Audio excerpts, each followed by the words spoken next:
Good morning, everyone. I'm back. I'm still back. Big day in OWCS Stage 2. Wonder if Sal has a coffee for breakfast or a cheeky Pepsi? What do you think? Come on. Morning, Lemon. Morning, San. Morning, LeBron. Morning, Plum. Morning, Panda. Do you notice anything different? Morning, HSQC. Morning, Icekeeper. Thank you, Mansard, as well, for the Prime. Welcome back. Morning, Arnie. Space station sign? I know. Hold on, let me... It's a bit too light at the moment. It'll really come into play tonight when we're late. But this arrived. Where am I going? I'm leaning this way. This arrived today. And it does all different colours. Which is nice. I had it started on the yellow. It has like... It's not how I've gone bold. Was that the wedding gift? No, SSG sent me a merch order. I've also got on... Oh, wait, let me not snag my cable. New t-shirt. It's got a lot of... Let me show you my back as well. Got a lot on the back. So I'm all kitted up now. Once again, avoiding paying for my own clothes. So what do we have? I don't actually know what... This is for controls. I actually don't know what all the buttons do. One is brightness.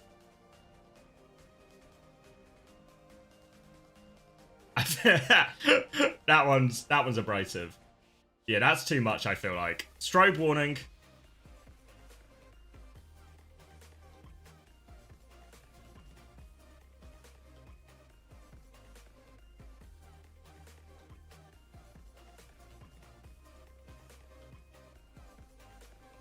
It's like a heartbeat pace.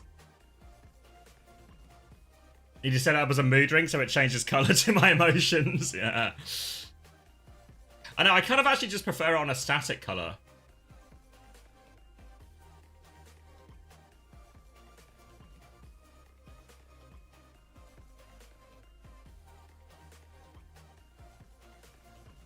I can turn it up brighter, but the camera kind of hates it, you know? This makes it look molten.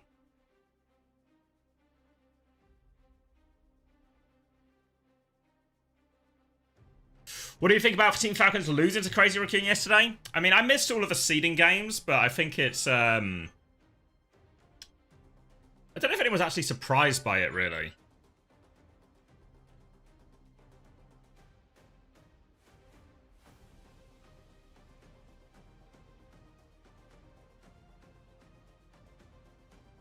What is this music in the background? Oh, it's my alarm! It's time to wake up! I was so confused what that noise was. It's time to wake up! Hope everyone's awake.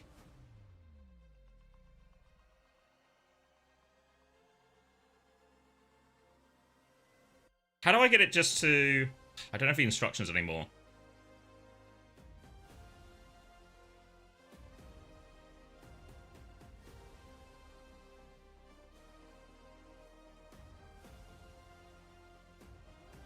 I want one where it's kind of like a slow fade between colours, but I don't know how to get that.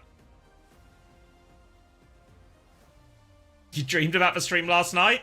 Was it a normal stream or like a 18+ stream?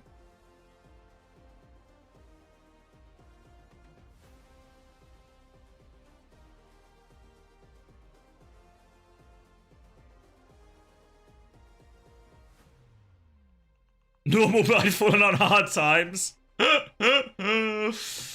Morning, Dark. Hello, YouTube chat. And the early YouTubers.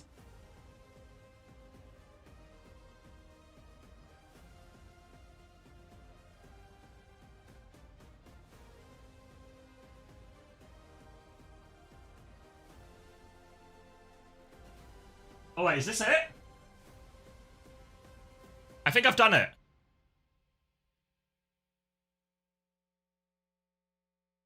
There we go. All right. Full disclosure, I don't know exactly what combination of buttons I pressed to make that happen, so This is gonna be the start of the stream every day, where I just try and figure out which buttons actually do the thing that I want it to do. Maybe one day we'll learn. Morning, no idea. Thank you, RK. Welcome back, mate. Appreciate the tier 1. You had hair, but just, like, not good. The camera was flipped, all the stuff was gone from the background, the paint was peeling off. Oh. And yes, Young Beezy, both semi-finals today. Did not come with instructions. Well, it has, like, it had a chain and some screws to, like, hang it onto the wall. But also, we had this old, like, calendar stand that actually fitted it perfectly, so I think it looks a little bit better there and saves me drilling and marking the wall. Because I don't know if do you guys ever see this? Has anyone ever seen the painting above that set of shelves? Or is it always just off camera? Because there's a nice painting above it. That is maybe never on camera. Let me... Can you see it? This was a... Was it a birthday present or an anniversary present? It was a present from my wife, one way or another. And it's a painting she had commissioned. And it's actually... It's Reinhardt and Mercy, if you can see. And it is on Ilios. Which, I mean, everything sort of comes together. Because I got this gift probably... I think it was when I was on British Hurricane, maybe? So this was long before we were playing Ryan on Ilios. So in many ways, this painting was a bit of a prophecy of things to come. So it's actually... Either Reinhardt and my wife for Mercy. My wife or my wife for Mercy. No, she doesn't really play games. She plays like, or not like these type of games, like shooter games. She's played like the game she's probably played the most is. Does anyone play Pokemon Unite? The like Pokemon MOBA. She's played that on a Switch. Like, I got her a Switch one Christmas, so she plays a few games on that, but she's not like. Not a hardcore into your day away playing 800 games of ranked gamer like most of us. And my honeymoon was on Ilios. It is, yeah, it was actually a very... Am I going that way? I think that's good. I've fucked up my camera now and now. Okay. Is that good? Pokemon Unite is pretty hardcore. Yeah, I mean, she gets like... really into it. Really into it. Alright, so we've actually got quite a bit of time. The plan for today, let me bring up the matches. There we go. I feel like I'm gonna sneeze. Oh, I've said it out loud, so now it's not gonna happen.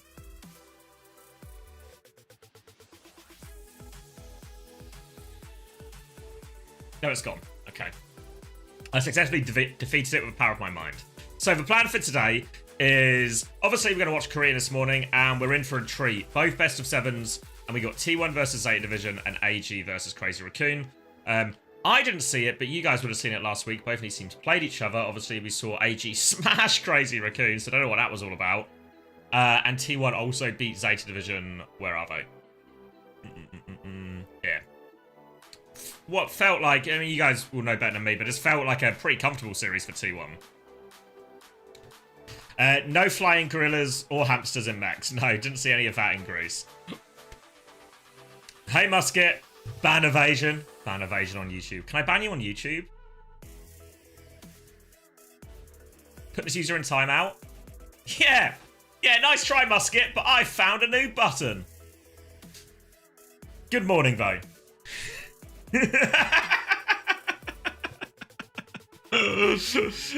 Rules are rules, Musket. For those unaware, Musket lost for coin flip yesterday for VIP.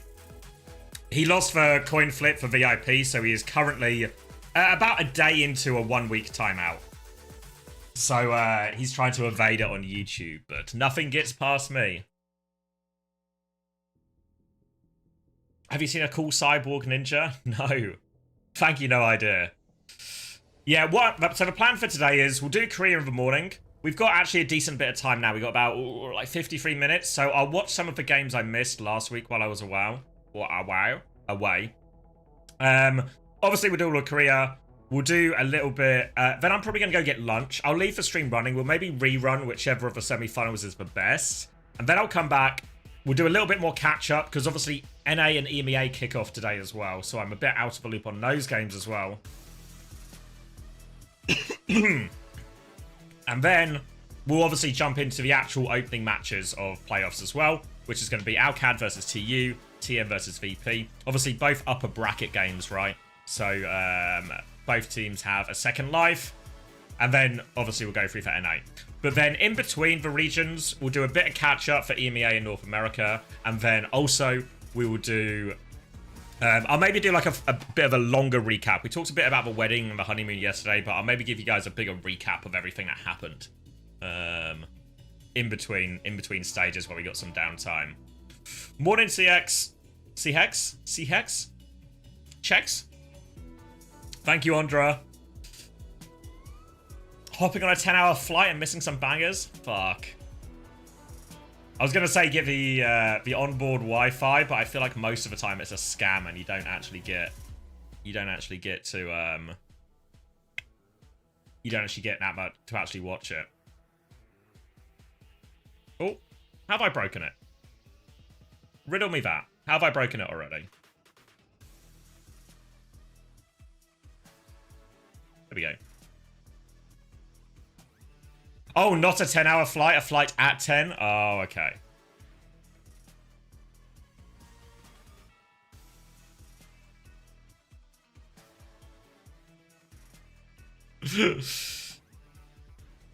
That's not as bad then. Do you think we're going to win or what? Of course, Peace, mate. Of course.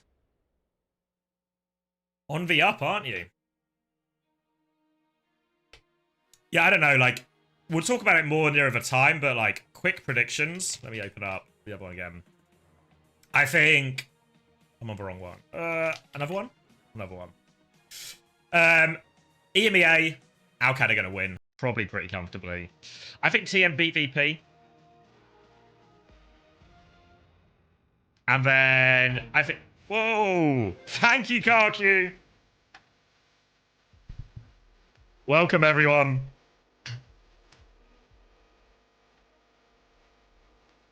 Hope you had a good stream, Karku. Appreciate it a lot. Welcome, everyone. We're about 50 minutes out from the start of Korea. 2 big semi-finals today. Where have I gone? T1 versus Zeta and AG versus Crazy Raccoon. Not gonna lie, I think can make it all the way. Yeah, well, it's free go through for the Esports World Cup for EMEA in North America, so I think your chances are really on. But yeah, hope you had a good stream, Karku. I think we were probably on Toronto at the same time, right? Maybe last year? Maybe we were both Toronto guys at the same time?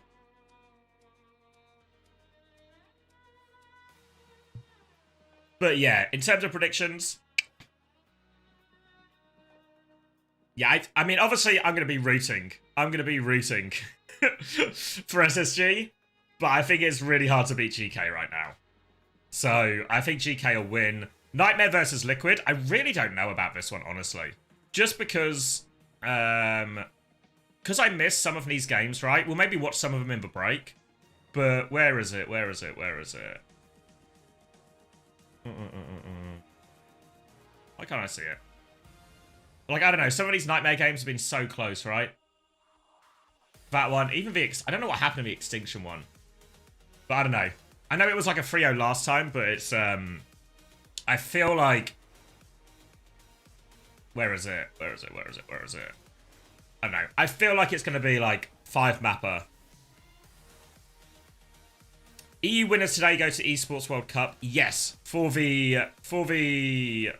What do you call it? So because top 3 automatically qualify. So if you get to this stage, obviously the worst you can do is lower bracket. And obviously there's going to be one team automatically here.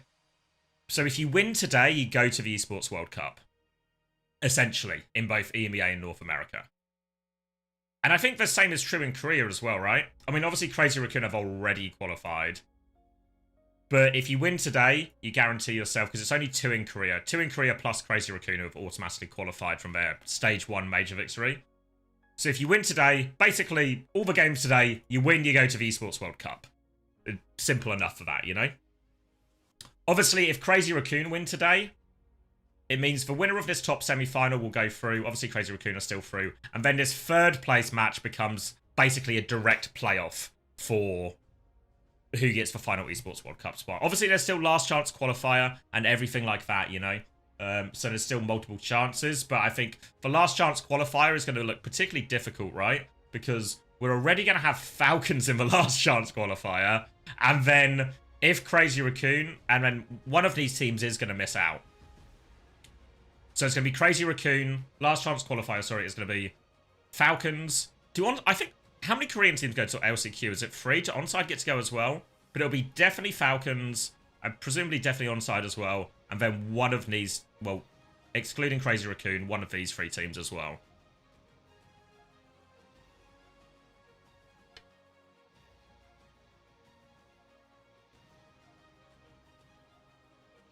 They won't, does that, as in, like, they won't go, Toby, or they're not invited? As in, like, my presumption would be they're invited, but they probably won't attend.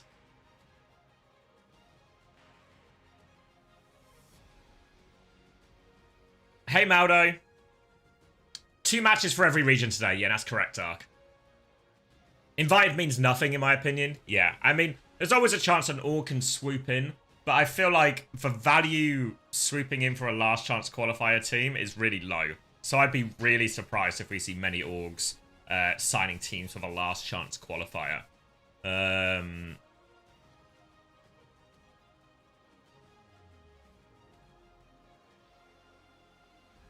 What if Crazy Raccoon throw the playoffs so they can beat... Oh, no, they're already in. Because they won the major in stage 1, Crazy Raccoon have literally already qualified. So nothing can go wrong for Crazy Raccoons. Obviously, it doesn't mean they're not going to try and win, etc. But in terms of qualification for the Esports World Cup, they are already done and dusted. Korea Preds? I mean, I've got to go with T1. I've not seen the games. Maybe I'll put some of it on in the background, actually. We can sort of casually watch it as we go. But I think T1 will win, and I think AG will win. Crazy Raccoon, Crazy Raccoon looked the better team yesterday, but it was far from the most convincing Crazy Raccoon performance I've seen. What's the most... Should I watch T1 versus AG? Where was it? T1 versus AG, because I saw Zeta Division and Crazy Raccoon both play yesterday, so maybe T1 versus AG... Where are we? Here. Thank you very much, Panda. I don't have Diet Cokes, Hattie. I have an Iron Brew Extra Nessie Nectar. Why doesn't he have any Diet Coke? I'll get some. Oh yeah, one right now. They're actually pretty good, no? Alright, let me just mute this in the background so we don't have 2 audios going through. So, even with Tread in chat, I might have to go for 1 dip. But I actually, like, don't take my word for anything. Alright. Korea. Seed 2, Seed 3. 3 is better than 1, and 4 was better than... Oh, sorry. 3 is better than 2, 4 is better than 1. Have I got Max back yet? Yes, but you are finishing the first couple of fights because I need to finish my game with Match Masters. Okay, you do that. Alright, it's actually a monkey versus bull situation here. No Orisa to be seen, not even banned. Sandra's just gonna find Zest. I'm lagging like crazy.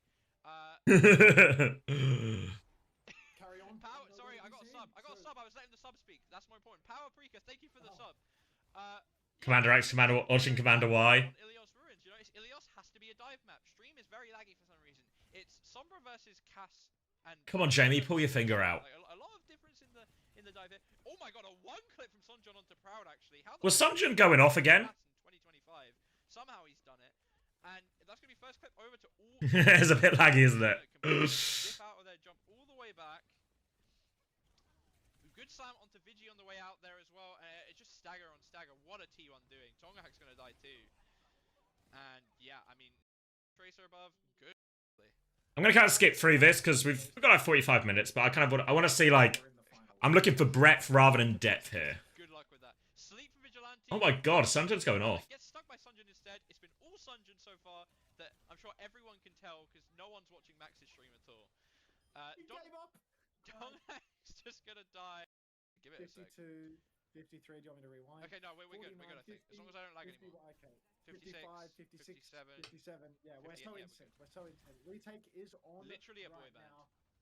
Yeah, we are a boy band. We are like, you know, I've got the spaghetti hair that Justin Timberlake had. We're just good for it. Yeah, They're we kiss in proud private as on the well. run right now. Incredibly low. Both support ultimates available for T1. The retake is on. Milgaru pops the minefield, but Sonjin pre-fired it before. Backbone was good. Yeah, I've heard lots of good things about Backbone. To Lee Su Min of all Ha! Zest manages to land. Oh, catch a virus on the chin, but still no kills converted for AG. Milgaru is taking a beating on the point, and T1, they've won this massive scrap without using any ultimates. That was Minefield add nano boost for 0, and T1 secure the retake. Pickle dies again one more time at the end just to really rub salt. EMP now. Proud though, slow. In T1 have loads of ults. Slow cooking this EMP, but he was on cast to be fair to him. Aid is the one slow cooking the EMP, 100% in the round, only just getting it online now. Vigi though, as you said, T1 didn't. Dude fooled me for the first half of a green screen, not gonna lie. I mean, like, hold on, you can't see it because it's behind my camera now. But if I show you like this image, it's actually really hard to tell, you know? It's really hard to tell he's not in my room. He's actually done really well with this green screen.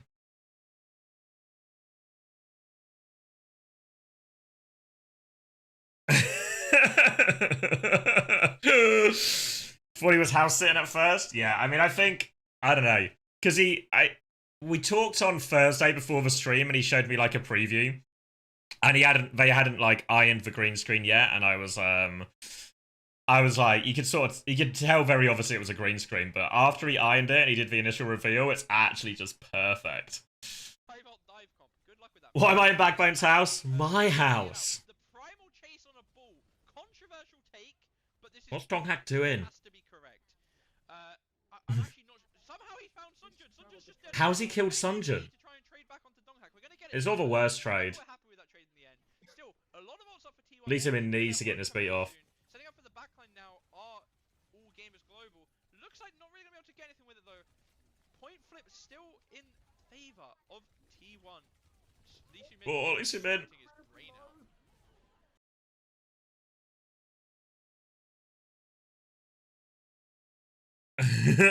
The green screen gets worse through the weekend. If he'd actually shaved and moved in, that would have been, yeah. That's a lot to ask though for a weekend. Rally from Skewed now to survive in the corner. The backline is kited masterfully indoors. Pulse Bomb comes out onto Milgaru. He immediately slurps up a mega health pack. That Pulse Bomb has been deleted, but Dark catches Lee Su. Would have to give him a shout out at that point. First nano boost available. Dark slipped up in the enemy team spawn. You can see they're crashing out all around him. Oh, it's gonna die again. He gets out. He will be fine. Sombra TP's up on him on the EMP now for Proud. Fine, right? Vigi just good for it. Milgaru swinging in now, rolling in. Manual hacked. This could be big. EMP's available. Is he gonna EMP it as well? Oh, they're not gonna get this kill. What's Proud doing? The only person to die is the Sombra himself. Vigi trades Lee Su-min though. Big cleave from Dark, but he's on the run again. No way he gets out on 22 HP. Alright, they got him. Not over yet. Just T1 DPS. You can't stop yourself from having a hit scan on Sombra. You can't stop the anti-clutch with the EMP. Yeah, should be a touch here though for T1. Excuse me, so over to Lucio. I assume that one of the DPS for T1 have got this, if not Donghack will. You were at work watching, didn't realise it wasn't you until midway through the second game. T1's got the first ults coming up this fight really. Aid with his EMP is maybe your biggest out for all gamers global here. Proud on the side. I think the pack control is in T1's favor too, which is actually quite big in a mirror like this.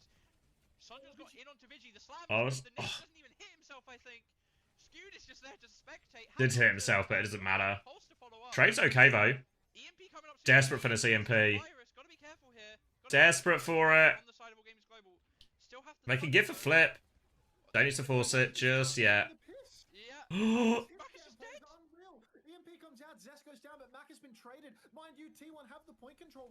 Oh wait, good hack. Misses the virus. Donghack's about a primal. Yeah, it's over. Thanks, Frank. It's over. It's looking like there's no chance. Any more touch? Vigi back with the final blow. To your game is done. Game is done. Yeah, maybe San. I mean, it must have been like new followers and stuff, right? So I imagine there's a few people who have been very much bamboozled. You know, gonna be the Sombra again from All Games Global. So more of a mirror this time. It is BS Lights. It arrived in the post while I was away. Wait, can I? So, I ordered it from SSG a while ago. And obviously it comes from America, so it's like quite a long lead time. And it just happened to arrive while I was away on honeymoon, right? So I get an email from the delivery company, saying, "Oh, don't worry, we delivered your parcel." And I was like, who you delivered it to? No one's at home. So I was like, must have delivered it with a neighbour. I check for thing, and they don't say, because I presume they just leave it with a neighbour, that's fine, I can pick it up when I'm back. But then they say, no, we delivered it to the property. And I was like, how have you delivered it to the property? Because, what, have you posted it through the letterbox? But how have you posted it through the letterbox? Because it was like a big box, you know, because there was all the clothes and stuff in it as well. So then we come back, I think it was either 2 or 3 days after your delivery's been successful. And if this is the front of my house, wait, that's a terrible drawing, hold on. So that's my door, wall, window here, you know? And then what they had done is they had propped the parcel here up against the wall. And then they had moved a wheelie bin that someone hadn't put away. And they had just taken the wheelie bin and put it in front of the parcel.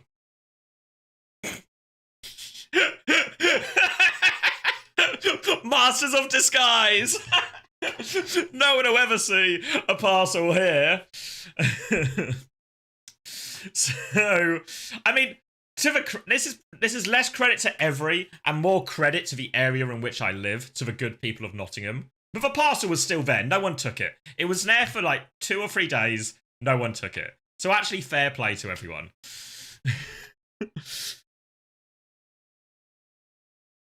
What accent do I have? I don't think it's probably a Kentish accent more than anything, but I think the Kent accent is a little bit, I wouldn't even call it plain, I'd say. I don't think I have that strong an accent. Didn't rain even. No, it was actually a heat wave in the UK as well, so.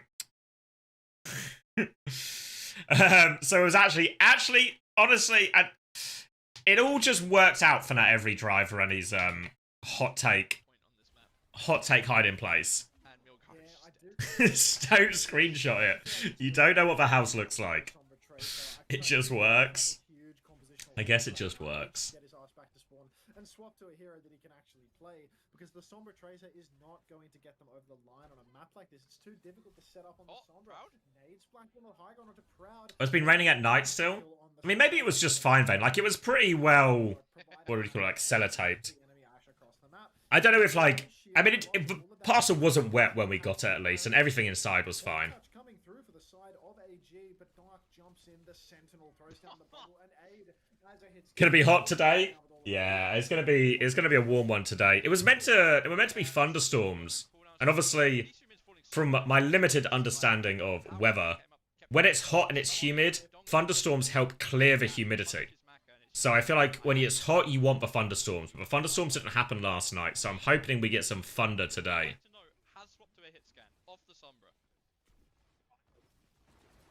It took it long enough. We might be back. Yeah, look. Nano for Vigi. I mean, T1 just have slight advantage on like every ult, which is going to make this fight really, really hard. Maybe a pulse from... What are the games today? So we got T1 versus Zeta first, and then we got AG versus Crazy Raccoon. Oh my god, he dodges the nade. He's so good. Has the primal to keep going with. Zest actually does get the pulse onto Milgaru. Donghack onto the backline now. Just poor Maka, bro. What can he do? It's all packed up now for the side of AG. The nano boost is good for T1. Zest finds the pulse bomb connection as well. And honestly, AG, they're already 63% down. They're bleeding out slowly, being pushed all the way to spawn now as T1. They hold strong positions up on the high ground. They keep nading backline. They keep taking these turns. Why did AG ban Freya when they have Aid? That is an excellent question. Like, genuinely, why the fuck did they do that? That is yeah, why did they ban Freya? Like, yeah. Especially when they're most Proud, somebody that is not that good at it. But, you know, it is what it is. Anyhow, nano boost available from Maka, but he's being dived in the back. He's got the self nano perk, but who's 110 heat index here in Fahrenheit, 103 here without index. No rain until next weekend. What's the with and without index? Is that like adjusted for humidity type thing? Wait, excuse? Aid refused to play Freya the whole week.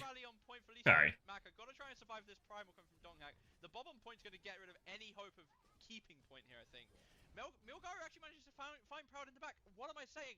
I'm a fraud. Somehow the backline for all gamers have rotated into Skewed and found him as well. I mean, it's an expensive fight for all gamers, but it wasn't exactly cheap for T1 either. It's just not all hope that we were thinking, because it was T1 to the scoreboard. You see 8 on the Sombra, you realise T1 are set, an absolute shoe-in for this retake. Because Thank you, Yoshim. Missed you too. Missed you so fucking much. Oh, Milgaru's in trouble. Nano advantage for Vigi. Just give it to Dong, make it happen again.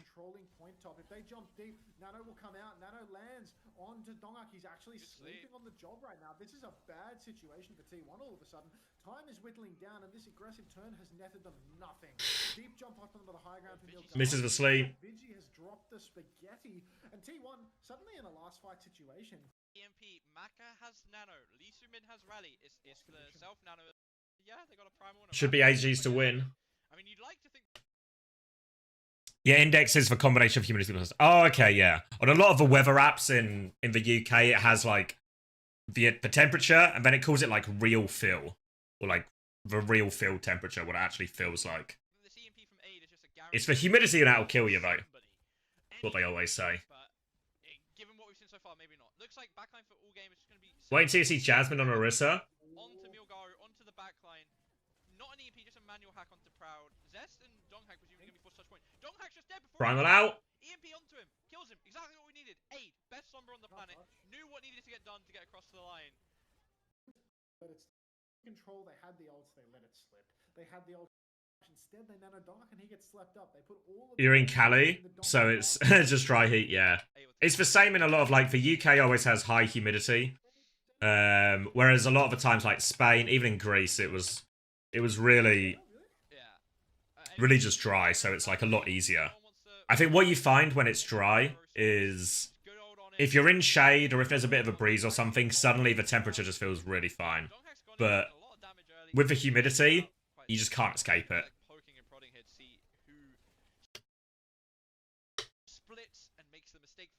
You update the fantasy OWCS score calculator site so everyone can view the game week leaderboards and player transfers. Oh, that's good.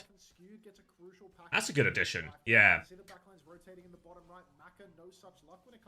We're getting to, I need to do my fantasy transfers as well later. We're getting to crunch time, but that's a good update. I like that a lot. So it's an even situation, and Donghak way lower on HP, so Milgaru's going to jump back into the mix, and Donghak just has to run away from the fight. Yeah, 25 in the UK feels worse. Yeah, I mean, one thing that's true, it was true in Greece, it was certainly true in Riyadh when I went, it was true in LA when I lived there. If you live in a country that is used to being hot, everywhere has air conditioning, so you always get to go inside at a certain point and you get full relief of the heat. In the UK, we don't really have aircon by default. Not even close. So you can't escape it. We've got a portable air conditioner for our bedroom, which is like our saving grace. But before we had that, it was just killer.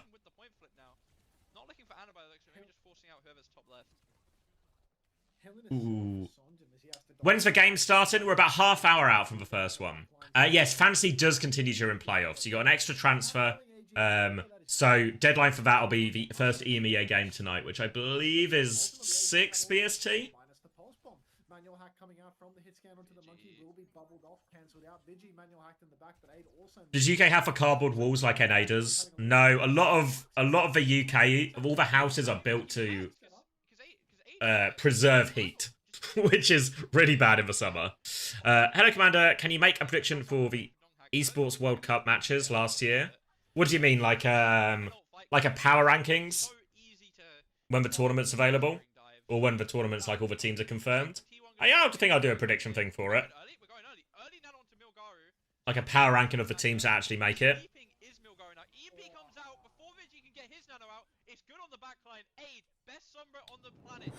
Thank you, sexy vanilla freshness.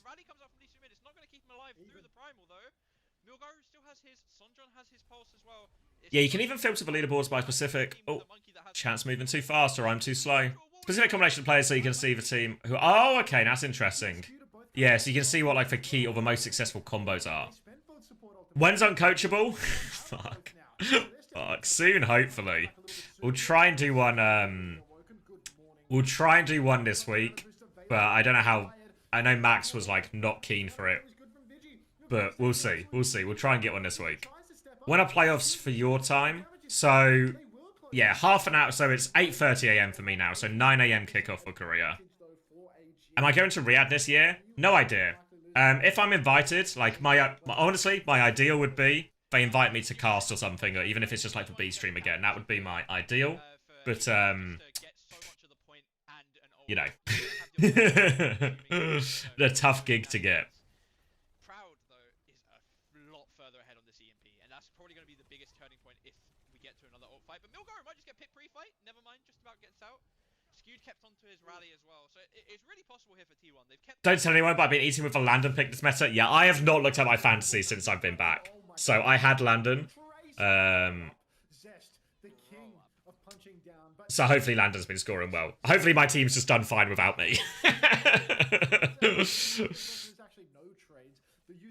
If T1 wins Korea playoffs, is it safe to put them above Crazy Rookie for Esports World Cup power rankings? Yeah, the hard thing with the major power rankings often is because there's such a big gap in terms of the meta. It's really hard to get a read on exactly how it will affect. You know, you have to really theory craft which team benefits the most, you know? No, okay, that's alright though. Again, Onto podcast at gunbutt point, we could get a gun. Uncoachable Q&A for YouTube. Oh yeah, I stopped doing that really. Maybe I should get back on it. I can get back on it. Were you paid for that? Was this about the Esports World Cup? For the B stream, yeah. For the B stream cast, yeah. For the co-stream I did for SSG there, I wasn't paid, but they covered my like travel and expenses. He's looking for it, honestly. Maka's also looking for it. Can't quite get the nano off from the first jump, but that's fine. Don't need it. Rotate into Cage now. Gotta be careful of, like, You fell down, still somewhere in my top 10. Just need some adjustments today. Okay, yeah, I need to figure out my transfers. We'll do that. We'll do that later before the EMEA stream. I'll do like some of a catch up first, so maybe I can come in informed. You see the Flashpoint reworks? No, they did like a dev stream last night, right?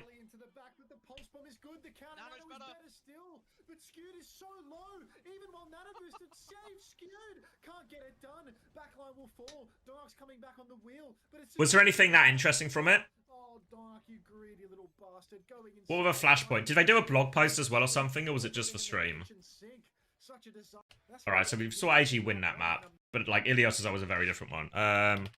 Overwatch dev blog? This is definitely not the wrong one. Right one. They also showed the new Flashpoint map. So are they just adding a new one, or are they reworking it as well? It's none of these, is it?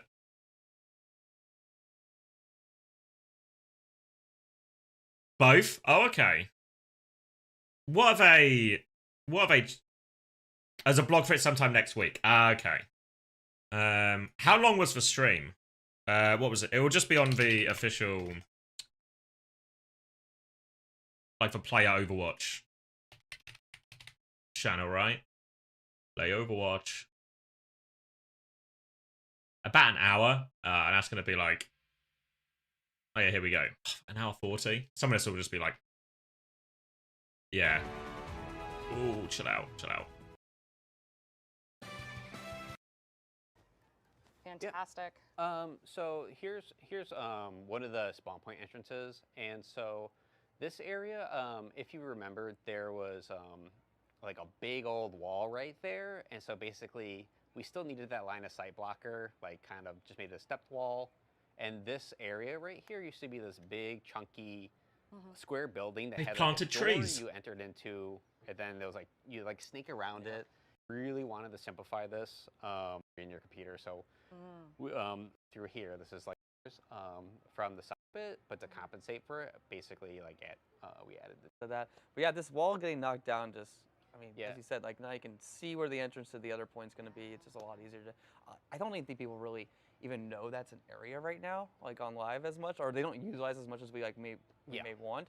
Here, this is what we talked about a little bit before with the pavilion. Remove that. Oh, okay, so this is like a much more open area now. Brought up the door frame, and then added that glow to it, so it's just like much more like, hey, this is the. It's always fun when you hear the when you hear the like the map designers and stuff talk about, because there's like so much minutia into like, oh yeah, we changed the lighting here, we moved this wall down. As well in our playtest and just seeing what players do is that was like a long. If you look at the Flanking route. I'm just gonna sort of skim through this. I kind of just want to see. Oh, this is prettier actually. It's still a work in progress, but we wanted to just bring a lot more of a. Have they actually changed it in terms of the like geometry or whatever the word is, topography?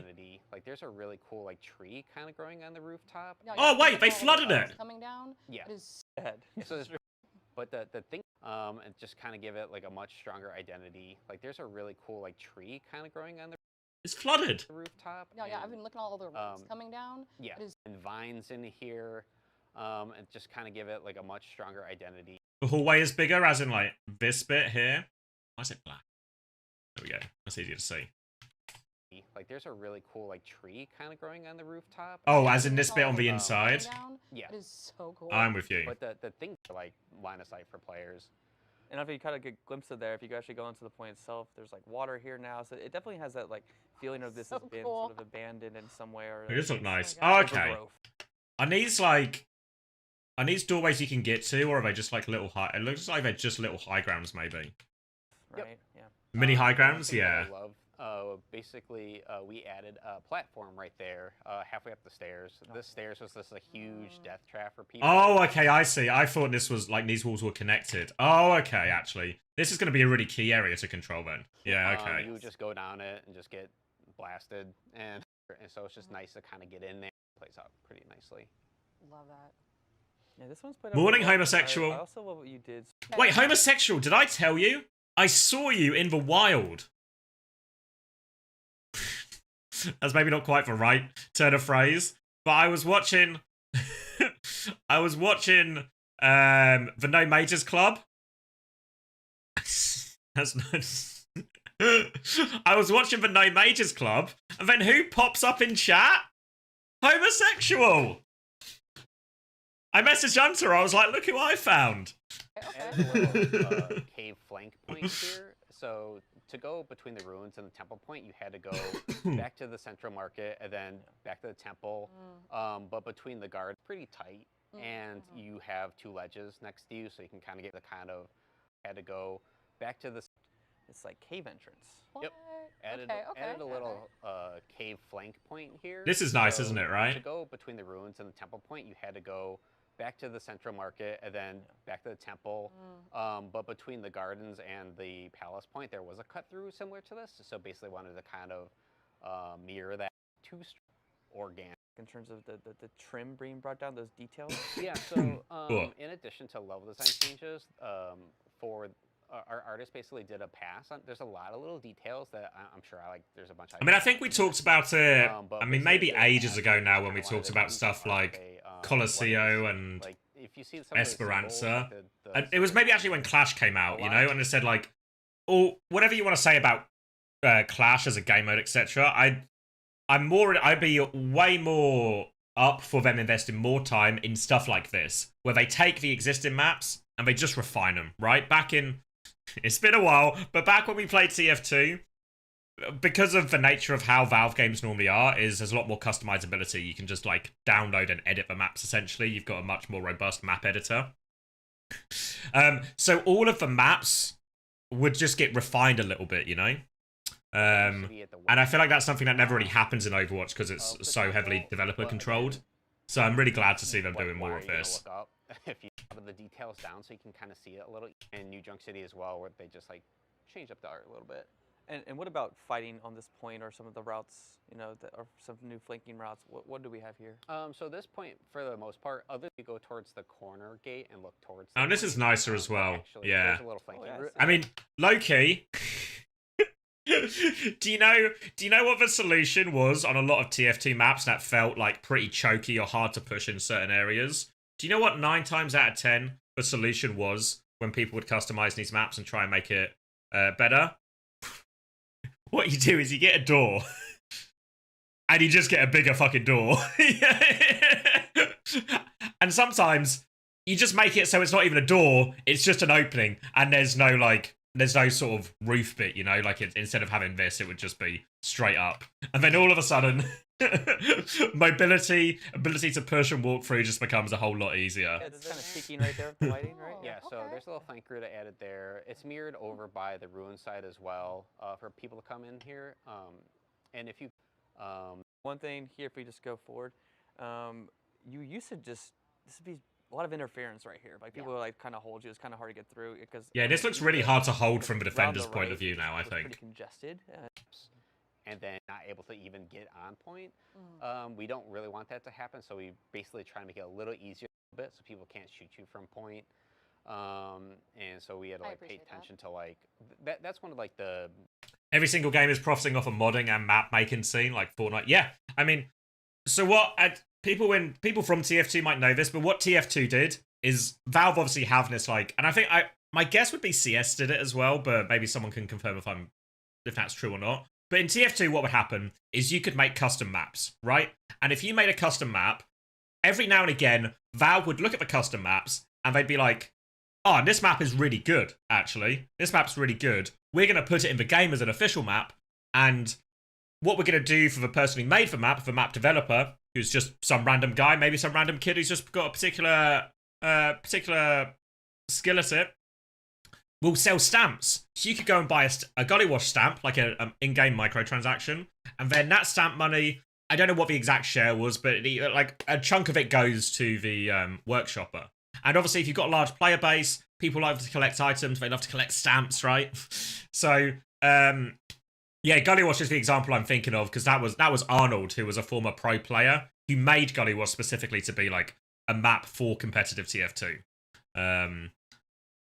It was like a 40-60 split or something. Yeah. So it's just a way to basically Valve get free content for their games.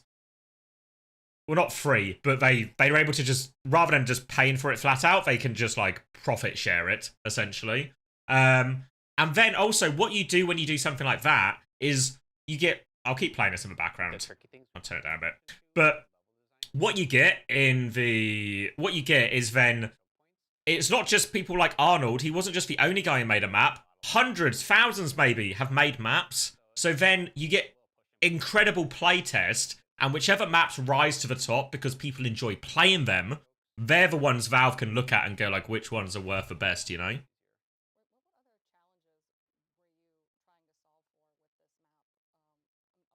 Took one look at the Hammerhead set. I did the same thing, Eris. I was like, look, this isn't, I like the idea, but it's not for me.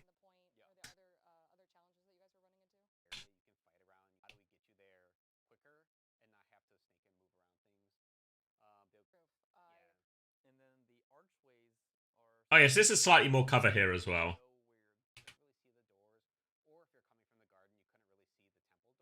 Valve just straight up buys good CS maps now. Oh really? Okay.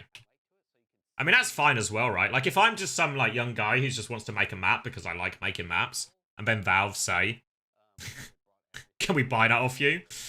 I'm signing the deal. Because what Valve do a lot of the time as well, because Valve isn't a very big company in terms of number of employees. Obviously it's big in terms of its global reach and profitability. In that sense, it's colossal.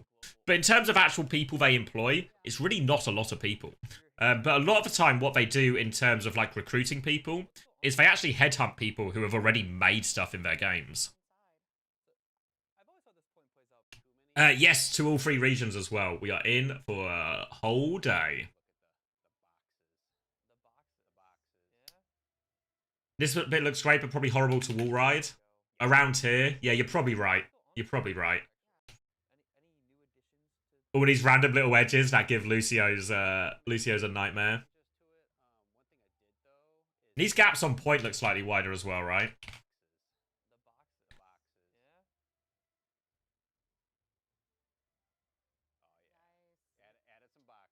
Oh, there's boxes! Now everyone can get on the high ground. That's nice, isn't it?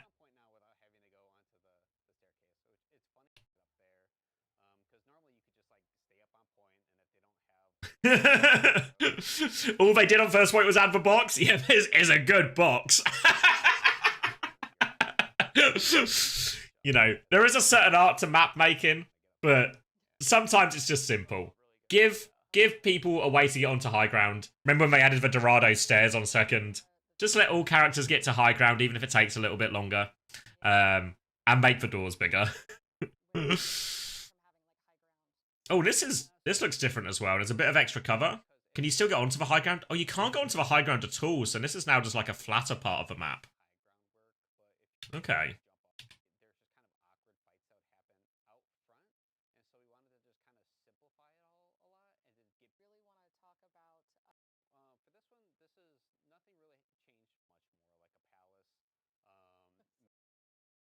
Is this high ground now higher?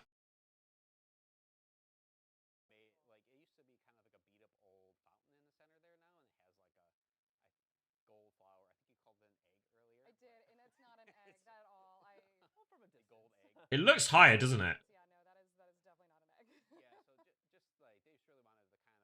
egg. Tracer can't blink up there now. Wait, did I say anything? To the entrance and look at the wall. I think you called it an egg earlier. Sell the palace feel a little bit more. Yeah, they added like it's just like little details like this wall. Sell the palace feel a little bit more. Comes through. That's really nice. And if you go to the entrance and look at the wall, is not just on the. Yeah, that visual identity per point. Also, just to call it one. Wait, let me go a little bit faster because I want to see New Junk City as well. Point. Yeah, we didn't change this point. Oh, okay. So Yeah, honestly, we nailed this one. We actually got this one right first time, so not to toot our own horn, but this one was fucking perfect already. I mean, yeah, why not? But essentially, let's find. It really pushed the identity of each. Got a slideshow. But it's just. You also want to see at Atlas? Is that the new Flashpoint as well? Really good feedback from my teammates about like, hey, why don't you just like. Oh, this looks completely different. And make it outside because we just kept this is the bridge point. For players to push. This is way more open now. Yeah. if we have less indoors, there's less fights indoors. That makes sense. Yeah. It's true. I was saying before is like that. A Marrakesh-based one? What it is. Oh, and this looks nicer as well because this room was a fucking nightmare to retake into, right? If you were coming from the outside to the inside. That would be wrong. All right. Made everything streamlined and just easier for you to get closer to the points. So here's one of the. I love this area now, George. Yeah. So this is one. It's got like a completely different feel, actually, hasn't it? Essentially, there used to be. No low ground here anymore. The connector to E over here looks like much nicer as well. Much easier to use. In the micro, like as a level designer, I'm like, oh, it's unsafe here. Go over here. And so basically we're like, well, we want people to use this area. Bombs. And then also a lot of people didn't know there's a giant bomb above the point. And so we just put. What do you mean there's a giant bomb above the point? It's kind of funny because like, I had a lot of gray boxes. No way. Oh, I don't know what we should have here. Like these bombs right here to the left. You should just be boxes. I'm like, oh, I'm not sure. Like in my head, I'm like, oh, it's just. It looks prettier as well. Or something. All of this stuff. They're like, what about bombs? Like, what about more bombs? Okay. It's a lot more like there's like loads of small pieces of cover I here. feel like somewhere Junkrat was very excited about that. But the thing that happened on this point is we used to. It almost feels like one of those. Do you ever play those like 1v1 game modes in CS? You know, where it's just like. Just a blank arena thing, and there's all these like square block to cover. It almost feels like that. Have like little shops there, and I brought that where it's yeah, exactly. On the sides of the map. So basically, like these recessed areas used to run at the main end. It's still lower area. It was hard to see. They might have changed the colors. Oh, also No, the cover. This choke is nicer as well. I mean, This one. the sides right here, and then probably made it look like. Yeah, I mean all the chokes feel nicer, which I think is probably like the big thing because this point was pretty open anyway. Looking at it, and so like for this point, we just like reduced a ton of the sand, just kind of made it much more plated, pretty well. Yeah, it looks like they reworked both Flashpoint maps and have made a new one as well. All right. Can you actually go to like the side entrance? Oh yeah, So- this is much more open now, right? Yeah, so this. Oh, this is was a bigger, huge yeah. choke right here, and essentially, like I want to like I was show us for saying high several ground. times, but if you look down a little bit, so this area right here where the tarp is. Oh, is it just not high ground? with It kind of is, teams but it's like a and gentle teams of slope now. players, Like basically, fights would just be. They flattened New Junk City. And so just push that out a ton, like a lot less choky for players. And also Reworks are coming mid-season, and the new map is coming season 17. Okay. I don't know. I'm pointing at it. But, Oh, this looks. I like this a lot, actually. And so you just go 180. We'll see how it plays, of course, as well. So, But like you give like on paper, approach. Not being nailed at that choke. Yeah. But I really love, I mean, speaking of grand entrances, the hammer mill. It's Ooh, just People, very very tight, and so it's out. phobic at times. And then one of the things on the point itself that I think is great. Those kind of the same, no? It's connected, correct? Yep. Yeah. So. oh, okay. Snap. They've made like a network, but it wasn't just like because this was used to be like a dead end, right? This area. Don't look at that. Oh, okay. So now it's all connected. This makes a lot more But just sense. Connected all of this like together. Yeah, exactly, Warm. Exactly. At the point, it's an awkward spot. Like I feel like I would only go there if I was dying or something was very bad for me, and I would just kind of. Well, yeah, it was just like an If you go to the emergency wrong one, you're try and far live away, and there's place. actually not- kind of being your mental map.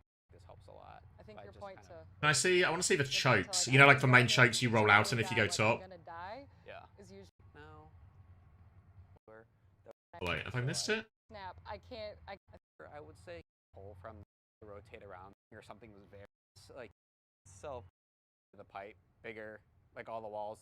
Oh, this is the choke, right? Yeah. So that door is a lot wider than it used to be. Okay, yeah. A classic widen the door. Fully wrote the high ground in there, and it feels Yeah. Like, I only get. like everything's so big.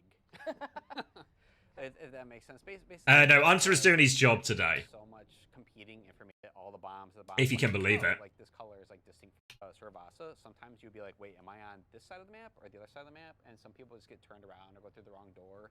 And so we're just trying to like make these big visual it's not like a little door. point fighting in particular, what were some things you thought weren't working that you wanted to correct here?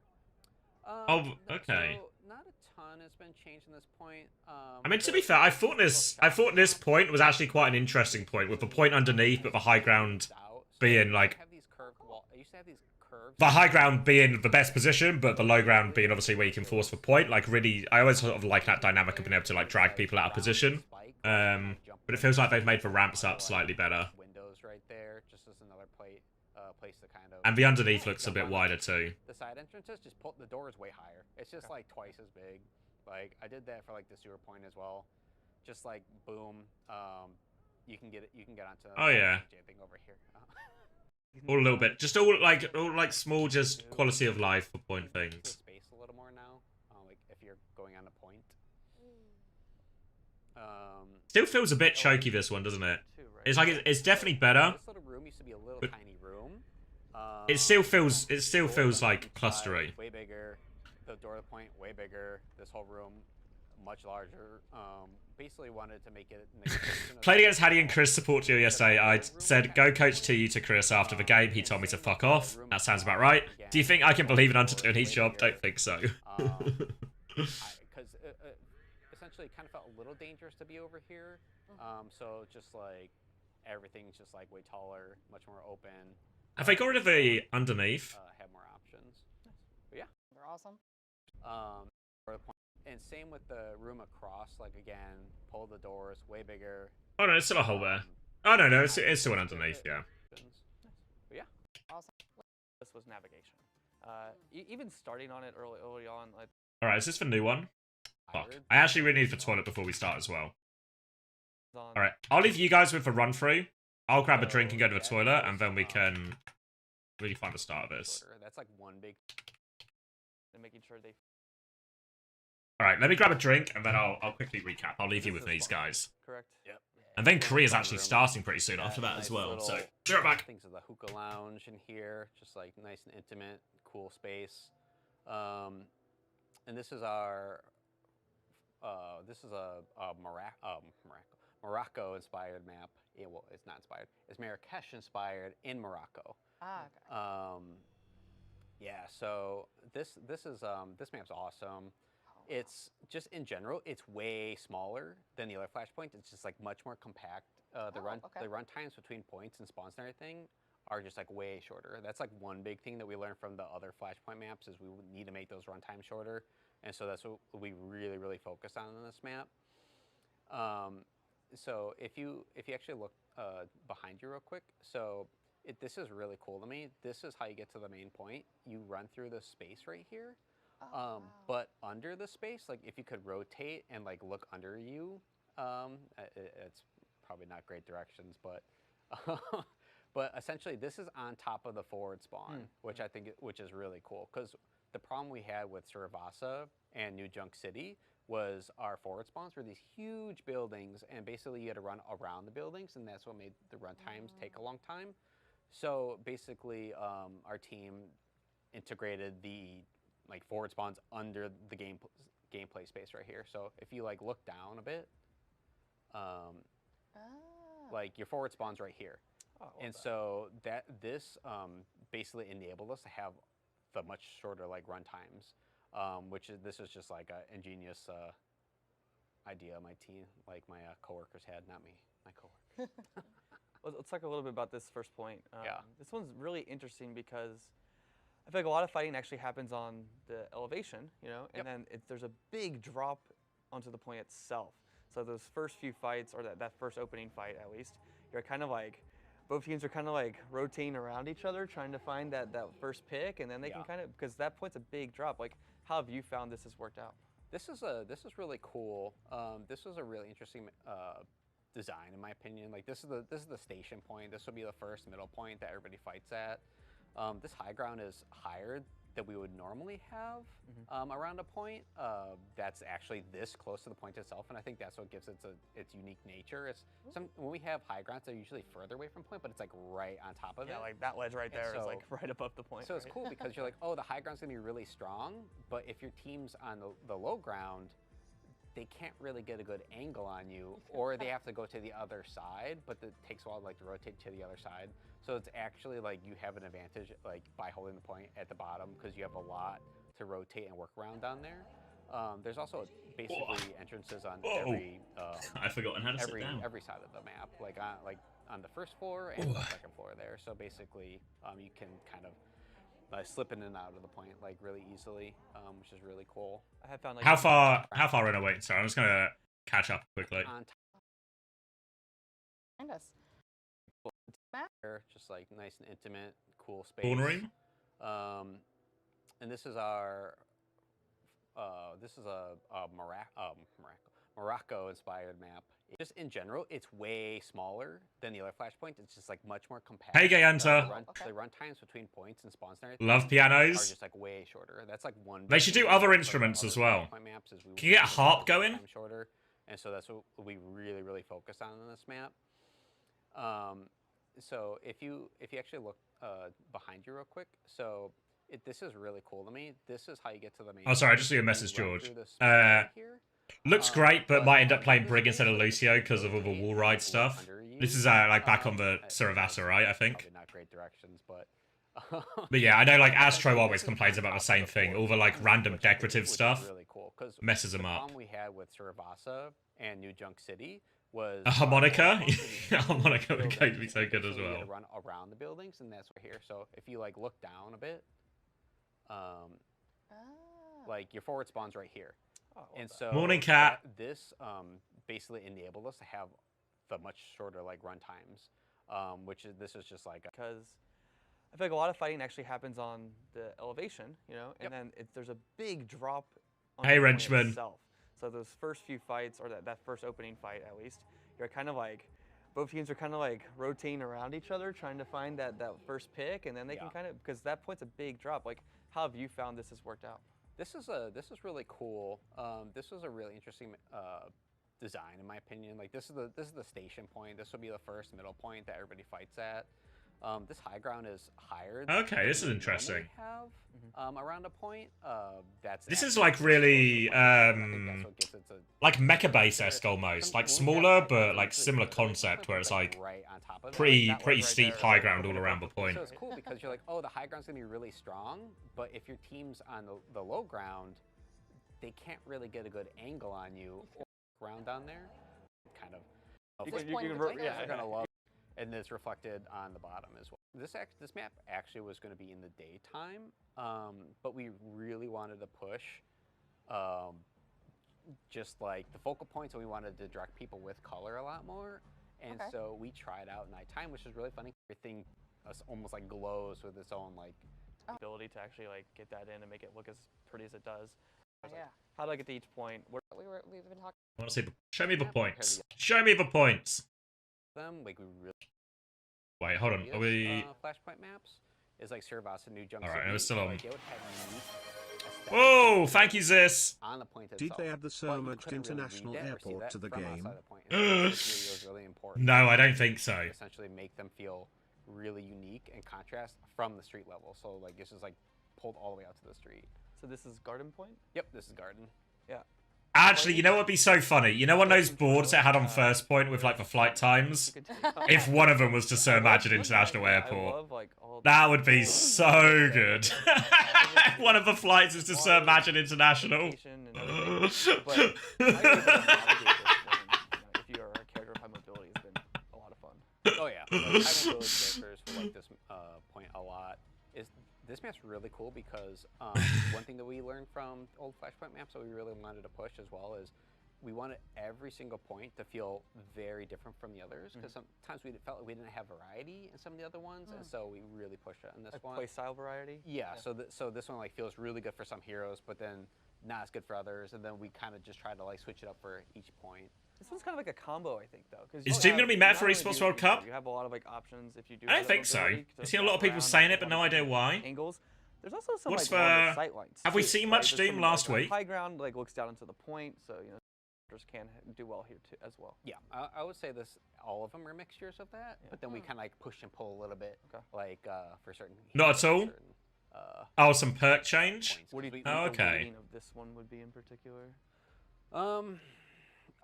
Definitely mobility, but also like when designing all these, we want to give enough cover and we want to give enough to play around for your brawl tanks as well, which is like this recessed area at the wall. A lot of cover here, like The little guy. Let me go through a little bit quicker because I think Korea's going to start soon. oh, and then it's like Stop looking at the sky. Show me the point. To that point. I remember playtest, it was kind of a lot of push and pull, and it didn't feel. Thank you, like- Koza. like, it always felt like favor. That's a lot little of too like plants. favor towards one type of hero other than the other, but I think we came to. Yeah, Donghack will be the best Doom for What's the name? sure, for This sure. is Town Center. I'd be So pretty skeptical if we this see it and the though. Bazaar, which will look I don't know what the perk similar change later, is, but cool I don't know. because This is our like old town aesthetic where we wanted to have like really a lot of the old like Morocco like Sure, Overwatch push. future esque, Yeah. and so these ones are feel like much more old. Where's the point itself here? Point and actually cap it can be. You know, it's a big. Oh, it's on the Yeah. inside So this one's thing. interesting too, because like this is the one I would say this is like probably a little more like brawler favored than others. Like we still have like some high ground and some like sight lines for like poke comps to kind of. Yeah, it's like Nunchuk since he point But E more than would say anything. I that feel it's like. pretty like nice. It was there for a long time, and the structure felt good, and it's just kind of. Oh yeah, Jumpin's as like, good as playing well. around But I with think the Donghack outside is of the best, but like Donghack, Jumpin, Goose Shui are that probably encased like area and trying to figure the out three what that come to do, mind. for the Still one. I think its identity is one of the strongest ones in terms of how you have to play Yeah. around it, though. it's really interesting because that's what we really talk about. Like, hey, we want to create like really interesting shapes and really interesting play spaces that feel different and unique, and we try to push it a lot for this point. I also see all of the when you're talking about like having those tall entrances. The baby's and, like, almost where here. you're, I can't wait to start a Right, family the with sight you, lines. There you Baldy. go. All of Everything- the. Thanks, bye Default page, like We'll all be things- good This parents. way. Yeah, so if we can probably go to the bazaar now. Oh, cool. Take us to the bazaar. Okay. Yes, jump pads. Our we love jump pads, but Yeah. I would say it's funny because it's like at first I feel like at first we're kind of like we don't want people to have big fights outside the point like this. Like I'm kind of It happens around this structure, I was gonna though, say, right? I'm Yeah. Oh, so this isn't the point itself. This is like the entrance to it. We don't want people to fight out here. Yeah. But Except for here. people like fighting on the space so much that it just like stayed in there. And like with that jump pad, it's just Like like a, jumping up, jumping it's a down, really going fun around. here type of thing. It's pretty cool. But How has the point played internally? Because you're talking about everybody likes to play on the outside. How is this point played? And then this actually, T bit is for point then? It's one of those things where like sometimes people fight out front, but like oftentimes people get in here and fight. This is a really cool point because if we look at the point, yeah, right here. So you have a high ground on the opposing side, and the nice thing is like on the point itself is like kind of like a unique shape where the sides of it kind of go down into like this underground recessed area that feeds out under where you are here. The three levels to it, I think, is actually really interesting. Like It's like someone's gonna be in the high ground on the back, someone's gonna be high ground on the Okay. I'll go to the resort, which is our beautiful point. yeah our other modern. Yeah, like Oasis Gardens, are you thinking? That's cool, a globe. With like the high ground above the point, but also being on the Yeah, coast. so this one is this one feels again like really different than the other points as well. Very by these points from far away, like or going to the resort, and it's just like, oh, okay, like I know which one. Oh wait, let me put the predictions up before I forget. Different angles. Yeah, and the gameplay on this one's also a little different too. You know, on the point itself, there's these two big pillars that kind of like dictate a lot of like the cover on the point. And then you still, just like we just saw in the Bazaar, there's like that back area of high ground again that can, you know, allow a lot of different heroes to play in different places. Yeah, so this one's interesting because this one is just like we have this high ground in the back, and it's like a lot of high ground. It's at the back, but you're pretty exposed. There's not a lot of cover back here. And then we have the two giant pillars in the middle for people. This to one's play so around. open. And this is just, and then you have like the staircase back there, so you can kind of dip it. Like if you're on the main point, you can kind of go back and go up the stairs and kind of get up to the people on the sides. And then the sides here that kind of connect towards the main. It's a similar style of point, right? Like high ground backing onto a coast. Pretty open entrances on the other side. Kind of play around, and I see fights happen in different spots. Like every single time we fight on this, sometimes they fight. Not like all the details. It also just feels like color-wise, really, It really gives her. you know, we're trying to. How's this map playing out overall? You still see fights happen on the way to points, but I would say that you would see that more with teams that choose to do so, Okay. which I like that. So just since the routes to like each point are like so much like it's way closer. I don't have the exact numbers, but like, that was the biggest complaint of our previous maps. The run times are too long, so it's just like Very soon. For people that haven't obviously played it yet, what are some heroes? So they're talking about it being a lot smaller in terms of gaps between points and stuff. I wonder if it's gonna Everybody does. It's like very fun to see. actually change the number of fights. as quick as possible, while still having these 5 control points. No, it's, And it's yeah, been but a lot of fun to see it get. have like a ton. Well, I of think fun. that's it then. It's a very fun Lucio map. Yeah, it's a rework. Okay. I mean, it all seems relative. Honestly, it all seems like relatively positive changes. 는 긴장감을 혹은 또 부담감을 느끼고 있지는 않은 것 같아요. 네, 현재 지금 상황을 되게 즐기고 있는 것 같고 또 애들 마인드가 More about enabling 사실 heroes without 그 speed. T1이 라쿤을 뽑게 되면은 지더라도 이제 네, 원코인을 더 받을 수 있는데 왜 우리를 I don't know. I mean, I don't think it will make a huge difference unless it... Because if you think how most flashpoints go is... Let's say you lose first fight, you normally have 2 retakes, right? You sort of get like 2 attempts at each point, more or less. So, 제가 unless it's enough to change that, but I don't think it will be. I don't think it will make a huge difference. It might just feel a little bit nicer, 보러 오셨는데 like in ranked for the average player. 현재만큼은 너네가 우리 엄마보다 더 사랑스럽다. 화이팅하자. 가족 같은 아이들아. 화이팅하자라고 말씀 들어봤고요. 그렇다면 러시 감독님도 질 수 없죠. Always bugging out. 이런 건 저도 되고 경기를 이기겠습니다. 자, 이런 건 줘도 된다. 경기만 이기면 된다라고 말씀 보내주셨습니다. 아, 이렇게 첫 번째 인터뷰부터 아주 뜨거운데요. 그렇다면 맵 세트도 확인해 보시죠. Looks boopable. Yeah. Alright. Alright, so we got a nice little map preview. Thank you, Strong Apple, for the tier 1 as well. Morning, Chaz. Welcome, Strong Apple. And, oh, okay. So we didn't actually do that much of a catch-up on Korea because I got distracted by the new maps. But, you know, new, shiny, want to look at it. And we're starting Ilios, which probably makes a lot of sense if you are T1. Obviously, T1, the benefit of doing so well in the seeding tournament is not only do you get to start in the semi-final, it means you also get to pick the first map.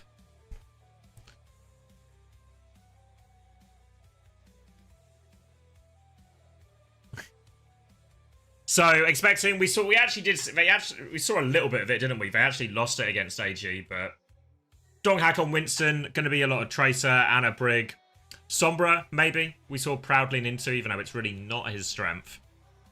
Maybe he'll play Freya if it was, because it was banned in that AG match, but maybe he'll just lean more into the Freya because I think Freya's very strong on, less so Ruins, but definitely on Lighthouse. The Zeta division, just going to be forced to either play Diva or Hazard. I don't know what they did historically last week. My guess would be it would be more Hazard.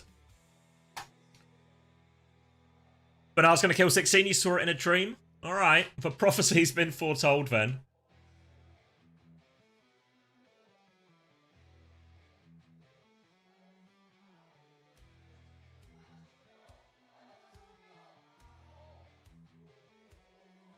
Zeta fans in the crowd.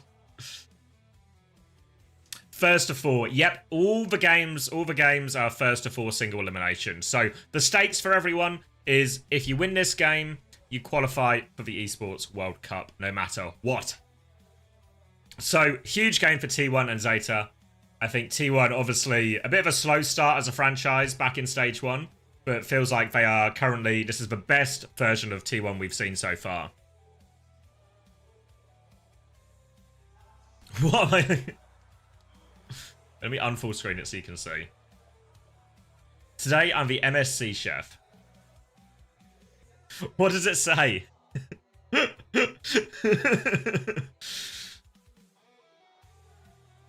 Are they threatening to cook each other?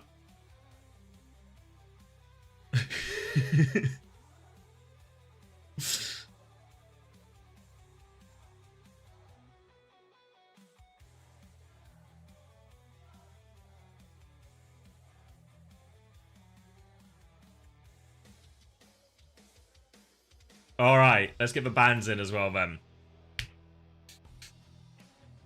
Diva ban initially for T1. Makes a lot of sense. We'll probably force for Hazard. What's the counter ban here? Do you go Anna or something maybe?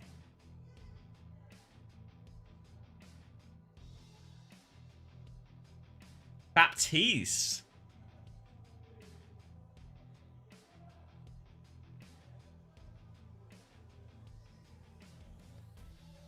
The problem with Soup is they don't have a clean feed, is all.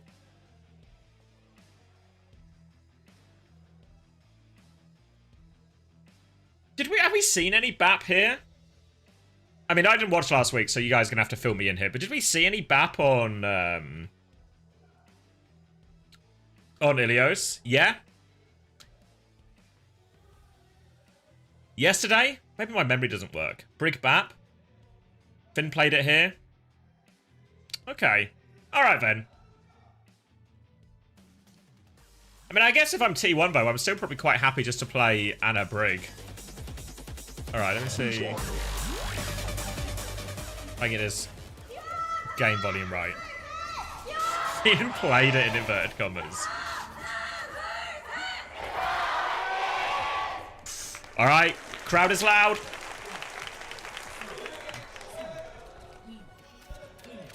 Ball for Donghak here. We saw him play Winston in that little bit of Ilios we saw before.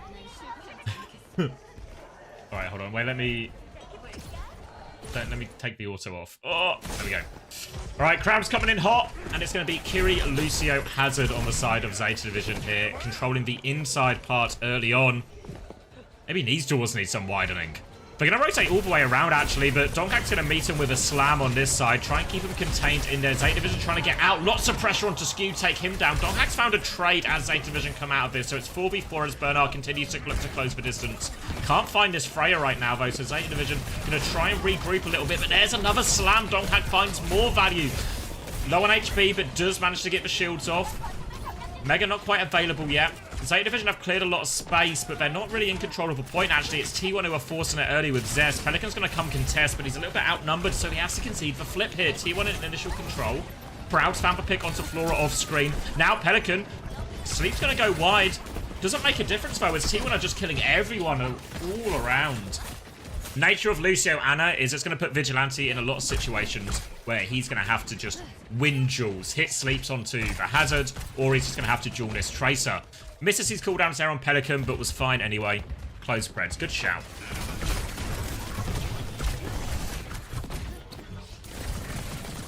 Now retake for Zeta Division here, but this is going to be... It's always difficult because now Vigi can play like a really sort of god position at the back of the map. We can see everything, and it's hard for Pelican and Bernard to close for distance. You can see it as well. Look at this. There's 2v1 onto Pelican as well, denying him this angle. Bernard's going to force point though. That's going to draw some attention. Donkhack's going to come back and contest right now. Proud has a bowler ready to go. Looking for his opportunity here. Donkhack trying to harass from one side. Pressure on. Now they're coming out for choke. Slam and bowler there. Catches Alpha Yi as well. He survives on 1 HP. Actually, Bernard goes for the kill but can't find it. Proud is still in control. And Zest has killed Pelican during all of this. Now a Kitsune rush to keep forcing point. They're going to swing out. Pulse Bomb is lobbed in by Zest but doesn't connect. They are just surrounded on the point. They're playing on the Kitsune rush, but they've got no great targets to shoot. Can't finish that kill onto Zest either. He gets away on 1 HP. And they're going to clean everyone else out in the back. Alpha Yi is going to go down late, I think. No, he got to the Mega. He's out. But not much of a silver lining here for Zeta Division. Donkhack's going to be able to engage early again, forcing his cooldowns out. Zeta Division have the beat coming back to point, but again a slam. Alpha Yi avoids it. Wall off onto Donkhack here. They boop him in as well. Decent amount of damage. They've cleared the ball. Well, maybe they haven't cleared the ball. There's mines coming already. The ball can't be cleared. More mines, another slam onto Bernard, and you can see how many cooldowns they have enforced as they try and walk forwards towards the point here. Alfie does have the beat ready to go, though. He's going to cross towards his team. Now goes for the beat. Boots in a little bit. Beats will be mirrored. Bowler onto the back takes care of Proud. An opening pick for Zeta Division finally in all of this. Flora's going to find a follow-up too. Damage onto the ball, and T1 are able to convert the flip there. Good beat from Alpha Yi in the end. And T1 are going to be forced to retake. Zeta Division can hold forward if they want here, but they can't really commit to the forward hold in the same way that T1 can, just because the ball can get behind so easily. Donkhack can force point. That's exactly what Donkhack's going to try and do now. Take some of that attention, make it easier for the rest of T1 to walk forward. They've got the Nano here. I don't know what... The ball's not the greatest Nano target, so it might just be a Tracer or even a Freya one here. As we see them trying to come through this left-hand side. Bernard is looking for his opportunity. Good wall onto Proud. Forces the cooldown out. Bernard has to step back, though. Still has this downpour. Nano out onto Proud now, and he's just going to kill Bernard with it. Suzu is good from Finbo. Saves his life. They're all so low underneath. Finn has died. No healing for Bernard. He's made himself a little house. He's thrown out the downpour. But they get taken down by the bowler. And that should just be T1 retake. A late trade from Flora. But T1 good for it. 100 to 42. And you saw the difficulty there for Bernard to really close any of the distance, and the Diva ban really put them in a difficult situation. And honestly, we're going to have a pretty... If we go to Lighthouse next, I think it's going to be a very similar situation for the Hazard from Bernard. Well, it's going to be a bit easier for the Hazard if they get that one. So that's probably the best map for the Zeta Division comp.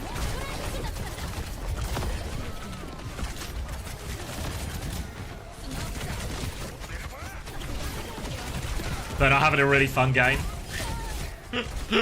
Yeah, you can tell, right? It's just getting...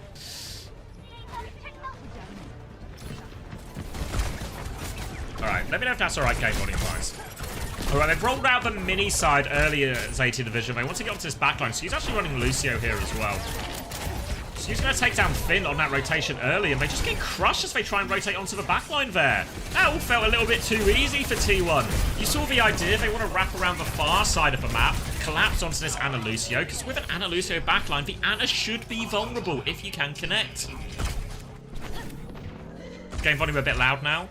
Okay, there we go. Hopefully, let me know if that's more in line with what we want. Okay, Kiri Brig now coming out from Zeta Division. Means there can be a lot more support for Pelican on the point force, but they have to deal with this initial pressure from Donghak. Slam comes in, more harassment onto the high ground. Proud's just got this free angle we can keep just throwing bolts in as well. The cross comes through from Flora, just get himself over to point. Gonna try and harass that one now, but Alfie is with him, but it doesn't matter. Flora's gonna get killed through all the damage. Donghak's just deleted those players trying to take the high ground position, and now he can come back and help his team. Significant player advantage right now. Bernard is on low HP too. They are on the run. Zest and Donghak looking for that kill. Donghak's gonna find one. He's gonna find another one as well. And Donghak is just getting it all done right now. And Donghak can just go, recycle, do more of the same. Early engages, force these cooldowns out. If anyone tries to take too wide a position like Flora and Alfie did in that previous fight, he can just hit him. Slam comes through. Forces a cooldown out of a Freya. Now he's behind looking for his mines engaged. Zeta Division are going to try and ignore the ball as best they can and walk forward. Slam into the back. Alfie avoids that one as well. And Donghak, you can just see, he's not getting a lot of damage, but he's taking attention. Finn's managed to kill Skewed as they walk forward, though. They have control of this position now. Tracer behind him. Mines on point. Pocket coming through onto Flora. Zest and Donghak have been forced to point for a second, but now they can look for backline again. Pressure onto Flora, and that sets up a kill for Proud. Now this Brig is in big trouble. Alfie trying to kite back towards Finn. They're keeping each other alive for now, and Bernard's actually managed to find a way onto the Ana during all of this. Pulse Bomb is good, though, from Zest, and as for the support's dead for Zeta Division. They can't keep commit. Actually, they kind of need to commit to this fight. It's 90%. Pelican with a late trade onto Skewed. Not out of it yet, but limited healing. Well, non-existent healing is a problem. Bernard is trying to play his life at the end. Donghak is 1 HP. Flora finds the trade. No tanks for either team, as the overtime is triggered. Rico has been forced by Zest as well, continuing to fight this, but Pelican has full pocket, though. Now the supports are here for Zeta Division. Donghak is going to be back quicker than a Bernardo.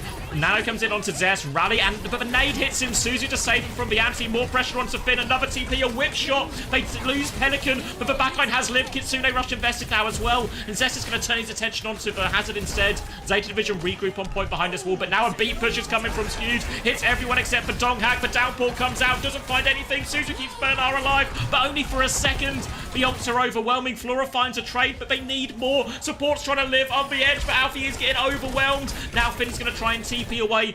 Flora's going to disengage to the high ground. Pelican's found another kill in all of this. They're trying to flip a point back. Sleep is missed. Actually, can Pelican find another? He's got the recall. He's killed another one here. They've contested for point as well, and Pelican's done it all. Zeta Division clutched that one out. Huge work from Pelican. Did so much there, kept the point contested. As soon as his team got there as well, takes it onto the back line. Skewed is going to go Brick now as well to provide Vigilante with a bit more support. And it's a retake as Bernard is back on ball as well, but it's Donghak's mines on point. The boop there, Alfie's forced back. His mines have caught the flip, but no kills, and Zest dies going for that pulse bomb attempt. I think it might be even a pulse jacks, honestly. Now a slam comes in from Bernard. Proud is on the big flank as well here, looks for the bowler. Pelican's found another kill with a pulse bomb, but they C9'd! Oh! Tragic! Oh, they worked so hard. Pelican continues to do everything to get his team back into it. Should we get an action replay? Because, yeah, Zest pulse jaxes. They survive the mines on point. They survive the bowler. Finn TP's away. Pelican's gone for this pulse bomb attempt, though. Yeah, is he Alpha bash for it at the end? And just, yeah. No one responsible for the touch.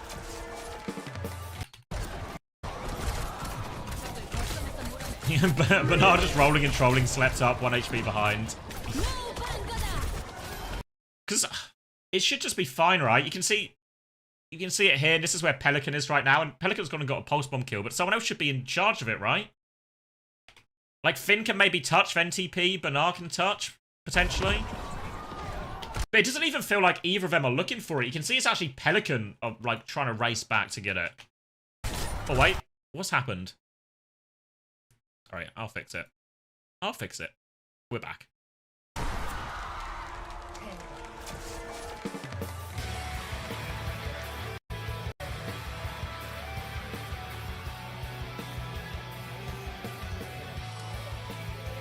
Yeah, I mean, it's... Yeah, I don't know exactly. It's like it's a miscommunication. Whichever way you break it down, it's clearly a miscommunication. Oh, rare Yaki jersey? A Florida jersey as well. Rare. Is that Hunter? It might be Hunter, yeah, you're right.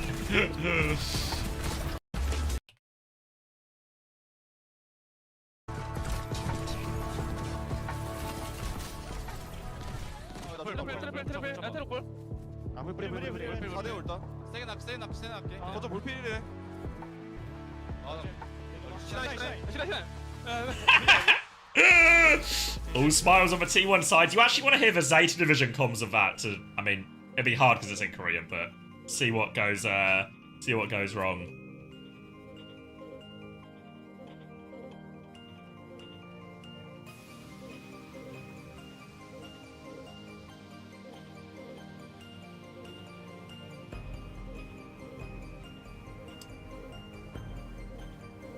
Your PC won't start? Oh, don't even say that sort of stuff. PC issues, so triggering. Do I believe in the Crazy Raccoon sandbagging conspiracy? Not at all. Not at all. Care for an inflation? Always, Kelsey. Go ahead.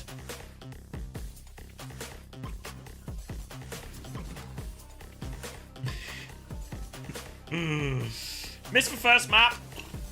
Pretty dominant for T1, honestly. Like even though that lighthouse felt like it was actually in the balance, it required some pretty big clutches from Zeta Division. But honestly, that was always going to be the tough one for them, right? Like Zeta Division, anytime they get taken to these sort of Ilios, Gibraltar type maps, it's always tough for them. Now I imagine we're going to see Zeta Division play a lot more of either the Malga or Orisa. Expecting probably like a Circuit Royale or maybe even a like a Flashpoint to come out here from them in terms of map pick.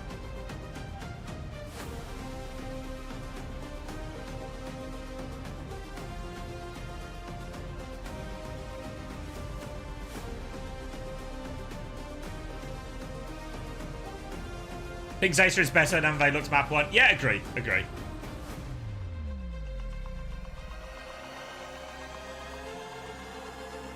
I think this is just the nature of the picks and bans sometimes, you know, you can be put in like you can be put in these really tough situations. Thank you, Ginge. It was something. Will you watch the VPCM 6 map that you missed? Yeah, maybe later today, actually, in between regions. I think what the plan is, we'll watch all of Korea, and then after we watch Korea, I'll go and make, like, lunch and stuff, so I'll maybe do a replay for a couple of hours, maybe do a couple of chores, and then we'll come back, we'll catch up on some of the action that we missed, and we'll also do a bit of a wedding recap, and then we need to do my fantasy changes as well, and then EMEA players will kick off for real. So that's like the big picture plan for today. Donghack was holding up in the Orisa mirror. I don't think it's an advantage to go at. Yeah, I don't know if they can't really target it, but I think they'll be much happier with that version of the matchup. Busy day. Oh, I've just come back from holiday, you know. I feel like I should do some work.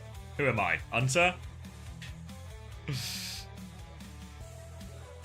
Alright, where are we going? Flashpoint, it is New Junk City, so it feels like this is Malga, Orisa on the cards here. Potentially a tank ban here, like a tank protect as well. I guess, because what they could do is they could ban Orisa to play the Malga version, right?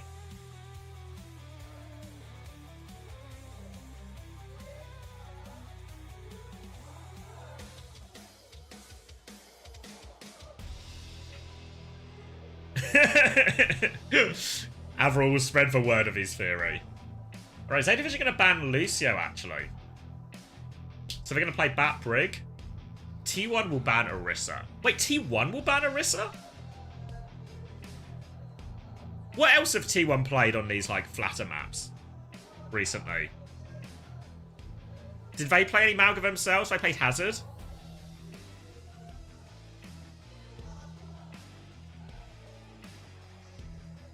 I mean, as far as tanks into a Bat Brig backline is, Hazard probably one of the better tank stat matchups into it. Could just Hazard mirror? Yeah, I don't think either team would be opposed to it. Tonko's Team Fist. Did Falcon sandbag in playoffs so they don't reveal their LCQ strats? No. No, that's just the current state they're in. Yeah, I wouldn't be surprised if we get Mauga from Zeta and then like a Hazard or something from T1. But I think the Orisa ban might be a misstep, because I feel like if Zeta do go for Mauga, you actually want the Orisa available. So I think T1 might be in a situation where they've shot themselves in their foot a little bit.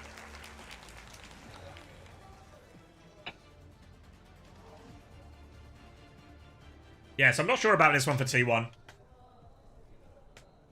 We'll see how it translates into reality, but it's going to be Juno Brig from both teams as well. Proud looks like he's starting on the Freya. Let me get you some game volume as well.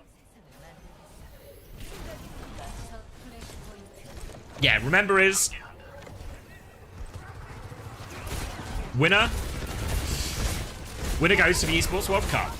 Loser has to scrap it out still. Potentially can't even scrap it out, but we'll cross that bridge when we come to it. Initially, early space for Zeta Division, but has to be careful not to take too much poke here because he is a wide boy. Vulnerable to just catching stray bullets. They're trying to walk forward a little bit now. Deflex has been forced out of Zest. Now the stomp, the engagement, but he's awfully low. He's half HP when he goes for that stomp, so it's going to be a one-way trip for him. He can't waddle out of that. Donkhack is going to stabilize and regroup, and now with tank advantage, T1 can take over this point, look for more kills. Alfie's gone a slightly different way than the rest of his team. They're chasing this down, and actually, Zeta Division managed to get out with their remaining 4 players. But it means they have to concede the first flip for T1. Now coming back, ult-wise, is actually Proud, who is so close to a bowler already because he's got a big old Mauga to shoot. Holding close, looking for this early opportunity. Again, trying to put early pressure on. Bleed out that health pool from Zeta Division. You can see that Finn's actually got a slightly quicker ray, but it's going to be a while since it's up still. Bowler is nearly available as Zeta Division try and rotate through. Donkhack goes for a slash into the backline. Doesn't find anything. Bowler's available now. The bowler comes through. And Zest collapses with Donkhack on that bowler timing, and Zeta have been crushed at the choke here. They'll deal with Pelican, no problem after that one. And that is 2 very quick fights for T1. Double support ult coming up for Zeta Division. Rally about the same pace as Skewed, slight advantage for Finn here, but Donkhack does have the downpour into all of it. Flora's gone over to the Freya now to mirror this one as well, but they will be contained at the choke. Zeta Division going to try and go the far side to come into this one, but they have to get the touch. Pelican will probably be responsible for that. Have to be careful committing their cooldowns because the downpour can do a lot for him here. Donkhack's looking for his opportunity. Big slash, pressure onto Finn, the wall out as well. The downpour, it could be huge. Shield up from Alpha Yi. I think no one gets hit by that downpour. Doesn't find anything and they trade Zest. The rally is good from Alpha Yi. They get the 2 kills. Pelican has secured the touch during all of this as well. So the retake is good from Zeta Division. Done so well to avoid that downpour in that tight room. It looks so good for Donkhack initially on the cast. But Alpha Yi, obviously able to protect himself, but they managed to kite everything else out. And now, yeah, they still have Wraith in this next fight. Obviously, Vigilante's going to have one as well when Skewed has the rally advantage. So it's not easy for Zeta Division here, but if they can get to a cage blade timing, there's maybe a turn factor. T1, though, they want to go quickly, use these ults while the advantage is clearer. They're coming through the left-hand side right now. Bolts into Proud's face will slow him down a little bit. You can see Zeta Division are trying to play a little bit of distance here. Slow the game down, build their remaining ults. They're getting very close to this blade. Walking in, Vigi's going to drop a Ray as they walk forward now. Bowler and Rally and Blade over the top. Ray in response from Finn, but the combo is just too good. It's a Rally Blade. They've used everything. 4 ults into 1. And 4 beats 1. And T1 reap the rewards of their big ult advantage in that, but feels heavy-handed, no? I mean, obviously they win it clearly, but you were thinking maybe just mirror the raise and then just use the rally or use the blade over the top. Maybe throw the bowler in, the bowler's whatever. But since they've used everything now, T1 are going to be very short on ultimates for this. It's going to be a cage and a blade, and the challenge for Zeta Division now is one actually of efficiency. They should be odds on to win this fight. They just need to be careful T1 don't do anything to surprise them, and they probably don't want to overuse ults here. It might just be Cage is the easiest way to win this with one fight. Donghack's going to go in. Cage comes down now. Everyone is caught in that cage. Bowler was thrown out there as well, but Bowler's always pretty disposable. They get the Donghack kill as a result. Zest is going to get stopped too, and Zeta Division convert their cage advantage. Proud with a late trade, but only one won't make a huge amount of difference. Zeta Division can get the first flip, and now they have a Rally Blade coming up for the next one. And because T1 invested so heavily, they're actually still short of ultimates going into this next fight. So Zeta Division with a great chance to chain a couple of fights together here. Eyes on Pelican, eyes on Alpha Yi, but in reality, they can hold pretty close here. As soon as Donghack commits that shift, they can just pop their ults and go for it.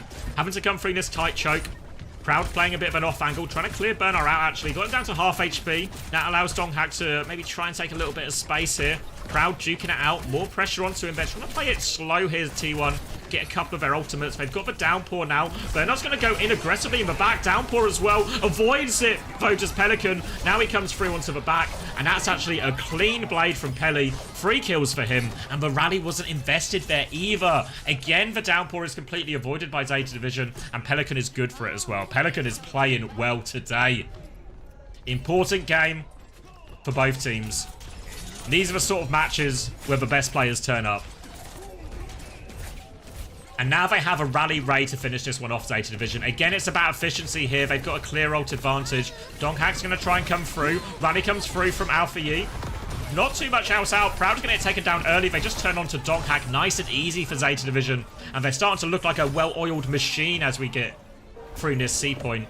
100-0 to Zeta Division. They convert all the ult advantage fights. But now, finally, T1 have some ults to match with here. It's going to be Ray versus Ray in this next fight. Blade advantage for Zest and Rally advantage for Skewed.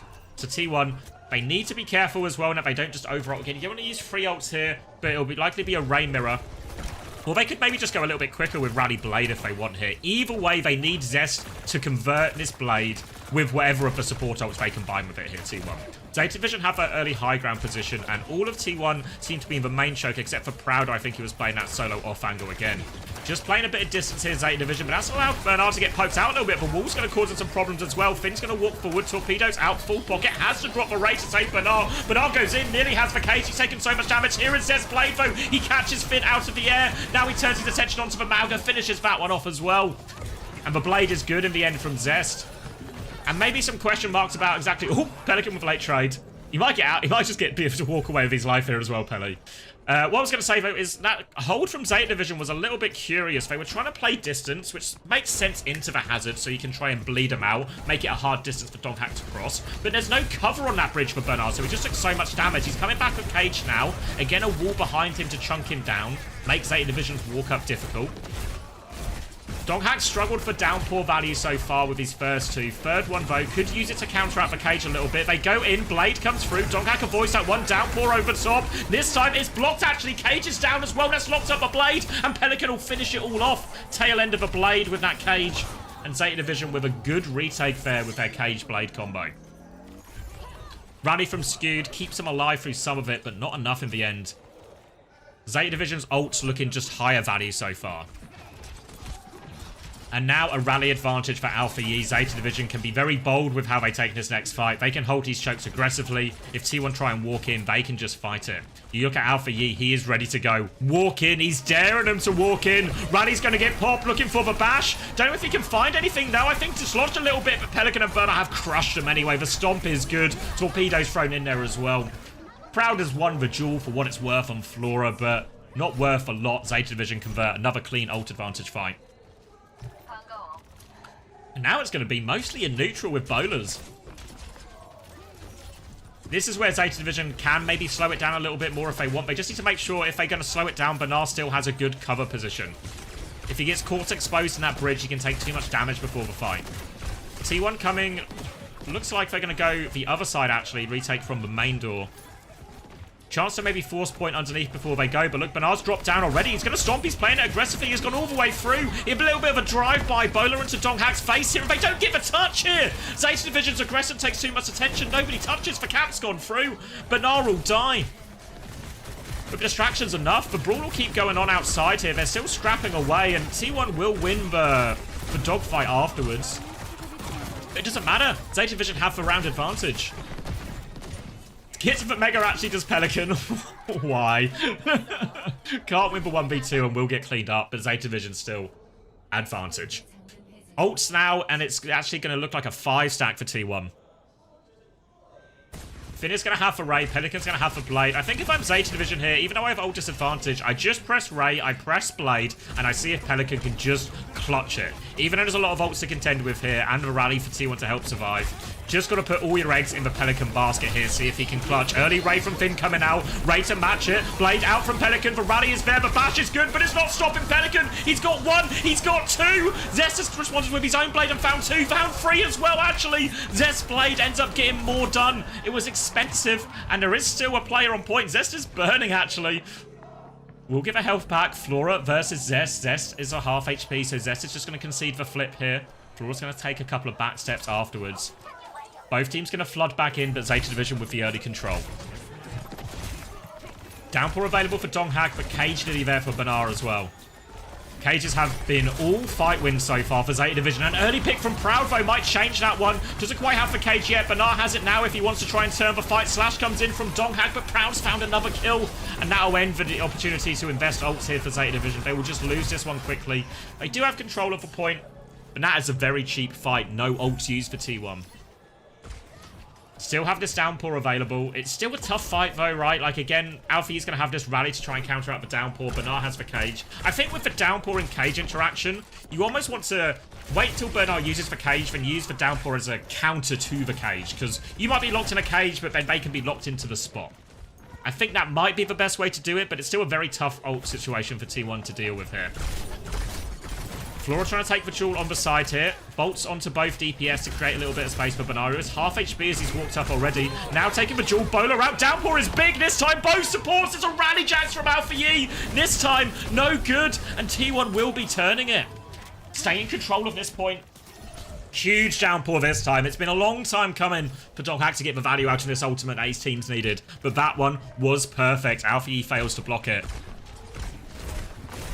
Now T1 have no ult, so they're going to fight forward, try and make the touch as difficult as possible. Zeta Division's comp isn't great for touching with the Genji and the Malga. They're going to come flooding through anyway. Banar has the Cage to try and seal this one up. Cage has been dropped right now, locked up. Alpha Yi, skewed in that one, dies before the rally. They get it, but they do get the touch most importantly. Crowd's left on point. Vigi's actually traded Pelican. I don't think it's making a difference though. And Zeta Division give themselves a foothold. T1 have one more chance at this point. They have to win this fight to keep themselves in this map, but they have rally advantage. Rays are about equal as well, so they'll come out. But this is the fight for T1 to win, and they have to. Retake, though, is going to be difficult. Zeta Division can hold close. They can even fight early if they want, just to make it difficult for touch. The problem is they kind of really need Finn's Ray before they properly take this fight. Coming up, Zest nearly has the Blade to combo with this as well. Pelican's much further behind. Eyes on Zest now. If he converts this one, T1 should be good for the retake. Rally to chase it down. Bash Blade is good. All over him. 2 immediate kills for T1. They lose Zest in the late game, though. I don't think it'll make a difference. Finn still doesn't have the Ray. And now it should be easy clean up for T1, and they will be sending us all the way here on New Junk City, tied up 2-2. Rays are equal. Donghak with a downpour advantage. Pelican obviously now gets that Blade advantage as Zest used it in the previous fight. Eyes onto Pelican. He's been good for him so far. T1 are going to get the early hold here. The point doesn't unlock for 25 seconds still, though, so there will be a fight before the point unlocks. T1 maybe even have the option to go early here if they want. Just try and throw the downpour, disrupt some of this. Pelican doesn't quite have the Blade to combo with the Ray yet, so could just be a Ray trade before anything happens, because Zeta Division look like they want to walk. They don't want to give the flip for free, so it's a speed ring around the corner. They go through. Pressure on. Pelican gets taken down by Donghak. Now the downpour is out on top. It's locked them down again. The downpour's huge. And T1 have crushed this Ray fight thanks to Donghak. Zeta Division, they didn't want to let the point flip go over for free, so they take the fight first, or fight before they have the Blade for rally and these other ults to throw in. And Donghak hits another huge downpour. It was an 0 for 2 to start with, but these last two have been fight-winning downpours, and now T1 in a good situation, in control of this final point. Alpha Yi coming back with rally, Pelican back with the Blade. But they can hold forward here, T1. You can see him harassing both sides. Donkak wants to play for trades here. Get onto this backline. Pelican walks forward as it comes through. Banara's fully walled. It's perfect. He misses the rotation. The rest of Zeta Division are on point. They're trying to flip the cap. The touch comes through, and now Donkak can take it over. They're going to rally. Alpha Yi wants to win this. They have no tank. More pressure onto Alpha Yi. Zeta Division get the flip. Donkak dives above him. Pelican has the blade. No tank, no problem. Pelican goes in, but he can't find the final slash. Skew takes him down. Zest now over the top, and T1 are cleaning it up. Just a couple of players left now. They're going to deal with it. Zeta Division, they saw an opportunity. They tried to use the Rally Blade to overturn the tank disadvantage. But Skewed, just too slippery, just too far away. And now T1 one fight away from taking a 2-map lead in this all-important semi-final. Skewed is going to have a rally for it. Zeta Division have nothing. They have a cage if the fight goes long, but T1 don't want to let the fight go long. They want to drop this rally, get a blade, get a downpour mid-fight, finish it right here and now.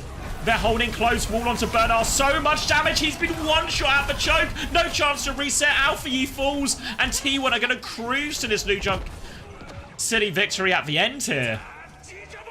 Downpour thrown out by Donghag. There's no one even left to downpour. And T1 have devastated them on that final point. Good to see you, Amma. Have a safe trip. Good games today in all regions. Yeah, but I just got one shot. So you've seen as obviously a lot of the time when people think about Hazard in a lot of these comps, they think about the Hazard sort of finding this engaged timing, you know, put a wall behind a squishy or something, try and hit your meat shots with your shotgun, stuff like this. Thank you, Rebanner. Yeah, my wife does know what Overwatch is, but I reckon I know more about it than her. What was I saying? So yeah, Hazard. So normally like downpour land on a backline and hit the squishies right, but we see T1 doing like another version of the wall. Like a lot of the time when Zeta are trying to do these big rotations, to say there's like a choke point here or something, and Zeta Division are trying to go through. Obviously, they don't just want to 5-man rotate, or they'll get walled immediately and their squishies will get caught. So you see Bernard trying to sort of poke his way in first, use the fact that Malga has 2 hands and 2 guns, just to try and poke out this. But what's happening when that happens is the Malga walks through the choke, there's a little wall behind, and then it is just 5 people bursting this Malga down. And then Bernard either gets one shot, like we saw in that final fight, or he loses so much HP that he basically has to run out. Because their tank is so low and they need to heal him up, it makes it so hard to retake these chokes from the Zeta Division side. I think in many ways, the answer to this... Let me just turn this music down a little bit. The answer to this might be to try and play wider retakes, more angles, have the Brig support the Freya in, or the Brig support the Genji in on some of these angles. But you've got to be very careful against the Hazard comp. Because one thing that the Hazard is a little bit better at the Malga at in a lot of situations is if there's, let's say you're holding point, let's say this bridge point, for example, and there's a Freya here, and then there's like, I was going to do say 4, but let's say 3 people here or something. There's 3 people here right next to me, and then there's like a Freya Brig here or something. What the Hazard team can do, if I use yellow for the Hazard team, is if the Hazard team are just sort of holding this choke, they have the opportunity to just use the speed ring, use the Hazard mobility, and just pick one of the sides. Just take a 5v3 or a 5v2. Which is why Zeta Division are trying to play more stacked on these retakes. But they need to try and find a bit of a middle ground, I think, here at Zeta Division, where they still have some kind of angle to poke this out. Because right now, they're not able to clear Donghak or put any pressure on Donghak or Zest before they walk through these chokes.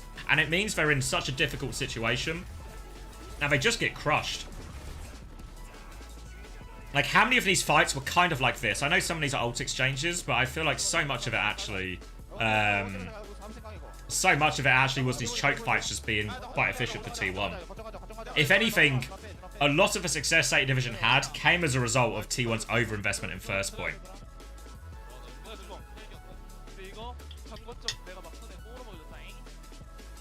Can I draw a smiley face? Yeah. Draw a smiley face.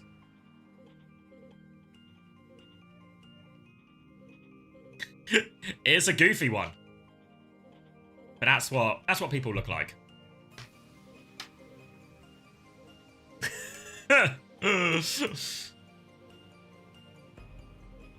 Yeah, that's actually exactly what I was drawing, Gigalore.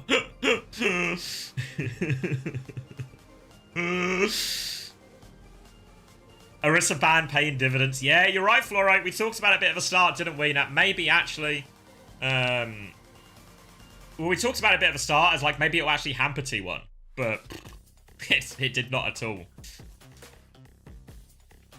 Actually, yeah, if anything, you're right. Maybe I was skeptical for T1 ban, but maybe I was wrong. Maybe taking the Orisa away actually made it easier for them. Surprised there was never a moment where Zeta Division also just considered the mirror. Just take the hazard mirror instead.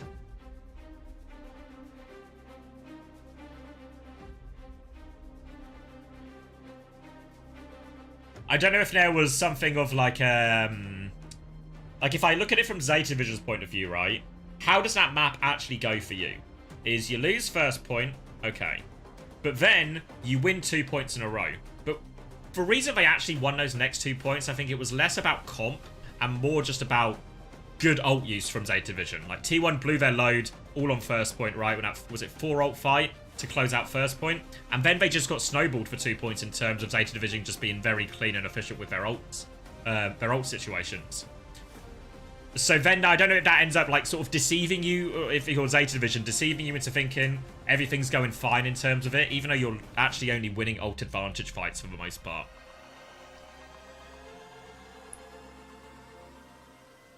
Just checking if we have any... Did my voice just crack a little bit? I'm still going through puberty. I think 16 teams are invited, Westy, but also I think anyone can go. You just won't be funded to go. But 16 teams are going to be invited. But if I'm not mistaken, they all have to pay their own way as well. No one is funded, even if you qualify. So even if you're like Team Falcons, for example, and you're invited, you still have to pay your own way. Obviously, in Falcon's situation, I don't think we'll be running into too much of a problem. Invite is Kappa, basically. I presume you'd get better seeding, right, in the last chance to qualify. Now, if you're just a team, if you're just, honestly, like, grab your 5 mates and go if you want. But if you just grab your 5 mates and go and play, you'll probably come in unseeded. Whereas if you are Falcons, you come in with, like, one of the career seedings, I guess. So that's, like, the only advantage of actually being invited.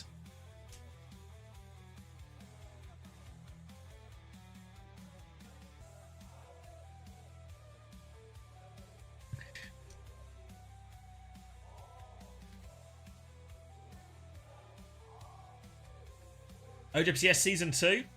They've drawn the whole gang.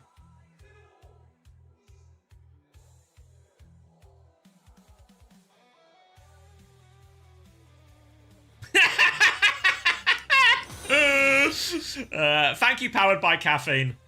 And thank you, Chris, for keeping it real.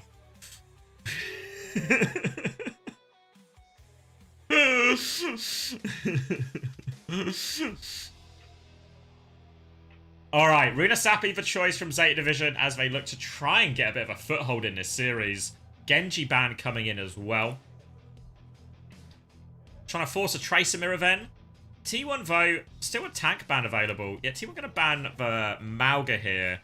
So now my guess is this is going to be the Orisa. We're going to see like Orisa Bap Lucio type mirror. Probably Tracer Freya or Tracer Cass or something. Is Mauga the meta in these maps, or is it teams that don't like the meta trying something different? It feels like on a lot of these ground maps, like the New Junk City-esque ones, it feels like Ram, Orisa, Mauga all kind of in play depending on the team. I feel like Orisa is probably the best of all of those. Orisa also particularly good into the Mauga. The normal way this works in terms of those 3 tanks is like an Orisa good into the Mauga good into the Ram. And actually, the Orisa's pretty good into the Mauga as well. So it's not quite a full cycle, which is probably why I feel like, in my head, I feel like the Orisa should be the strongest out of this. But obviously, the Orisa was banned on that previous map, which is why like Zeta tried to find like the next best option. That's not perfect either, because obviously we see Hazard and other stuff get involved in this. Okay, so yeah, it looks like this Orisa mirror is in play here. Obviously, probably, would I say Bernard's best? I don't know if it's Bernard's best hero, but I think he is the best Orisa. Donghak no slouch either, though, and T1 have a 2-map advantage. Remember, this is the important one. Well, they're all important today. Winner of each game gets direct qualification to the Esports World Cup. So what you saying is play Orisa all the time? You've got it, Twisted Umbrella. You've got it. Alright, Let's get these predictions closed. People are at 64% for T1. Doghack's actually gone Hazard. It's a Hazard Venture as well here. So this, in theory, this is going to make Bap's life so hard for Finn, actually. Bernard now needs to probably play a little bit to meet the tank here. Doghack goes over the wall. Flora's going to avoid that one. Wall comes out from Doghack. Maybe not exactly where he wants it. You see Bernard immediately turns onto that tank. The spear to knock him out of block. And they do survive here. And a lot of the neutral's going to come down to that interaction. Because there we see Doghack just go first tempo, essentially, right? And as soon as he thinks he's got a good setup, over the wall, and he is in. And Zesta's going to come flying in as well. So, Bernardo has all his cooldowns. Finn has Lamp, Finn has Shift. Lots of ways to survive all of this. Now Doghack's going to go on to Bull, and it's going to be, Kiri, Lucio, Bull. So a very different look now coming out from T1. This is going to be similar to what we saw them play on Ilios, where it's going to be a lot about cycles. Can they force down cooldowns early? Particularly the Bap Lamp is the big one to keep your eye on here. Zeta Division, on the other hand, they can just win through point. If they keep forcing point here, Zeta Division, someone has to touch from T1. And T1 don't want to touch point with this comp. They want their Bull to set up and hit the backline. And they want Zest to be able to combine with that as well. I think it's actually going to be Zest who's going to take over a lot of the point responsibility. But they found Alpha Yi out of nothing. Now the burrow underneath, and Doghack just harassing them. But they're sort of all fall apart right now. Banara's going to be the last one alive. He gets one trade, but not a lot. And T1 are going to immediately regain control of this point. Flora's going to go over onto the cast now. Better matchup into the Bull. They want to make his life hard. Even possible, Pelican can actually go Sombra if he wants. Might be overkill, though. We'll see how they get on with the Cass. Again, Doghack is in the skybox. Have they found him? No is the answer. They're going to try and go inside. This makes it harder for Doghack to find value on the Bull. I think they spotted him as well right now. Doghack's looking for his next timing. Proud in the trees. Bowler is good. Lamp comes out. He's going to be so low, but it actually kills Finn through it. They've killed Vigilante in the meantime, though. They're still trying to walk forward Zeta Division, but without that Baptiste, their main source of healing is gone. And I really think at this point... Whoa, Bernard's going to Terror Surge? Wait, it's just winning it. I thought it was over. I thought it was over, but it's not. Bernard's just going to clean it up. He spots the opportunity. After Finn died so early, I thought it was curtains, but never mind. I started preparing for the next fight, but I called it too soon. Bernard turns it around. And now they can start playing through point. They can collect Finn from spawn. T1 about to have the mines, the beat, the Kitsune rush, all to engage. Zest is going to take over point responsibility again. Doghack is behind right now. Pelican has eyes on him. The roll through and the mines. Lamp onto Flora right now. Booped, but not dead. They all survive the initial mine engage. Now the beat comes out. Huda's going to match that one as well. Vigi nearly has the Kitsune rush, but Window is out from Finn. He's trying to pocket everyone. Tectonic shock being used as well. No kills for Zest in that, though. He's been forced underground, but more pressure onto Finn. They keep going with the Kitsune rush. And the beat Kitsune rush, just too much in the end for Zeta Division to survive.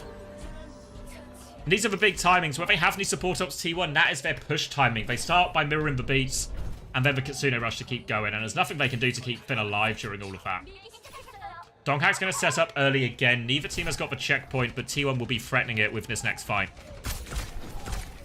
Proud playing this long angle as well. Pelican has now gone Sombra, so all of a sudden Doghack's life will get very difficult right now. He can not only be cleared, but he can really be killed now by this comp of Zeta Division. And they need to do that. They need to relieve some of this pressure on Finn, because he is getting traded every fight right now in the Baptiste. Flora's going to try and clear the ball a little bit right now, but he's mainly shooting blanks, honestly. Now he's going to keep forcing him out now. Pocket from Alfie to clear that one. Banara's taking a bit of space on point, but he's having to duck behind that car. He's half HP already. He needs that pocket coming through. Pining is available as they retake coast. Bowler is out. Onto Flora. Kills him, actually, right now. The lamp was out, but it was for Alfie. And again, they're picked apart as they try and rotate forward. Banara's going to die on point. But this is going to be a significant lead for T1 now. Oh, a late trade maybe? He's going to Terror Surge for it? Bernard Terror Surge. Is he going D.Va or something? Yeah, it's a Brig swap as well. Presumably D.Va as well with that Terror Surge investment. He's sick at Orisa. Oh my god. No way he's sick at Orisa. He's actually cooked. He's actually cooked. He really wanted the trade. The Brig will help a lot here. This comp now from Zeta Division is now so anti-ball, they should be able to survive. A Javelin onto Doghack to clear him out initially. Zest is going to try and set a burrow up underneath. Zoning the backline. Flora's going to try and poke back out. More pressure onto him. And T1 are about to have this very scary double support ult timing as well. How on earth is Zeta Division going to survive in this next onslaught if T1 get these ults? Mine's behind. Flora in trouble. Flashbang denies him a little bit, though. So doesn't get the perfect setup. But Zest has found the kill onto Alpha U regardless. And now, as soon as one part of the backline breaks, the rest of it does as well. And Zest able to set up the flank. Pelican does trade for ball. So Zeta Division's comp, it does what it's designed to do. It kills the ball, but at the expense of everything else. And now T1 have got a significant lead. And the support ults to finish this.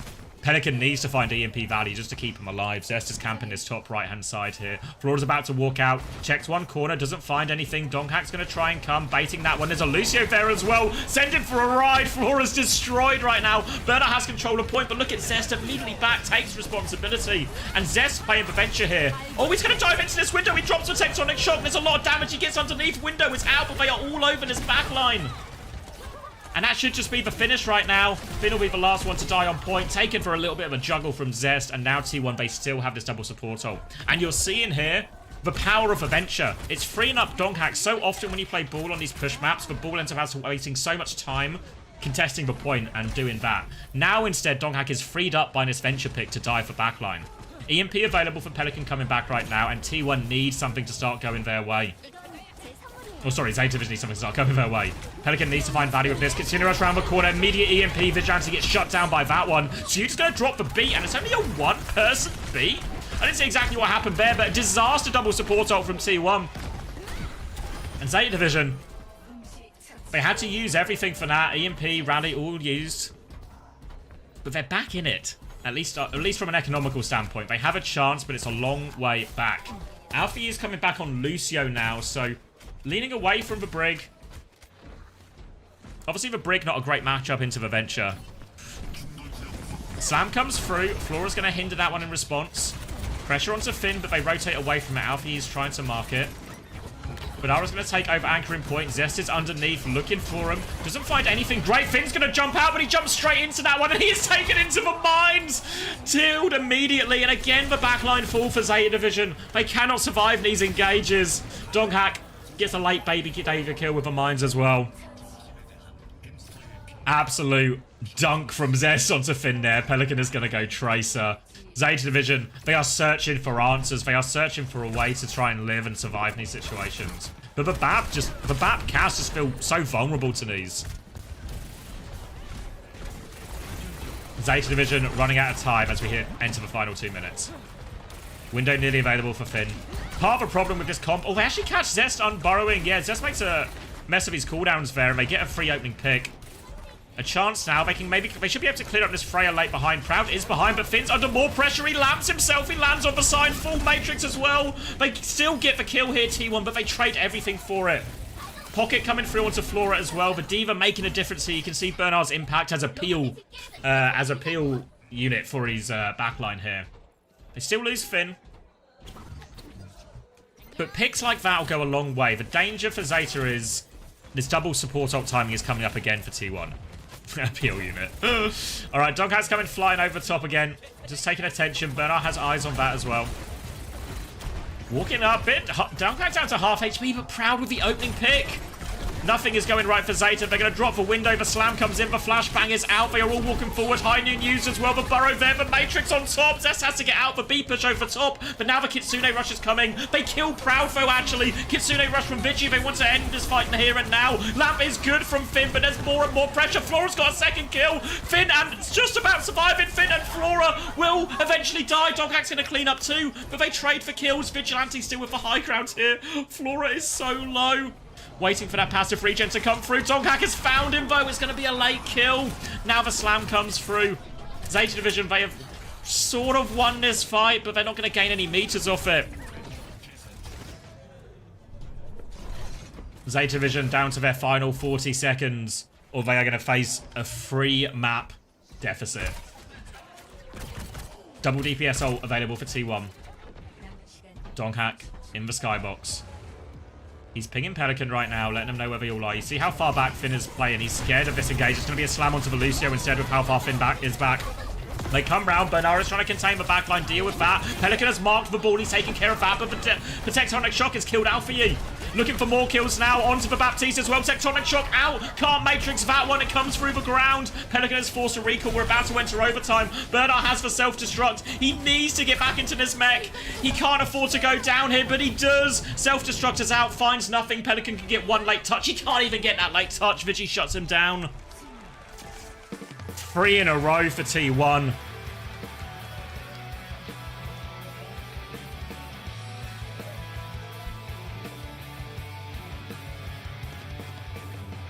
And wow. Wow. Felt really hard for Finn. I'm not sure why there was never an option where they just went like Diva, Kiri, Lucio or something. Because we saw it, right? Like Finn's dying every fight. But we're seeing some of these from Finn's POV or from like or from the Venture or Bull's POV on T1 side. And how hard does it look for Finn, right? Like it's an absolute onslaught onto Finn.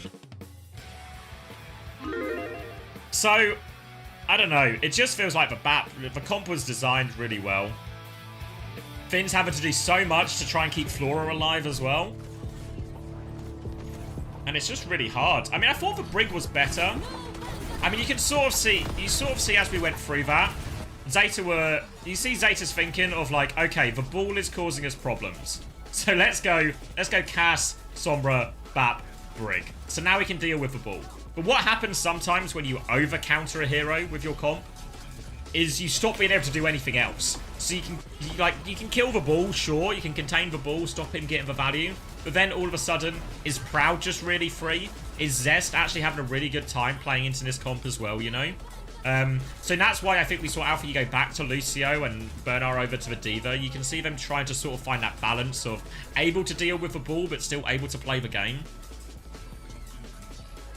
And they just clearly didn't have an answer to that. I mean, credit to T1, though. I really liked their style. You know, using the Venture as a point anchor, I think is like a clever adaptation that frees up Donghack to get loads of value. Donghack is forcing all these cooldowns. And we saw it. There was maybe one time we were on Zest POV where I think we maybe saw like his full playstyle in play. Where, I mean, this was a great, that was a great kill. But basically, is they start with control of payload. So let's just say the payload is here or something. And Zest starts here. Meanwhile, Donghack is going to start in some bullshit position, right, behind them. Then as Zeta Division try and take control of point, what's going to happen is Zest is going to be able to go... Let me get yellow back. So Zest is going to be able to try and find some sort of setup engage. He's going to maybe burrow underneath and try and hit this backline at the same time as Donghack does. They go for that hit. This forces for Lap. This puts Alpha and Flora Bin into all sorts of danger. And then when they do that, Zest is going to try and go for a play with his unburrow. Maybe he finds something, maybe he doesn't. But then what Zest does is he comes back to point. So then we saw Bernard just anchoring point on the Orisa a lot, right? Like just contesting this robot, taking control of it. But the problem is he would be able to gain like a couple of meters, but then Zest would just be back. And obviously the Orisa can kill the Venture, but Zest can really stall it out. You know, he's getting pocket, he's able to burrow underneath. All the time as well, like we talk about all NIS pressure onto the backline, etc. All the time this is happening, bloody Proud is just standing here on Freya. Just you know, shooting. Even if he's just shooting the tank, he's getting value, you know, he's making it hard. And all of a sudden, Zeta are forced to play an entirely reactive style. And it's hard to play a reactive style. It's sort of, in kind of since we went to Overwatch 2, since we went to like 5v5, it's very hard to play a reactive style a lot of the time. Like, we were able to do it in, maybe not since Overwatch 2, maybe that's too far back. But maybe since the Season 9 changes, I feel like the reactive style's gotten a little bit harder.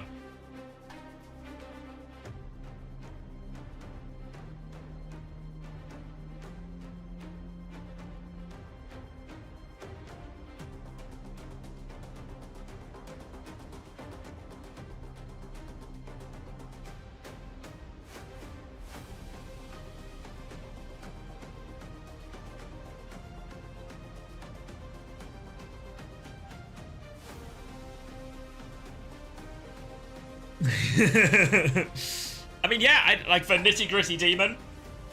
I mean, I like it. I like the comp. Thoughts on this music? Yeah. It's classic Overwatch music, no? Is Nitty or Gritty more important? The Gritty is more important. Is it not? Is it new? It's new for last Stockholm. Okay. Good either way. But yeah, so what do I do if I'm Zeta Division now? I can't. I need to. What mode are we on? Is it escort left? Oh, escort and hybrid left, right?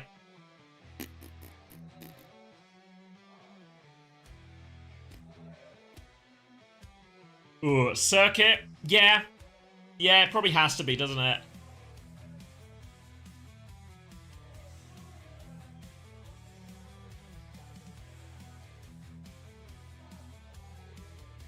Should have been map 2. I mean, you're right about that, Unbound. Should have been map 2.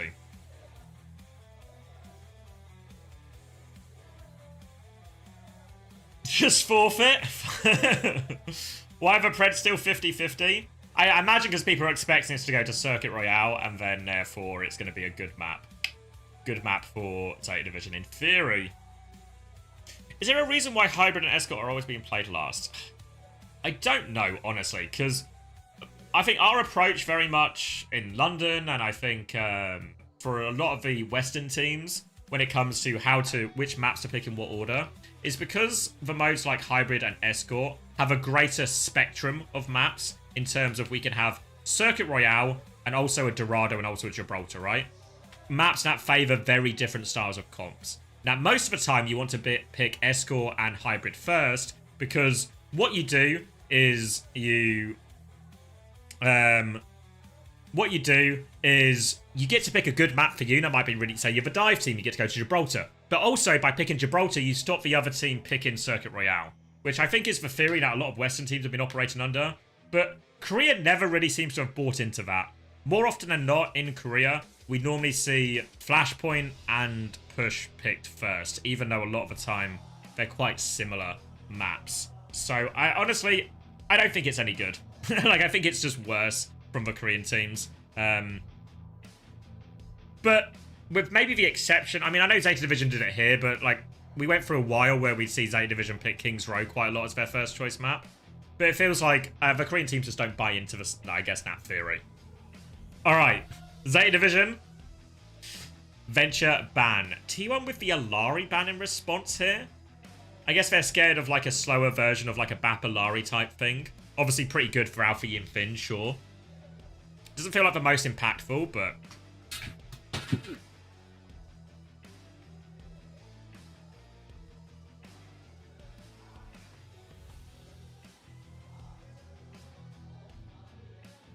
Or when the map is mirrored, the better team just wins. TF2 theory, that one. Alright, so are we just going to see, like, Orisa? Yeah, Orisa direction. Full mirror. Full mirror for now. Obviously, we'll see what the attackers choose to do.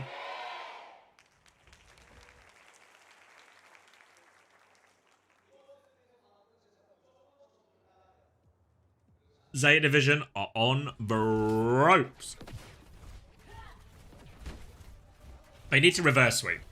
There's no other way to dress this up. T1 are on the verge of qualifying for the Esports World Cup.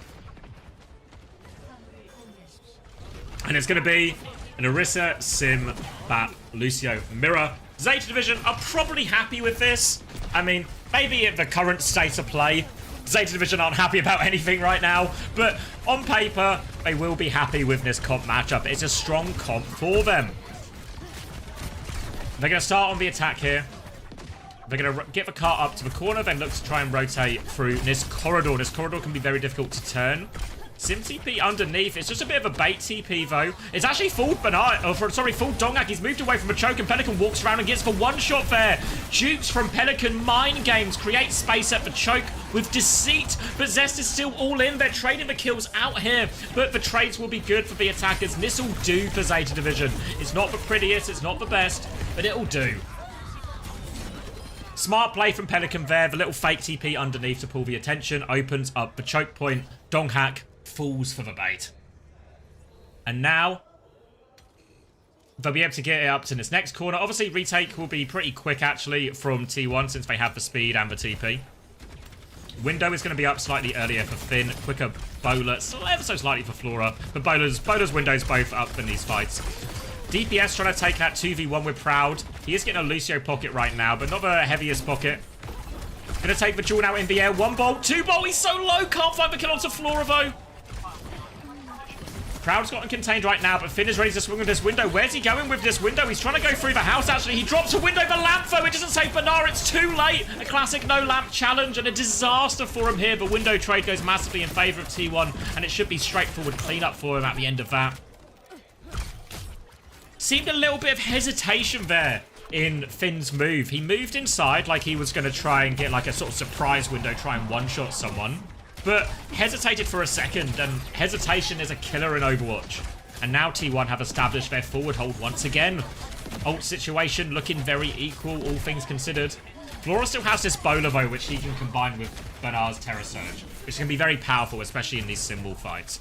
For now, a Sim TP to the low ground just to try and keep their position. TP to flip, though. Well, they actually flipped it. T1 have again been juked by the TP. They are just behind in these games. The symbol is atrocious from Zest. It's so much better from Pelican. They do get the touch, but they are in so much danger of C9ing. Skewed, the beat is difficult as well. The beat comes off, catches everyone. So does Alpha Yeet. Now, the Bowler is out. The Terror Surge is there from Donghak. Finds nothing. Bernard still has his one. Donghak is on life support. Birds in it, but he killed the Sim. The Sim kill's so important. Not out of the woods yet, but the cap has gone through. They forced it, and again T1 are juked by the TPs. They might even get all the cleanup here, actually. It's just Bernard and Alfie left. Bernard might be able to... No, won't be able to find another kill. Will die, and T1 will be able to establish on the high ground.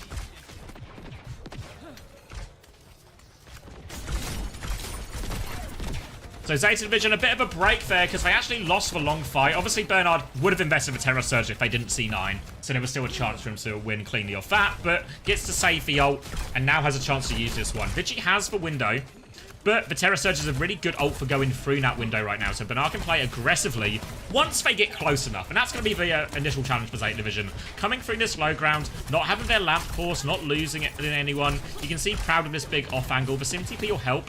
They are underneath right now, but they are still under a lot of duress right now. Donghak's going to get that kill onto Flora, and now they want to push forward with player advantage. Finn's going to try and turn with the window from inside again. Forces T1 to take a back step, but they've just disengaged this window, so they've got a kill, and they forced an ult out for free. Dream situation for T1 right now. Now they have their own window for this cross as well. Skew's going to make his way over to pocket Proud on the flank a little bit here.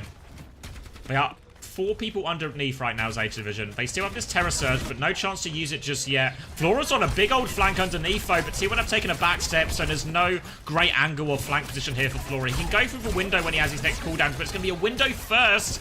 Window, the ult, that is, from Vigi, and they push forward and kill Flora with that one. No response yet from Zeta Division. Not a chance to use any of these ults. They have TP behind. Where is Zeta Division going now? TP to chase him here from T1, pushing for player advantage all over Finn. Lamp is out, Javelin's out of it. Bernard goes for the Terror Surge, forces the Lamp out in response. They continue to push forward, but no kills. Bernard finally gets one, but it might be all he's going to get. A little bit of help here, actually. Alfie was still in there trying to find a trade, but nothing doing. And honestly, the TPs were perfect for Zeta Division on the first point. These ones on second, they both just ended up in sort of awkward positions behind as 4 players. And T1 are winning these fights so efficiently. They still have all their big ultimates. Zeta struggling to charge a few of these as well. Proud will continue to harass on the other side. Sim TP is out. Pelican's 1 HP, has to be careful, but they do get through to the point. Flora's going to try and go top left right now. TP in, symbol out from Zest. Pelican doesn't have the mirror for it yet right now. They push forward. They crush Finn, but B is late from Alpha Yi. Huge disadvantage now for Zeta Division. They're going to invest more, but Bowler actually goes in as well from both teams. But the damage might already be done. Zeta Division going to fall over here, and this second point has been flat. They get the symbol out at least. They get the beat the symbol. It's not the worst trade in the world. They have the symbol to work with now. The problem is if I'm T1, because Zeta Division have to come underneath me, and they have to do these difficult rotations, even when Pelican drops the symbol, we can just press this beat and Terror Surge, and we can go kill Finn. If anything, they sort of need for TP to maybe give Finn an escape here to this as well. They need to do a lot here, Zeta Division, to deal with this beat Terror Surge push. They're trying to go for a coast push initially. Donkhack responds to that one. Flora's going to get caught on the flank. They have a bit of space in main, but the window is back out from Vigilante. It's quite early, actually, but Proud still has this off angle, so he's just going to pick him off in the back. Lamp doesn't save him. Pelican has to commit the Sinwolf with a clutch, but there's no one left alive. They're just going to get mowed down right now. The Sinwolf does nothing. The flank is shut down. Bernard's going to find one late kill, but he is just in the mincemeat here. He's getting fried from all sides. Victory Terror Surge for Donkhack. 1 foot into the Esports World Cup already, T1. All they need to do is beat this distance to secure their spot.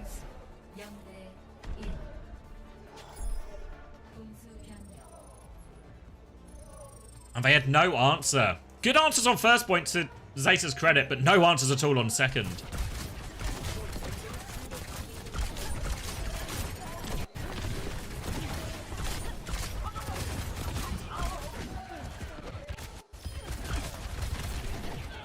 Tough, tough, tough now for Zeta Division. Now, if you want the cope,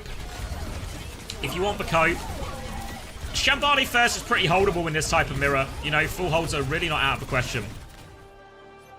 If anything, I know it looked quite straightforward for Zeta Division, but there were some big outplays here in terms of TP mind games. So there's hope for Zeta, but there's not a lot of hope. Gonna be looking like we're gonna get more of the same mirror as well. Zeta not changing anything in terms of lineup, but they need something to start going their way.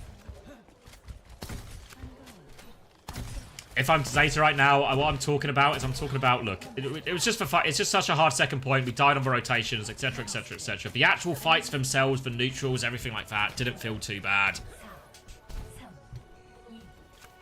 Zeta need an almighty turn of fortunes now.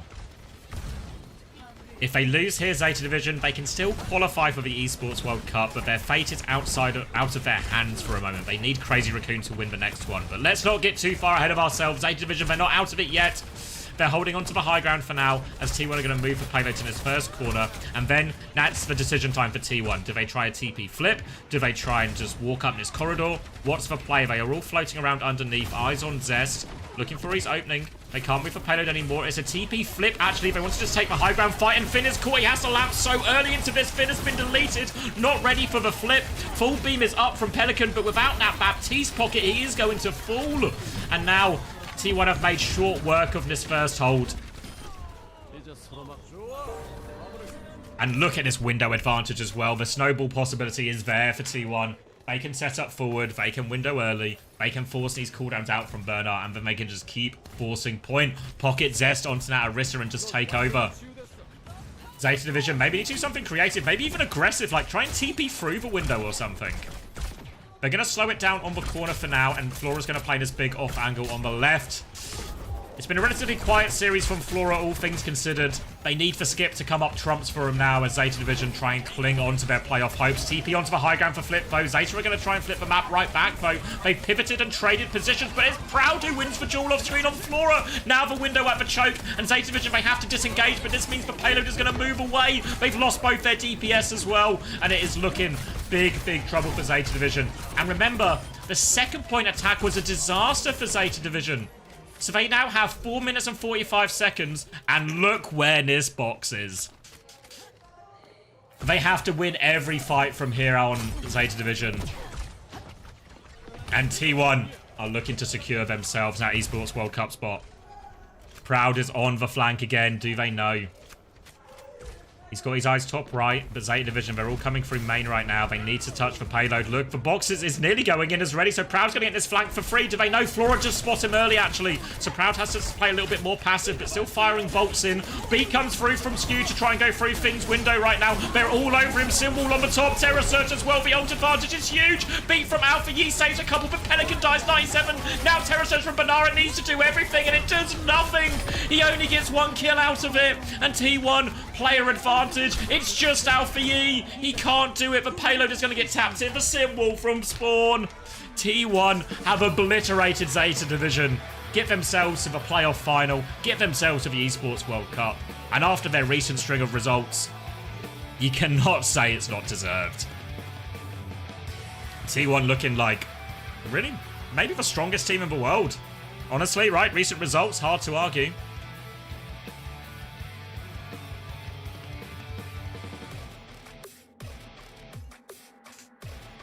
How long are the breaks between games? Probably like, not like 15 minutes maybe. We'll have like we'll have player interviews and stuff. Maybe a bit closer to 20 minutes.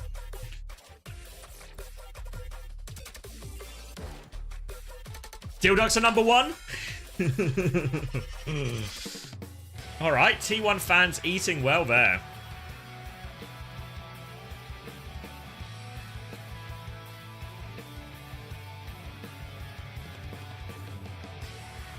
Ample time for some marbles. Nice try. We'll do marbles tomorrow because we got some codes to give away for the raid.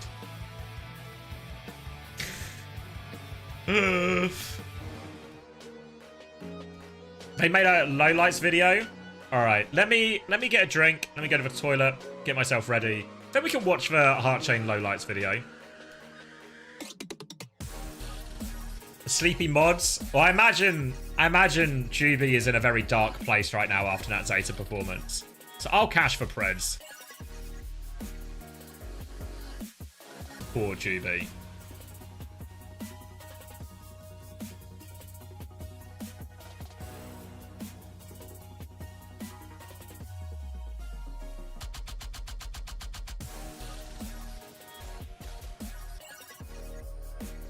Have you even seen Playoff to Juve scale? Bold claiming calling T1 the best team in the world. Good shout, says Chrissy. Maybe Chrissy knows something we don't.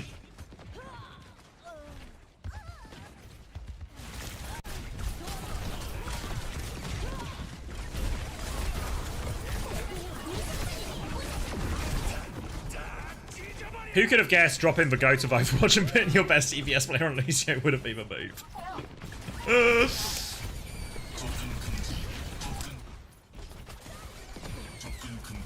So let's go to the playoff. Let me update it so it's in. So Esports World Cup qualification wise, Crazy Raccoon are in because they won stage 1 major, if we remember. T1 are now in. 2 spots in total from Korea. So T1 have now secured their spot. We're going to get in this AG versus Crazy Raccoon game now. And basically, let me just turn this down. Quieten down highlights. The way this works now is it's pretty simple. If AG win, they qualify, right? They just qualify and nice and easy. And Zeta Division will have to go to the last chance qualifier. If Crazy Raccoon win, so if the bracket ends up looking like this, what will happen is Crazy Raccoon already have the spot, T1 will have the spot, but what will happen is AG versus Zeta will basically become a winner goes to Esports World Cup, loser goes to last chance qualifier. So if you're a Zeta Division fan, what you are rooting for right now is you need Crazy Raccoon to win. You need Crazy Raccoon to win to give yourself a chance tomorrow in that third place match. If you're AG, obviously, it's a bit simpler. You're rooting for your team to win. Alright, so let me leave you with the interviews and the highlights and stuff. And then let me grab a drink, top up. I've got a sandwich as well, so I'll get my sandwich. And then we can watch some lowlights as well. Alright, be right back, everyone.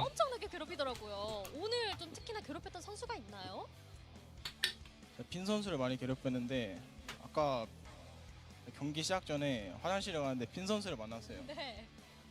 제가 미리 말을 해놨습니다. 혜진아, 너만 죽여줄게 그냥. 그래서 아 이미 데스노트에 적어놨다. 네, 그래서 빈 선수가 저한테 이러더라고요. 뭐라고요? 뭘 죽여봐. 그래서 저를 그냥 죽여줬어요. 네.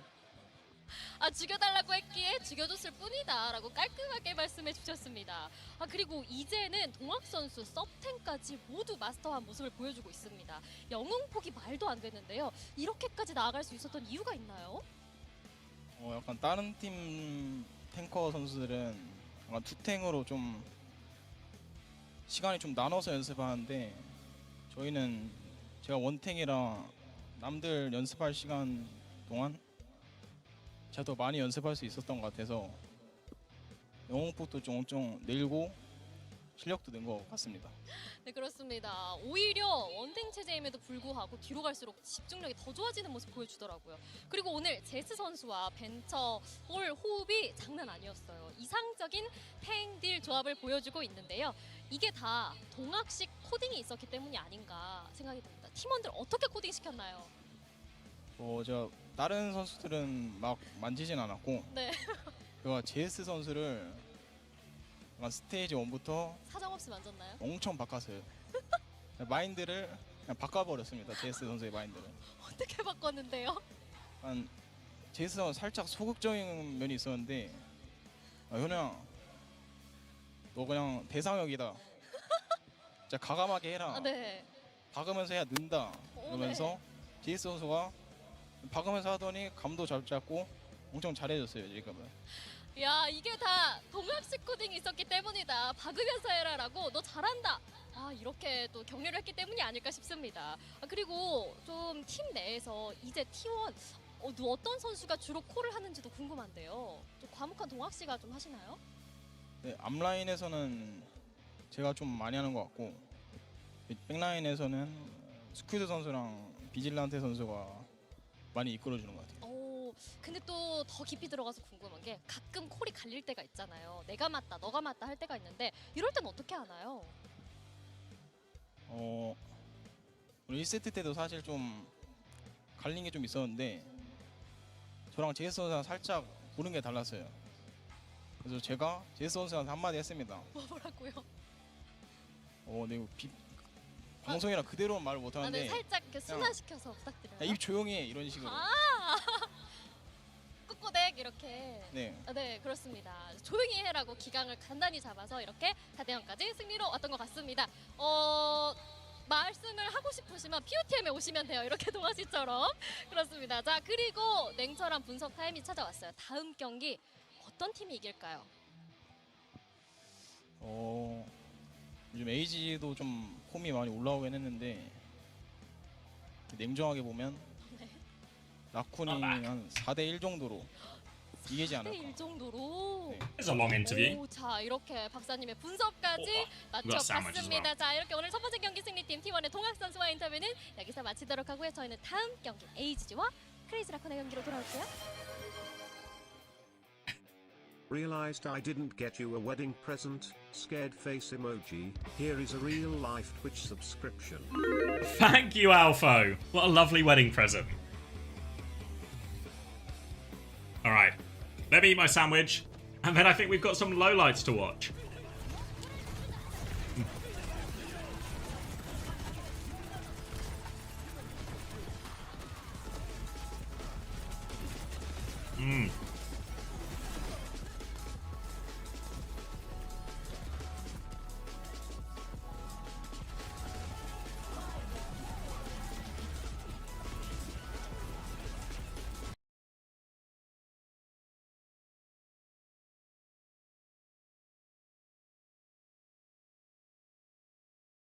Alright. So this is CX Heart Chain. A team near and dear to my heart. But these are some lowlights. So let's see how well they are representing me. And see if it's a good endorsement.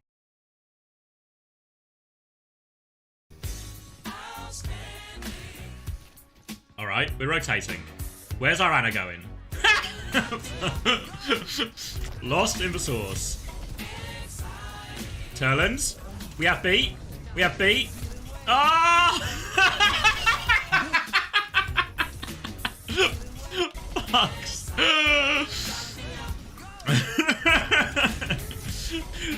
I don't know if you're still watching on YouTube chat, George, but you know when you're complaining about random bits of a map that you can't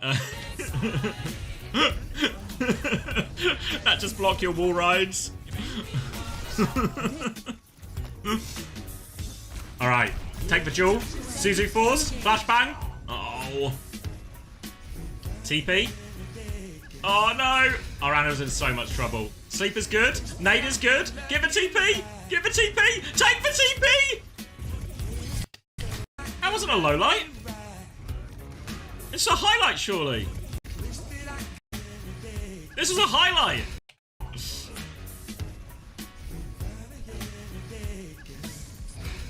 Outrageous play. I should note though. Do you know how? Do you know how no one is actually trying to help Vienna at all? You know, like, does our Sigma not have a cooldown or something we can use to help our Anna here? Like, there's the shield. Oh, okay, I see our shield. But then our Sig just leaves. Look at look at the HP. Look at the HP and our Sigma who leaves.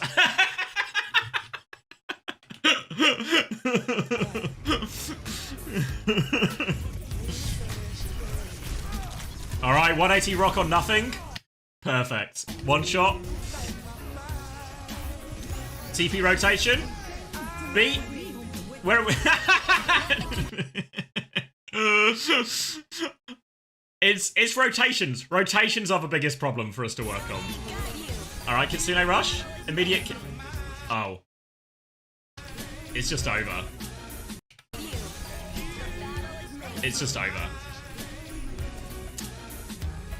Wasted. 5-man rotation.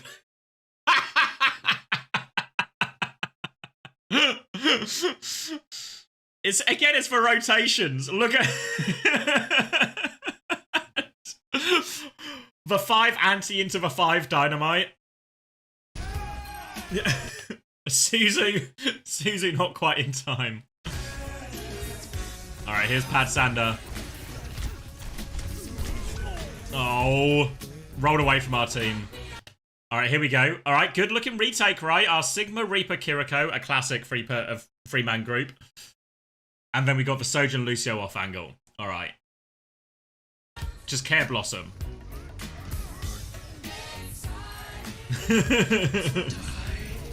Ah.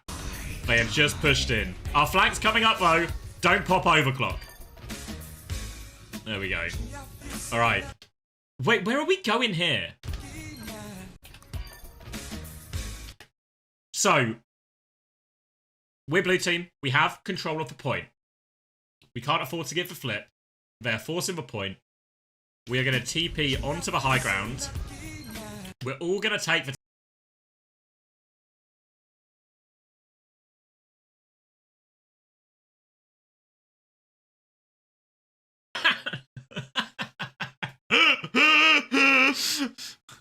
The plan was to TP me the Sig onto Vienna, not the whole team. One of the problems we always had in London is when we would do some of these TPs, we had to invent a load of code words just for like who's taking the TP. Because you know how hard it is? There's just something in the human brain. Now, when the little pop-up comes up and says, press whatever your button is, F to teleport. It's fun to press the...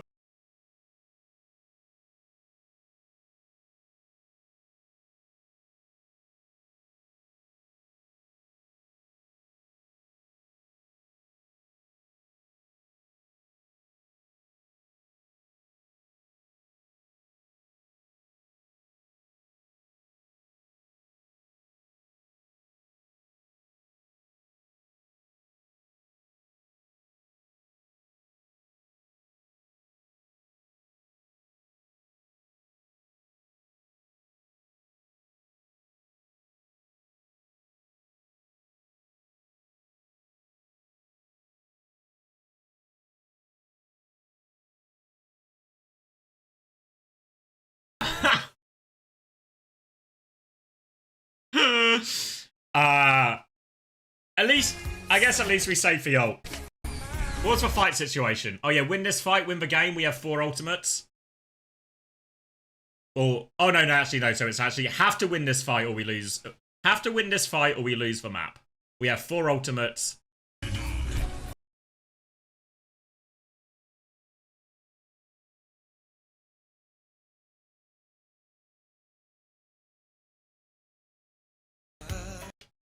This is the same fight as the one before.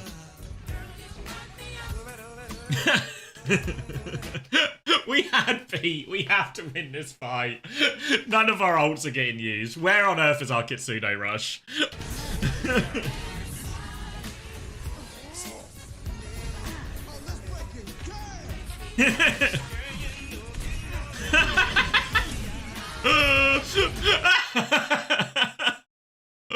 My Winston is playing the game.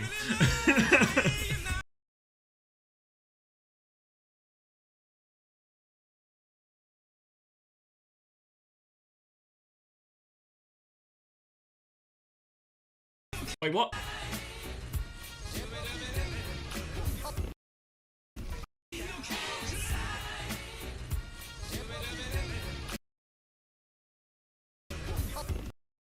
What happened?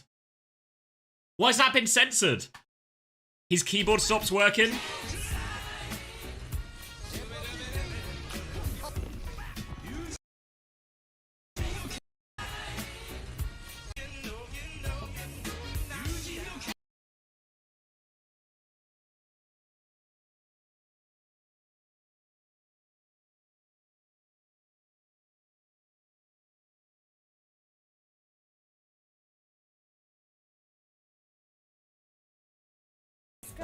Wait, I remember this clip. This is a classic rally. Rally bash into 8 mines. Oh my goodness, I actually want to kill. I thought it would go. Why didn't I go through, man? Why didn't I go through the mines? Go through them. I think he's got it. He sees it. He's got Barrage as well.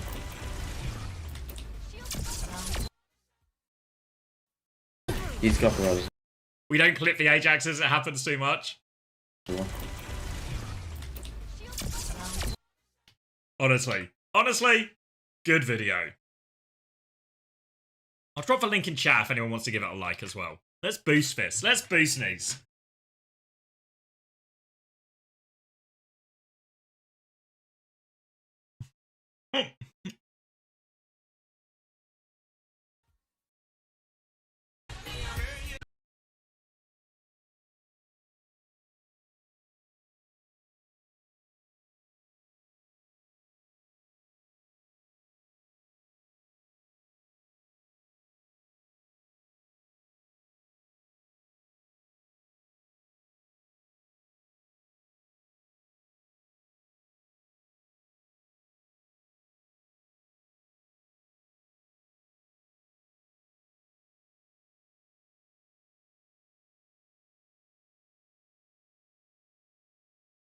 Honestly, but other than rotations and mechanics and ult usage, it all seems pretty tight actually.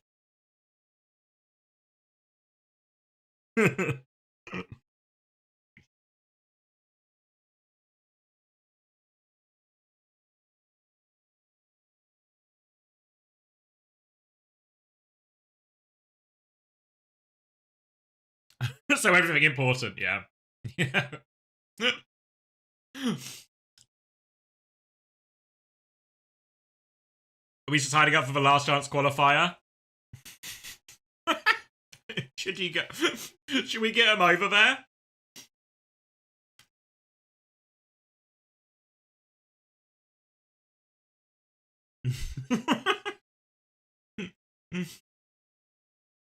Oh, yeah, for you, Shield Me, first game, not close at all. Not close at all, really. Hoping for more of a banger from this one. Smash got you hooked up? You're going to win the Smash competition?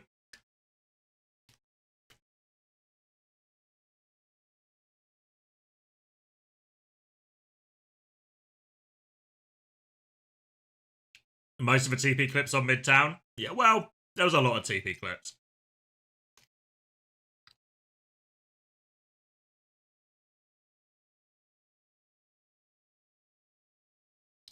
Now you can post it, Terra.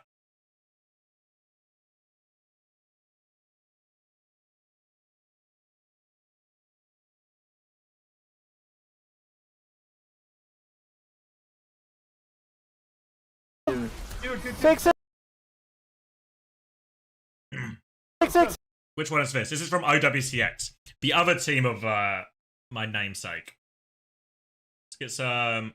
All right, 720 is all we got. Oh, we got comms on this as well. Okay, counter punch. Doom. 6. Okay. I'm almost back. I had to take it for the team. Listen to the comms here. 6. Okay. Counter punch. Doom. 6. Okay. Chill. Okay. Chill. Charging. I had to take it for the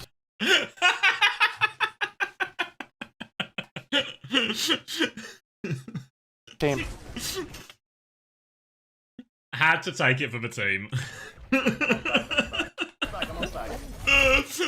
If only there was a way that Reinhardt could do something about the bowler, other than having to take it for the team. Shame Reinhardt has no abilities that can counter bowler in any way. You still won this map? I mean, to be fair, you still have a 4-minute time bank. Whoa. Thank you, Ice. Good luck tonight, mate. Are we securing a spot of Esports World Cup today, Ice?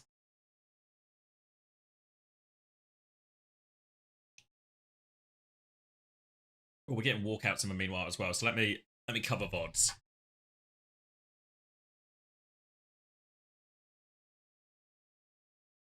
Wait, have I lost?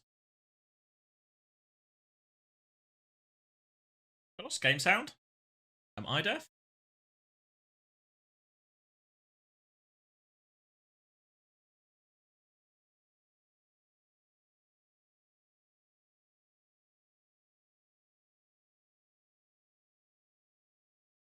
No audio for... Yeah, no audio for me either.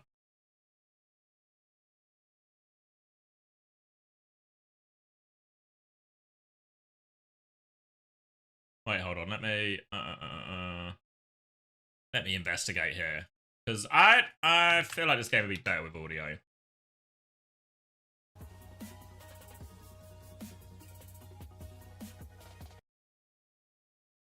Wait, hold on. All right, let me show you my face for a second. Fire Yori, this is the website. All right, let me do that.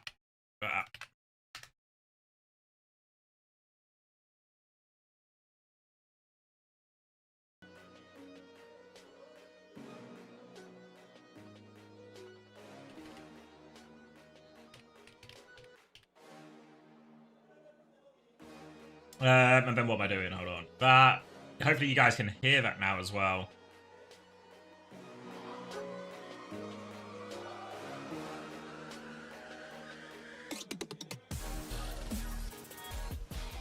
And if I do that, you guys can see. Alright, are we back? Alright, let me chop the 네, board. 오늘 준비된 두 번째 경기 AGG와 크레이지 라쿤의 경기 시작 전 각 팀의 대표분들과 함께 인터뷰 진행해 보도록 할게요. 먼저 AGG 만나보도록 하겠습니다. 안녕하세요. 저번 내기에서 이긴 AGG 감독 동수입니다. 반갑습니다. 이야, 기세가 And I'll get it uploaded for the 등장했습니다. mods. 동수 감독님 반갑습니다. 자, 그리고 크레이지 라쿤도 만나볼까요? 네, 안녕하세요. 크레이지 라쿤 감독 문명철입니다. 왜 이렇게 기가 죽으셨어요? Well, you guys are right. That seal jacket is 기가 nice. 죽은 게 아니라 Both jackets are nice. 신수님이 너무 잘하시더라고요. 기가 다 빠져서 지금 네 너무 졸려요. 네, 알겠습니다. 자, AGG와 크레이지 라쿤의 대결 전 이미 양 팀의 감독님들은 한번 승부가 났었습니다. 동수 감독님이 문 감독님에게 승리를 하면서 50쇼에서 문 감독님이 이렇게 뒤에 가만히 이렇게 팻말을 들고 앉아 계셨거든요. 이 두 분의 내기 사실을 아시는 분들이 굉장히 많으시더라고요. 어쩌다 그런 내기를 하게 된 건지. 먼저 제안하신 분은 Alright, let me get 어떤 that 분인지 uploaded 궁금한데 and then we can 일단 figure out. 설명 한번 부탁드려도 될까요? 패자가 말을 해야 되지 않을까 싶은 생각이 드는데 어떨까요? 뿌뿌뿌뿌이. 내가 할게. 네. 일단은 뭐 추억을 좀 만들고 싶어서 네. 그러니까 작년에도 이제 페이트랑 Did you see Simple on stage at the major? I did not. I've not seen any of the blast. 이번에도 좀 버섯머리를 하고 와가지고 좀 장난기가 좀 많이 생겼어요 제가. 그래서 네 내기를 하게 What did you 됐고. miss? Just T1 smash in Zeta Division. 안 하려고요? 다음 내기를 기대하시는 분들 굉장히 많은데 그래서 좀 예. 아니 쫄보다는 네. 애들한테 갈굼을 너무 많이 당해가지고 내기는 하지 마라. 선수들이 뭐라고 하던가요? 뭐 Let's keep it in HC. Out of respect. 내기만 하지 마라. 내기만 하지 마라. 네. 가슴이 좀 아프다고 하던가요? 아니요, 자꾸 내기할 때마다 져오니까 내기는 하지 말고 대신 도발은 빡세게 해라.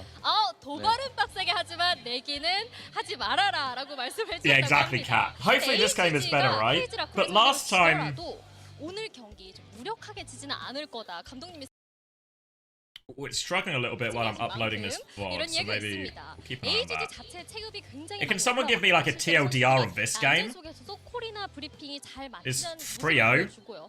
또 피지컬, 팀업, 멘탈적인 부분까지 최상위. Because this is like, it's like a 5-round Saravasa, it's an overtime chicken royale. 때문이다라는 이야기도 Ilios was a 많은데요. 2-0. 선수들의 폼을 So 극한으로 was that a close 끌어올리기 3-0? 위해서 동수 감독님은 당근을 주시는지 채찍을 주시는지 궁금해요. 저는 이제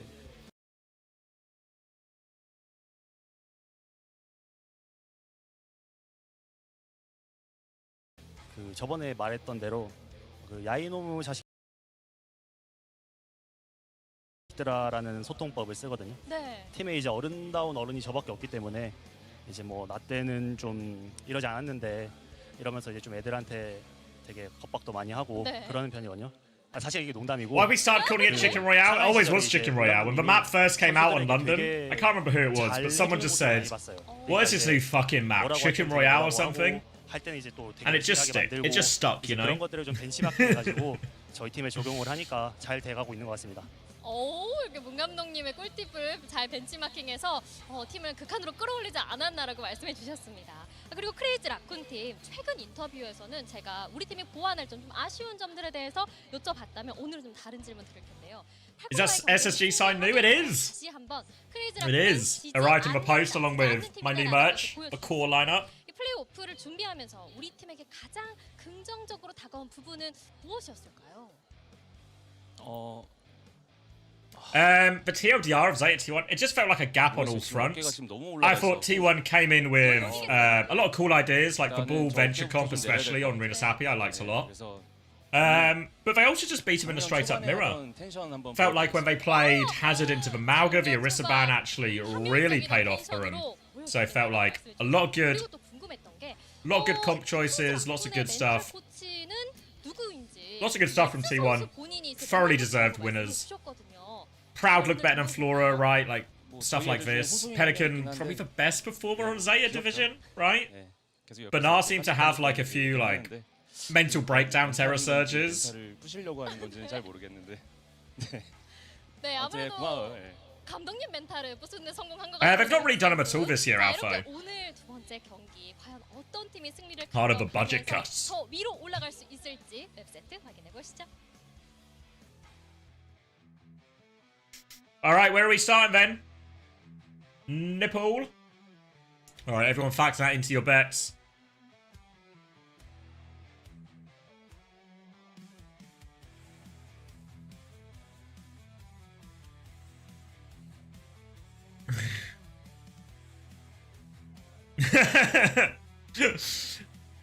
Nipple boy, the biggest fan. I do like to start with a nipple. Alright. I see the direction we're going here. No, so the stakes here for both teams is it's simple for AG. Win the game, qualify for the Esports World Cup. If you are Zeta Division, you need Crazy Raccoon to win this, because Crazy Raccoon have the automatic spot from the Stage 1 Major. So if you're Zeta Division, you want Crazy Raccoon to win this game right here, because then that will set up this fixture tomorrow, which means basically the third place match becomes a straightforward playoff for the Esports World Cup if Crazy Raccoon win. If AG win though, not only do they qualify themselves to the Esports World Cup, they send Zeta Division to the last chance qualifier, which of course means last chance qualifier wise, as well as all the EMEA and the North American teams and all of this, and anyone who just bloody wants to turn up, it means Falcons and one of these two teams, AG or Zeta, are also going to be at the last chance qualifier, which means for last chance qualifier, only one team goes through, meaning one of these two teams will miss out on the Esports World Cup, one way or another.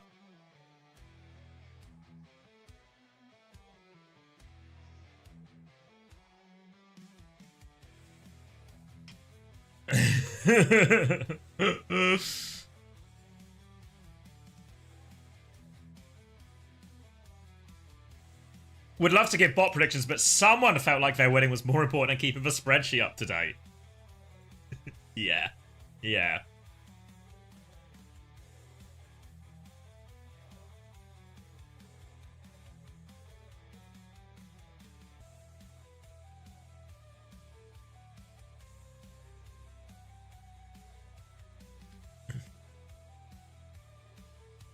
Would AG beat all the West teams? And yeah, I think, regardless of which two teams end up, or well, which Falcons plus whichever team go to the last chance qualifier, I think those two Korean teams are basically like, it'll be one of them. All right. In Search of Memories. Recently defeated Crazy Raccoon 3-0. And then Esports 1, this is a list of all of Crazy Raccoon's titles.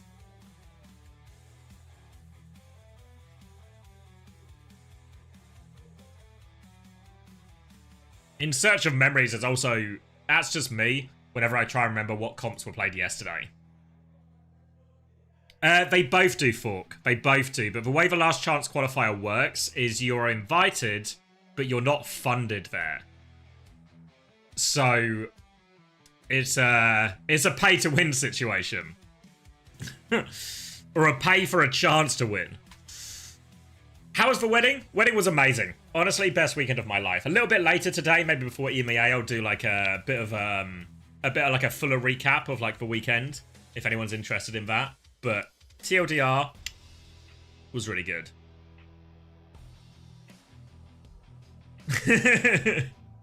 Must have been lost in the postings.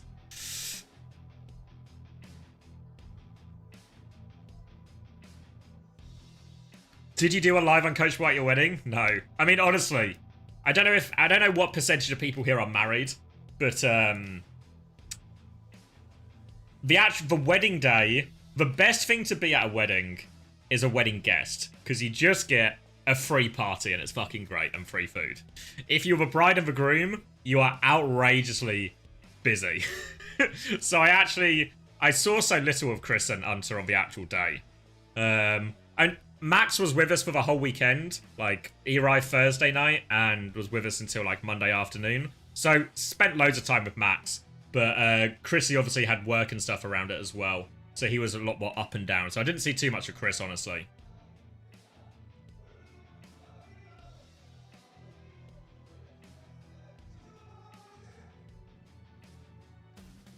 Yeah! Hunter is sleeping. And maybe most importantly, he's not keeping these Korean players awake until 5 AM. Not keeping these players awake to 5 AM. Co-streaming the Korean Overwatch. So, very gracious of Hunter. Yeah, when we were explaining to people that Hunter was doing the, fly into the UK on Thursday, which is about as far away from Australia as you can really get, I think. All the way through to flying back on Monday, then going to Utah like a week later. Hunter has clocked up the air miles. Anyway, we can get back to that later, because it is an immediate opening pick for Heesang, but a 1-for-1 trade, 4v4 as we go on to this one. Slam comes through, Jumping can turn that one, and Crazy Raccoon, they started with a classic here, and it's going well for them. Picks onto that, they force Sunjin back. Jasmine in as well. Shu onto the high ground, another slam, and you see Shu this is very classic to how they play, say, this comp on Ilios Ruins or something as well, but they just have Shu in this deep back anchor position, and everyone else gets to play very aggressive dive style. Expect to see Churong playing with Jumbin more than Shu as we go across this map. Trying to walk back in now, but Shu is taking care of Sunjin as they walk in. Dink now onto Heesang, second headshot as well for Aid. Sets that one up as they stabilize on the low ground. Now they can start forcing the objective here, but Lip is going to keep that one contested. Trying to poke it, boot onto Aid. Churong there harassing as well. Jumper's going to try and interrupt as Lucio knocks him up for the sleep. The alley-oop, and Lee Soo-min's going to get taken down. Easy one for Shu, delivered on a platter. And that's 3 kills for Shu in this fight. Alright then, 4 kills for Shu in this fight. And AG will not be successful with the retake. Chasing down for a late kill if they can find it onto the Sombra, but they no doing, but Crazy Raccoon's still very much in control, and they will be having the Nano, potentially even the Mines to throw into this one as well. Sunjin nearly has the EMP, Jasmine's made his way onto the D.Va as well, just needs a bit more survivability, a bit more peel for his backline. They're going to come through the far side here just to try and clear Shu out. Shu is going to rotate away. A little bit of pocket and speed from Chorong to get him away from that one. Ada's high nooned out. They've got space on point. They're forcing the objective, but here's a Nano Farah. EMP out onto everyone. Chorong's going to get caught up in that, but Heesang finds the trade with the Nano and Shu again. Just a shooting gallery for Shu up in main. Takes down another one. They'll get the late D-Mech here as well. They can stall this baby D.Va out. And this is going to be a very strained recontest after this stagger for AG2. They've got the Kitsune Rush to use on point. Lee Soo-min is hopelessly far away from a beat. And AG are on the ropes early on this shrine. Jumpin will be harassing early, looking for that Sombra. Going to try and intercept the rotation here. They need to rush for the touch here. Can Sunjin get it? Yep, Sunjin's going to get the touch here, but he is low HP on point. He tries to cloak out. Someone else needs to get the next touch here. Mine's on point to make it harder. Kitsune Rush comes in. Eight's actually killed Shu, so maybe an opening now with this Kitsune Rush. Heesang has got the barrage, but he's so low. Now the beat comes in. Look for this barrage timing. He goes all the way, but Heesang can't use it. Jumpin still flying through. Lip finds a trade. Lee Soo-min still does not have that beat. Boop into A, trying to get him into the mines, but doesn't go through. Chorong flying through as well. It's a three-person dive, and Lip jumping Chorong. They are getting it all done. The nade coming back is good, but Maka finds the kill. Suzu's himself and gets Matrix. Maka lives. And AG, they have a chance. It's not over yet because Shu is back. The shooting gallery is open for business. Jasmine is on the back foot. Lee Soo-min is coming back with beat. Jasmine can't afford to lose mech. Crazy Raccoon are going to flip the point right back. And again, AG have to struggle. Anti, oh, Anti is perfect. He can't get the beat off. Shu has done everything here. The trade onto the barrage is something for AG to work with. Jasmine has the self-destruct to try and stall this one out. Needs to get back into mech though. Sunjin nearly has the EMP. Anti comes through onto Aid as well. The EMP is available very soon. 3%. Pulse bomb miss from Lip. Pressure onto Maka as well. Maka's in trouble. Suzu is forced. Aid has died. Beat coming through now from Lee Soo-min. Catches all four remaining players. They need to try and flip a point back. Sunjin has the EMP. They might have to use that as well. EMP catches free, the front three of Crazy Raccoon, but where are the kills? No kills coming through. The Nano back from Shu right now. Heesang takes down one, and Crazy Raccoon, they won't give up a point. They won't give up anything.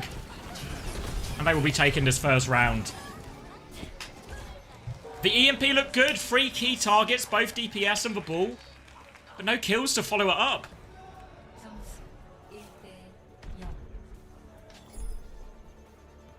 And Crazy Raccoon, I mean, it's for there's a reason they call it the Crazy Raccoon comp. And Shu was actually lights out from Shu. And we call him the King of Clutch. And this, I mean, to be fair for Crazy Raccoon, it's not a super important game for them big picture because they've already got qualification. But it's still playoffs. Still want to win. And especially, remember the weekend Crazy Raccoon had last weekend, but they lost all 3 games. When was the last time, maybe, I don't think it's ever happened, where Crazy Raccoon have lost 3 games in a row? Not possible. So, the elements of pride and redemption here. And it's going to be AG playing a very shooty, slow, pokey comp. Everyone's got a lot of damage on this. So Jumpin's life is going to be oh so difficult here. Has to be very cautious and precise with his engaged timing. He's going to get antied early on by Maka and slow it down as we take our attention to this side fight. Lee Soo-min and Sunjin trying to clear this one out here. The turret has been cleared. Little dink Nair onto it, and they're going to push off the back of that. There it goes. They kill Chorong as a result. They force back Heesang as well. And Vitor Bellari just so good at fighting this side. It's so hard for the Tracer to push into that, even with a Kiri support. And that's going to be Crazy Raccoon stuffed back at the choke. Lip has to be careful. Sunjin can't quite find the kill, but they've got him pinned back, and they'll give a first flip here, AG. Trying to clear this side again.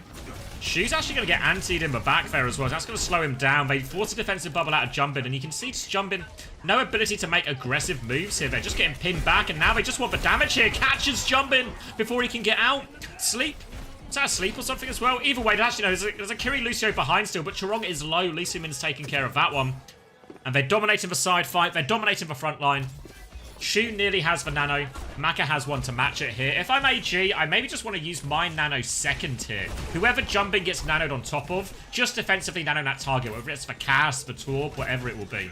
And then we can shred this Winston, because Jumpin doesn't even have the primal. Not even close. Getting poked up a choke early on here. They try and make their way through. Nano comes out. Gonna respond with it, but he's actually gone to the backline here. Aid's trying to walk forward, but he's anti. Still finds a kill. They've lost Maka in the back. The sleep is good from Shu. Saves his own life. The sleep is there as well. The backline from Crazy Raccoon live. But Nano's been taken into the backline as well. But Jumpin and Heesang, they're trying to 2v1 this Torp. They can. Jumpin can regroup with his team now. They can start forcing the objective a little bit more. Pressure onto this Alari. They're coming around. They've cleared the healing pylon. High noon from Aid right now. They all DP. Jasmine is coming to try and clear point as well. Recall has been forced from Heesang. He's low inside. Aid's able to clear that one off as well. And they are forced back once more. Bob onto point. Crazy Raccoon are not giving it up, but the boop is good. Jasmine spins the Bob off. Jumping on point now, but here comes the Kitsune Rush from Chorong. They refuse to give it up, Crazy Raccoon, but they might just be forced. Aid is low. Jumping can't find it. His jump's interrupted as well. He still doesn't have a primal, and Crazy Raccoon, they can't get a foothold at all on this Sanctum. Jumpin's going to jump across right now. Coming back, nearly has the primal. Lip is back on Widow. They need a clutch. They need something, but Lisa Min, Captive Sun, Molten Core on point. They have the tools to finish it right here and now, AG. Lip, hard scoped on this side fight, but there is no side fight. Oh! Aid's going to take off Isang's head. The Pulse Bomb does connect, but now the Captive Sun onto that Widow taken care of. Primal is outslept in the corner. Molten Core on point. Jumpin has no HP. He has to try and do everything. He runs for the Mega. He can't make it out. And alright, 100-0 versus basically 100-0. And we're going to go over onto Village.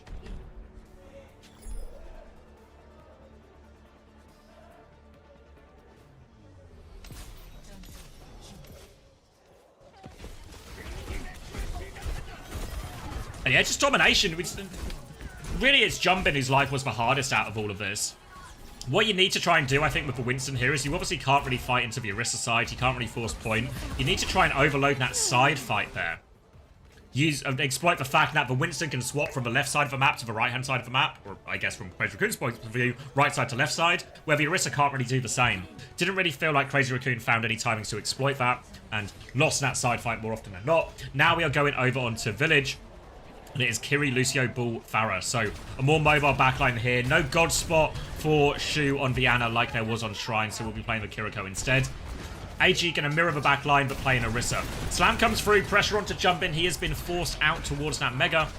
But this is what Crazy Raccoon want to do. They can play a pretty wide and scattered style. Jumpin can find timing, and as rockets come in, kunais come flying in. Maybe Lip can find a timing. AG have to just try and weather the storm as this engage comes in. Aid, oh, that'll help. Rolls back towards point, but can't get onto the high ground, but an important kill, and now they're going to rotate towards point. Eyes on the Lucio, actually. They've maybe caught Chorong up here. Oh, Aid can't find the slot, but Boop interrupts him a little bit. Jumpin's actually killed Lee Su-min. So 4v4, but AG have control of point. Aid is going to have to try and walk, running and gunning around, trying to deal with this. Lip is 1 HP, gets round the corner. Gets out of that as he plays for Mega here. Aid, he is 1 HP. There is no Mega, but they can't find the slam. Aid nearly gives him the flip, but Shu is there. Cleans it up, and Crazy Raccoon will be able to retake. Jasmine is forced to reset off the map. Potentially going Diva here as well.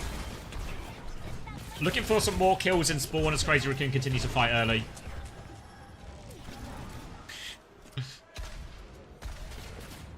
Now a better way to respond to this Farah. Heesang is going to be much more killable with this version of the comp here.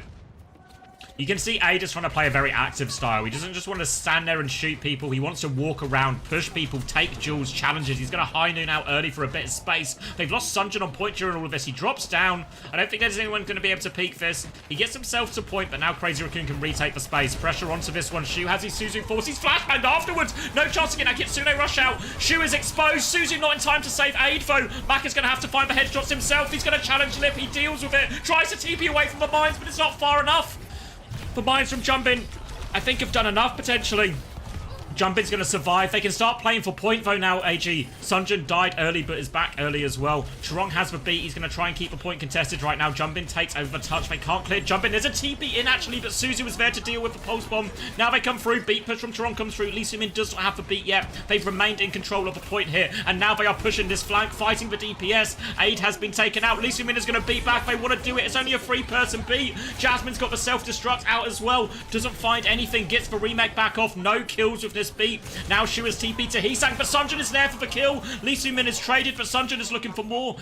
fighting for Kiriko, but he's got to fight everyone right now. He is surrounded for support onto him. The TP forward from Maka to help, but it's just a death sentence for Maka. Sunjin plays his own life. He knows he needs to try and get the touch at some point. He's trying to steal capture progress, actually. Aid has come back on Sombra and just died immediately. Thanks, Aid. No ults for AG. Heesang has the barrage. Looking for it here. A little bit of a mess. Maka nearly TP's into it, actually, but everyone is fine on the side of AG at the end, but they need the touch. Sunjin has managed to get it from behind. They have to flood towards point. Jasmine is low. Jumpin nearly has mines. They've killed Sunjin. Can anyone even get another touch here? No. Crazy Raccoon, 2-1. Win both times they play ball. Lose for Sanctum.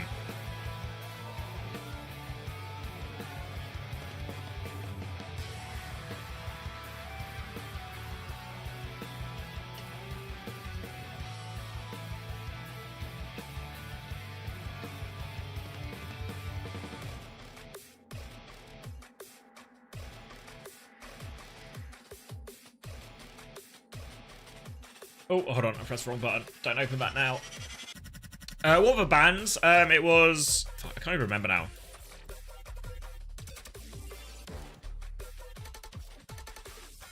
Oh yeah, Freya and Baptiste. Yeah, we didn't really talk about the bans because we were distracted by the lowlights.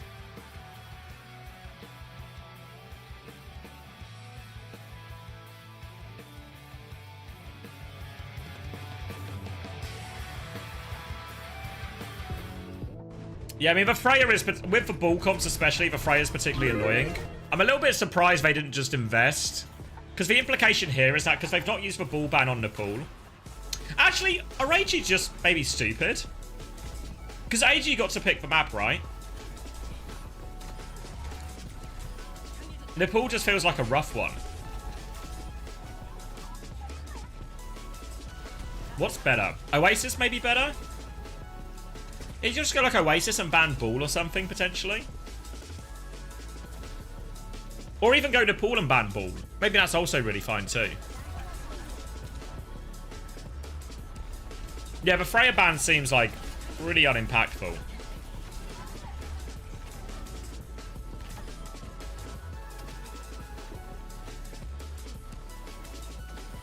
Would I prefer Li Jiang with Winston then? Yeah, maybe. I don't think Li Jiang's in Nepal, actually, is it? Yeah, there's no Li Jiang anyway. See, I don't know. Maybe I think a missed opportunity there from AG. Maybe they're saving it for Suravasa. Yeah, but the problem is... Because the problem with saving it for Suravasa is if you're AG, you don't want to pick Suravasa against Crazy Raccoon because then they can play ball and they're always so good on that map anyway. You want to pick New Junk City against them. So if you're picking New Junk City, the map is so bad for ball, you kind of essentially ban ball without having to ban ball. And if they go to Suravasa, then Crazy Raccoon are probably going to protect tank or something and maybe ban Diva or something like that, you know?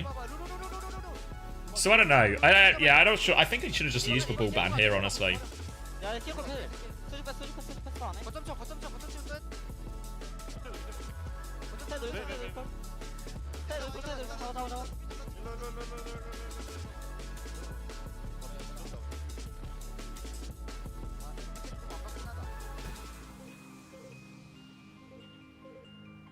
Even Ilios ban ball better to move it for map 7? Yeah, potentially.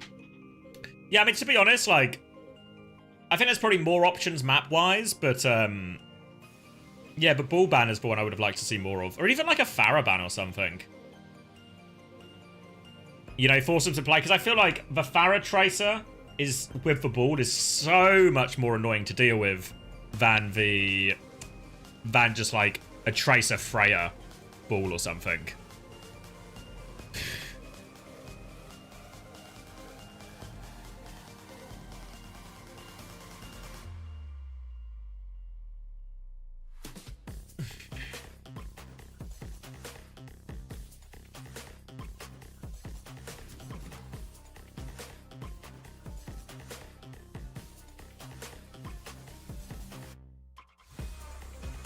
Why is he holding his mouse like that?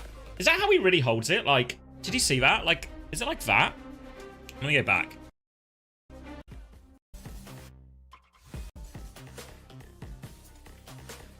Yeah, he changes...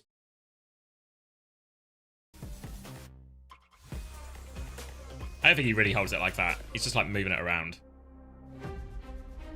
Because he had it... Because, like, right at the start, he's just got, like, a more normal grip. It's like a what's he called it? A fingertip grip? But then he just... Yeah, I don't know. I think he's just moving it around. I don't think he actually holds it like that for the games. Yeah.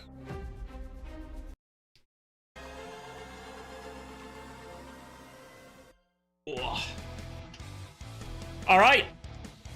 People, the faith in Crazy Raccoon is increasing right now. 68% of people believe. It's a claw grip diff. Has Hunter been shot? No, he is sleeping. Sleeping, getting ready for his big match tonight, where SSG are going to knock GK down to the lower bracket. You've heard it here first.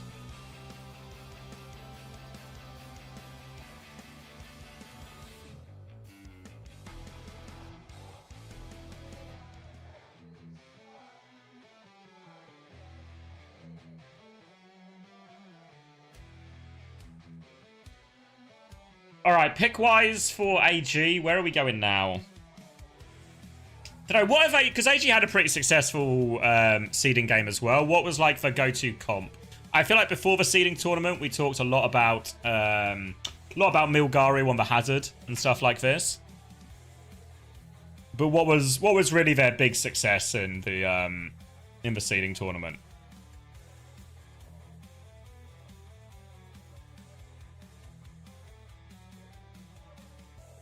What the hell does Hunter need to sleep for? Ah, you see, Hunter sleeping isn't the primary goal. But because Hunter is asleep, it means Kellen and Bliss can sleep and not get woken up by a noisy Australian casting super early into the morning. So it's a greater good nap. It's a greater good nap.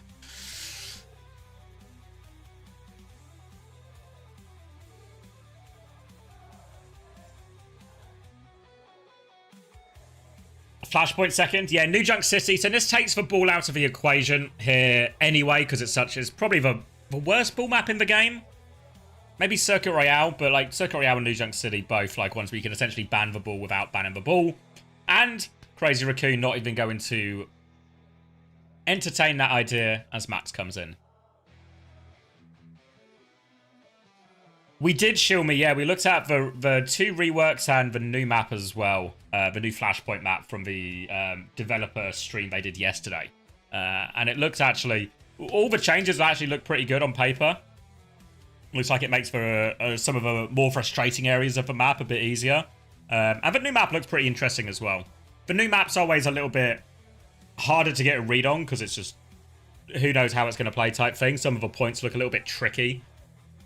But the reworks for New Junk City and Siravasa, I think, look really good. I'd guess not Sans. Because they'll announce the map pool before any of that. And even though we normally play on live patch, the majors are the exceptions where they'll sometimes, like, they'll use OPR to play on an older patch. So Crazy Raccoon are initially going to ban Adventure here. They want to play Torb Sim then, right? Crazy Raccoon are going to maybe play... Potentially Mauga, potentially Orisa, potentially Ram, but they're going to play Torb Sim probably here, Crazy Raccoon.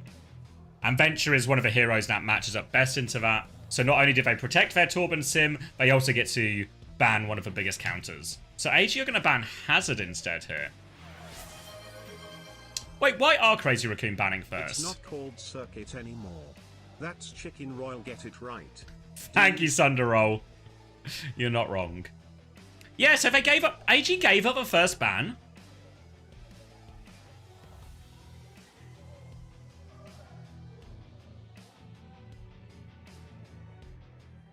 Why would they do that? Yeah, they're allowed to do it. Because what you get to pick... If you lose the previous map, you get to pick the map, and you get to pick which team bans first and bans second. Obviously, like... 99 out of 100 times it will be a ban first. You'd want to ban first yourself. But what you do when you ban second, I guess the idea is you're essentially... You want them to drop their ban, so they sort of give away the game a little bit on what comp they want to play, and then you try and counter-ban that out. But I don't know if they've really achieved that here. So an example of a good counter ban, the most common one we see, is probably where one team, let's say you're, what's a good example? Let's say you are Virtus Pro, and you ban Brig. And what does it mean when Virtus Pro ban Brig? Is they probably are going to have Vessin, he's probably going to be playing Diva, and he's going to have his way with your backline. So then as the second ban, you just go, oh, I'm going to ban Diva. And you sort of like, you counter out their main ban. So that's normally why you would want to ban second, where you can sort of set up these situations. If you think there's no clear ban option, you can maybe want the other team to essentially show their hand first, what comps they might want to play based on what they choose to ban.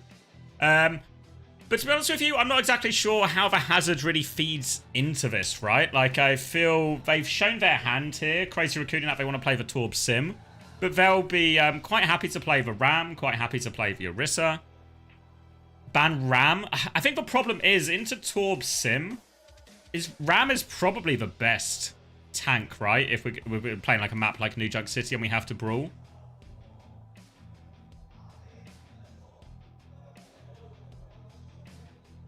No, I think the Venture ban's good, because the best DPS into Torb Sim is Venture. So I think from the Crazy Raccoon side of things, it feels pretty clear what they want to do, you know? Mrs. Ramada agrees Ram is the best tank. Ram is miserable into Sim? Yeah, but is it more or less miserable than Orisa or a Diva or what else would it be? Maybe Mauga's not as bad, but yeah. But I feel the Torb is pretty good into the Mauga.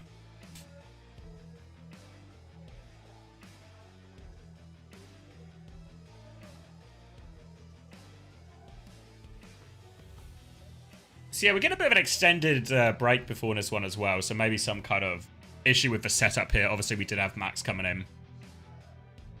Sunjun loves playing Venture. Yeah, good at it as well. So, the Crazy Raccoon bans all seem pretty... I can see the idea. It's for... Well, maybe we'll get a better idea once... once AG... Is this a Men in Black thing? What's the reference?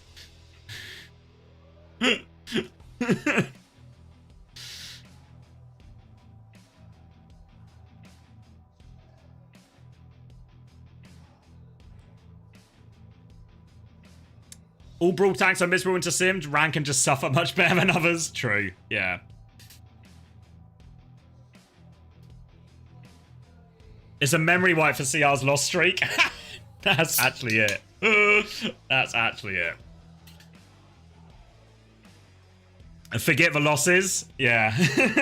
Okay. I can get behind it. So what's... Yeah, so... yeah, what AG wants to play here? I don't know. Is it still Jasmine in as well? I can't remember if we saw a sub or not.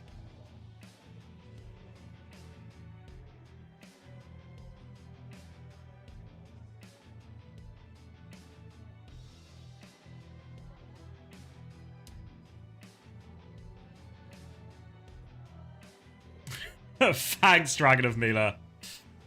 Hanban in, super in. Does the enemy team know your roster before you pick bans? Yes. Yeah. So they'll know which player is in when they made the ban decisions. So they'll have known Max is in. Just casually outrageous artwork. Can I just get over... What's the word? Calligraphy? How good is that calligraphy?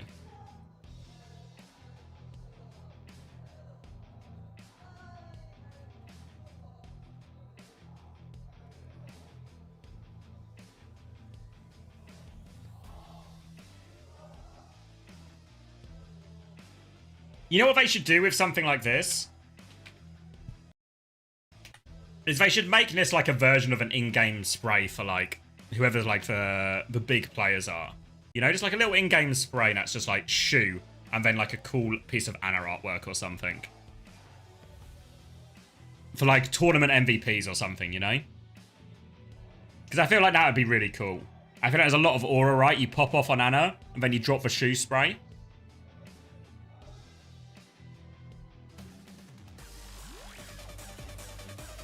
Like a Hall of Fame style thing, just like major MVPs, you know? Major MVPs, get yourself a little in-game spray. We shouldn't have a skins you and your husband. Can't hurt to ask. Alright. So let's see if we get a bit of a reveal right now on what AG wanted out of this hazard ban. Because it doesn't feel like Crazy Raccoon were going to really lean into any version of that anyway.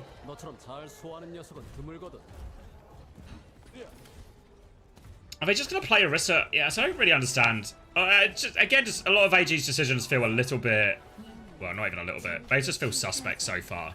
And this is an all-important series, remember. For AG, win this series, qualify for the Esports World Cup. Lose this series, have to go to essentially a sudden death match. Okay, so it's going to be Sim, Orisa. No real surprises. Well, just a pretty standard comp. I feel like we've seen a lot of this recently. No, I didn't. That's funny though, Jesus. Alright, Heesang, I turned away for a second and Heesang has killed Sunjun. So now we're a little bit on the back foot right now. Jasmine is going to have to DP climb this corner, but A just found an all-important trade. No healing for Crazy Raccoon. They need to try and win this fight fast. Chirong is also low. Kite's back into the arrow as well. 2 for Aid on the Freya. They've traded Maka out now, so limited healing, but Max is so low. All of Crazy Raccoon are so low with no healing. They're trying to TP and kite around, but it's an Aid takeover on first point. Freya domination. And just when it looked like they were just winning that neutral, they got the sim pick, and then they can win the frontline battle, because one team has sim damage and the other doesn't. Aid saves the day on the flank. Gonna have a nice early bowler as well. Holding the choke, it's a TP rotation from Crazy Raccoon as they try and come up the other side, and AG are a little bit slow to respond to this, so Crazy Raccoon do get out of the choke. Aid's gonna play in this cross-map position again, just looking to connect a few of these bolts. Into the sky goes Lip. Taking the duel, but Jasmine's just killed Chirong while all of this has happened. So now Jasmine keep walking forward. Fortify's traded on the front line. They can keep pushing forward now. Player advantage. They kill Lip as well, and all a little bit too easy. They're pushing for late kills here. Late kills could cause them really big problems. Shu has to lamp himself out of that one. He's so low. The Sim's pushing for the kill. Gets the kill. Costs Sunjun his life, but it's a worthwhile trade.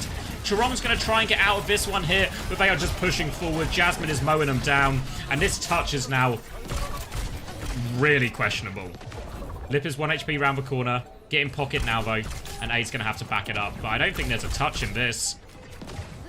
Unless anyone stayed alive behind or Chirong's got a crazy rollout. They actually get a pick onto Aid, but it's all a bit meaningless because the point's already gone through, and AG seems to have found a way to respond. Fighting early, actually. They kill Maka. Maka's late to lamp himself, so they're just going to die. They windowed for that as well. So after such a good start there for AG, a couple of sloppy moments from Aid and then from Maka have cost him a little bit now.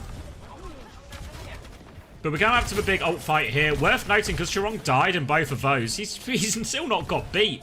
So AG do have an ult advantage here for a little bit, as long as they get that sim wall up as well. Crazy Raccoon are contained in the choke though. A TP to rotate through as they flip to the far side of the point. Now Aid has his power position. Bowler out from Lip finds nothing.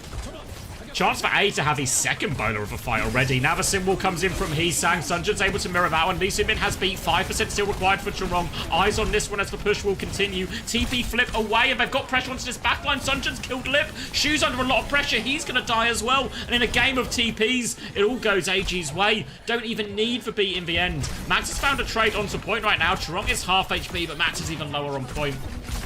And really, that Baptiste kill is so brutal in these big brawly ones, because without the back pocket, his front line can actually fall over so quickly.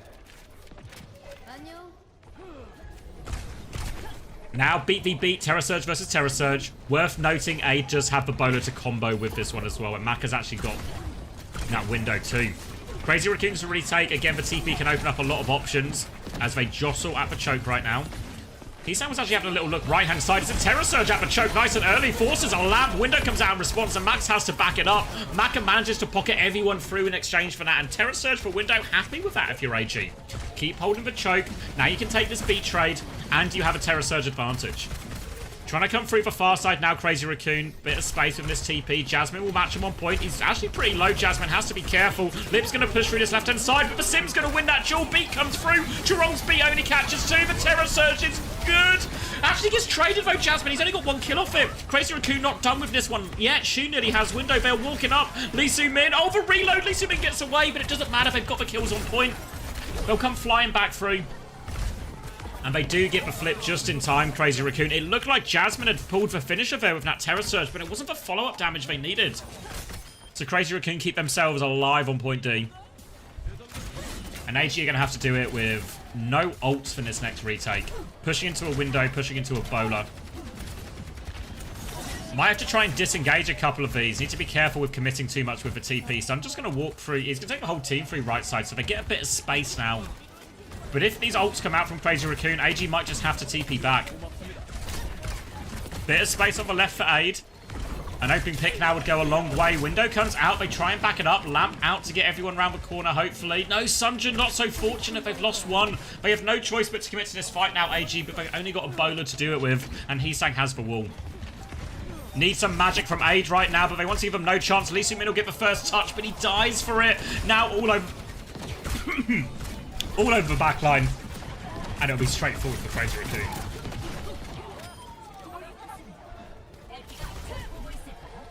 I'm choking to death. Okay, so I feel like that last attempt there from AG, they knew it was going to be a difficult situation, a difficult fight to win. They were maybe just hoping to force an ult out, but didn't get any of the key ultimates out. So Crazy Raccoon have a very healthy bank. They have had to use their lamp early to get Shu and everyone else through this choke, though. A lot of damage, but through the choke they are, and Crazy Raccoon have the high ground and a lot of ults. So AG gonna TP, match that one. Symbol is good to counter out the window. Bowler out from Lip as well. Lot of damage, but they're going through the wall now. AG, they keep pushing forward. Terror Surge from Max to hold more space. They're gonna keep going forward. Beat now from Chorong to push back. All over this Symmetra, but TP'd away. Now shooting at a whole load of nothing, but they walk forward onto the back line. So much damage, and they are just overwhelmed. Ult advantage converted there for Crazy Raccoon, but they were forced to use everything to layer into that one.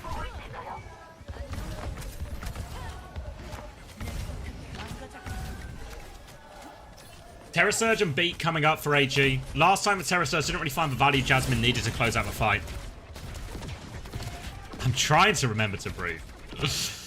She's going to have the window here, but not a great number of tools. Really, onus is on AG to find and connect with their ultimates. Aid's actually on a really big flank. He plays this style on almost every hit scan he plays. And look at this pressure on Shu, pulled into the Terror Surge for Windows. The lamp's up, but it won't make any difference. And Crazy Raccoon just caught absolutely napping there. Shu and Chorong wide in the open, and a very easy Terror Surge for Jasmine and Aid to convert the kills on. And that's going to be a nice cheap retake. A single ult all the way back in. And Crazy Raccoon just seemed to have no control of the choke there.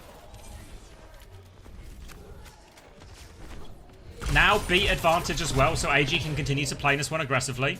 They'll top up Aid. Always have to be careful, can't hold forward in a lot of these situations because of the TP. TP comes through. Just onto point it seems. Just for Max to force the objective as they try and poke their way through the choke. Window now onto point. Jasmine's going to be forced to D-peek. Lee Soo-min has the Beat ready to go. But they're just stalling point out. Now the bowler out. Only onto Max though. Beat still available here. Sunjin is low. They're going to go for it. Beat catches everyone. TP away from Heesang. He's on the run, but Lee Soo-min is on the chase. He's confirmed the kill with this Beat. Now the TP back. Mac is in a lot of trouble. Has to try and lamp himself out of that one. Does die as he gets around the corner. Bowler to try and trade it out from Lip right now. The window is thrown out there as well by Mako. I don't think that's where he meant it. But Aid has confirmed the kill.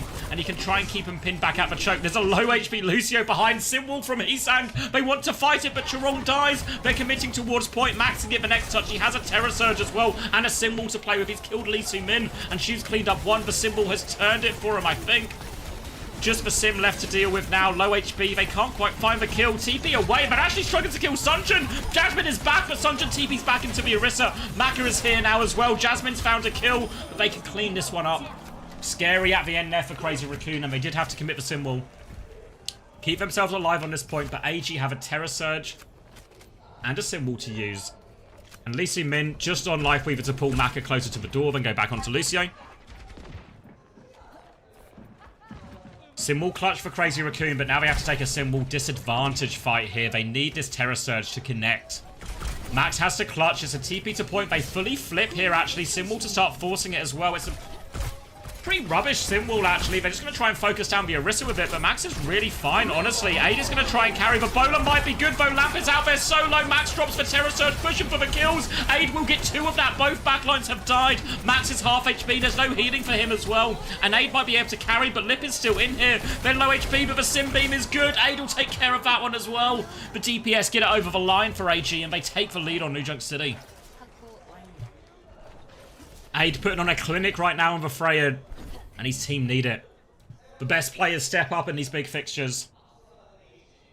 And AG need everyone to step up now. Over to point E. Going to be there slightly earlier, Crazy Raccoon. They have the advantage as well. AG don't have a lot of options here in terms of ultimates. Early Bolt comes in as well onto Maka. They try and walk forward. Bowler finishes the job from Lip, and that might just be a quick one and done here. Flying in, looking for trades. Lee Min finds a whole lot of nothing. Shu will avoid getting traded. Manages to lamp Max as well in the front. And Lipner gives his team a very efficient win. Means they keep the beat advantage, they keep the symbol advantage here, and Crazy Raccoon with a great chance to just snowball his ultimates and tie it up 2-2 here. Driving seat for Crazy Raccoon on this point at least. Coming back in, AG are going to have the window. Maybe need to get creative with the TPs. There's a TP to flip in here. They might just window early to try and force the objective here. Maka still needs 5% though, actually, so they can't window early. Look how Chirong is ready to go with this beat if they want as well. Closing the distance a little bit. Window comes out from Maka. Chirong still has the beat. Lip's got the kill though. Symbol was used in response instead, so Chirong can hold on to this beat. They can play around the symbol. It stopped the window getting any value, and they're just able to keep control of point. And they do exactly what they want, Crazy Raccoon. They keep it efficient. Now AG, they do have one more recontest, but they're painfully short of this symbol and this beat. I think if I'm AG here, I sacrifice point E. I just try and go quickly, maybe force out this beat from Crazy Raccoon so I have ult advantage for the final point. I don't think I really want to clutch here if I'm AG. It feels scary. TPs to rotate, they come through. Boop is good from Chirong right now. Pressure coming in. They are also low on this TP though. Chirong does drop the beat. That's what they wanted. They got the beat out here. So even though Crazy Raccoon will convert the point, the beat force gives them a significant ult advantage now for AG. They have B and symbol advantage. 2-2, going up to point C. Honestly, the boop was so good and they did so much damage in that TP. I was a little bit surprised Chirong beat it. It's just so hard when it feels scary, right? It feels scary like that. Like, if someone dies, all of a sudden it's clutchable, they get their ults. You don't know if they have the ults or if they are just 90%. You have to work on the basis they actually have the ults. But now, you know for sure they have the ults. AG, significant ult advantage and control of the choke. Crazy Raccoon gonna TP and try and window out. Symbol is not great against this window though, but beat's not in time for Maka. Crazy Raccoon has maybe a chance. Terror Surge from Max pulls a lot of players in. Where's the damage though? No, he gets beamed down. But Crazy Raccoon, it's a 2-for-2 ult trade. And Heesang's even finding trades here as well. They should be able to deal with him. Wait, Lip is still there as well. Lip's not quite done yet. I can't find the finishing blow onto Aid, and now he'll get smothered. Wait, he TP's away, but there's a sim turret there. Lip tries to get it done in the 1v2. But honestly, for Crazy Raccoon, you trade Window and you trade Terror Surge for the 2 best ults here, probably Wall and Beat. This is good for Crazy Raccoon. Now symbol advantage for Heesang, and it's AG who need a crazy clutch. Aid is on the flank as he loves to. He's going to run into the Freya. 1 bolt out. Lip on the back foot in this duel. Looking for it. Can't quite connect. Symbol is out in the meantime. Maka's going to window in response, but they are forced all the way back. Maka's under so much danger. His lamp has been forced. He's trying to jump and juke away. Bowler out now from Aid on the flank. The lamp has been forced, but Shu gets the kill. They double down onto Shu, but Shu lives. And Crazy Raccoon will gain control of his point back. Had to use the symbol for it, but for a convert that ult advantage. Now, get into crunch time. Crazy Raccoon have window beat very soon and a bowler to finish this, and AG don't have anything. It was the expensive fight at the start of this point that has left AG in this hole, and now they need somebody to clutch to recover this. can get 2 fights if they're quick, and they do have the sim and the speed and all of this, but it means the second fight will be very low quality. So they might just play it slower, try and build some of their odds. No, it's a TP in aggressively. They're looking for Lip. They force him into an open sightline here, trying to set Aid up for kills, but Aid can't find anything. Both teams have flipped. Both teams have lamped. Mac is in trouble. Sunshot's found the pick onto Lip somehow. Shu is out now. The beat over the top. Jasmine's going to get beamed down by Heesang. They are pushing forward, looking for these kills. Shu is jumping around. He's dealt with all of them. We are in last fight territory. Sunshot's found another trade, though. Bap underneath. No escape for Maka. Is there a touch, though? Sim might die late. Wait, Sunshot managed to find his way out of this. Charong's pushing for kill. Charong needs to be careful. 20 HP. Max finishes the job. Symbol was out from Sunshot, but I don't think it's anywhere near point. There's no touch. 8 dies on the way, and Crazy Raccoon. Crazy Raccoon close it out. Make a couple of the important fights too expensive for AG, and they're not able to convert it. The plot armor is back. Maybe the plot armor is back. Crazy Raccoon win that one. Not their map pick, remember. But this is a very, very popular comp at the moment, so being able to win that mirror, really good. Ooh. Stupid CR plot armor. I mean, this first TP flip looked really scary from AG. Well, they just sort of go in, there's pressure onto Lip, he's out in the open. Yeah, but the automatic shoot gets away. Like, how many times did we see someone like Finn got caught quite a few times during this, but Shu slips away, good rotation. They flip, and even though they get that pick, the beat advantage, I mean, it's just, like, once this happens, it's so hard for AG, right? Don't quite have any of their ults, don't quite have Terror Surge. Could they have played it slower? Maybe. It's still tough.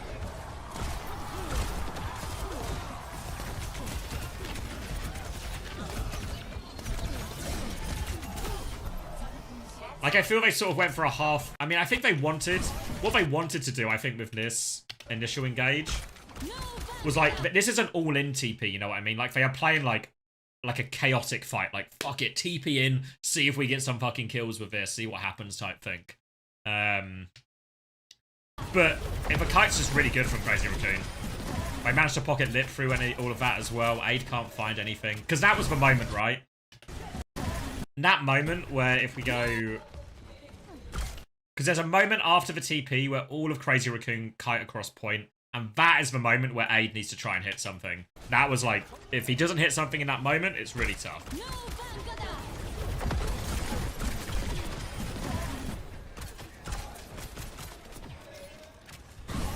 Yeah, and then it's just beat advantage, and what can you do?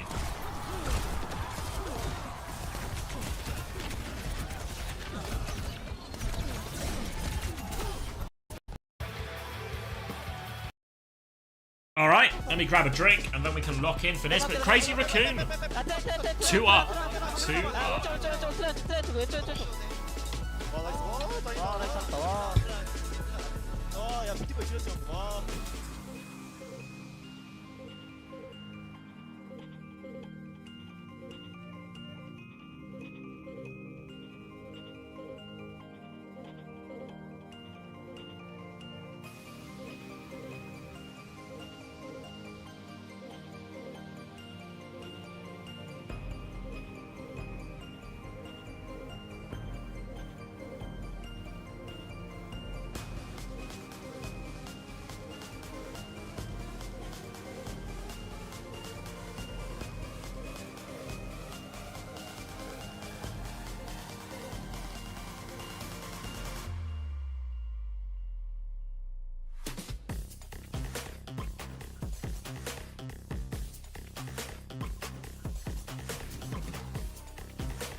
Oh, I'm back.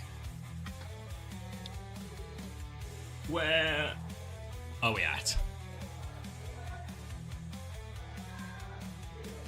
So, AG's pick again, and suspicion over all of their picks so far. Circuit Royale. So, probably going to be Ram here, potentially. Maybe they don't want the Ram mirror here, so AG will ban Ram.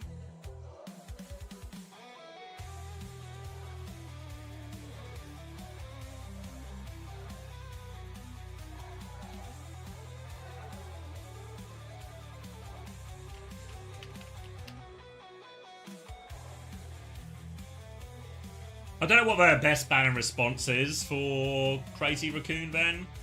I could maybe ban Alari or something, right? Because it's probably better for Lee Soo-min than it is for Charong. So maybe a Ram followed by an Alari ban here. Zarya ban.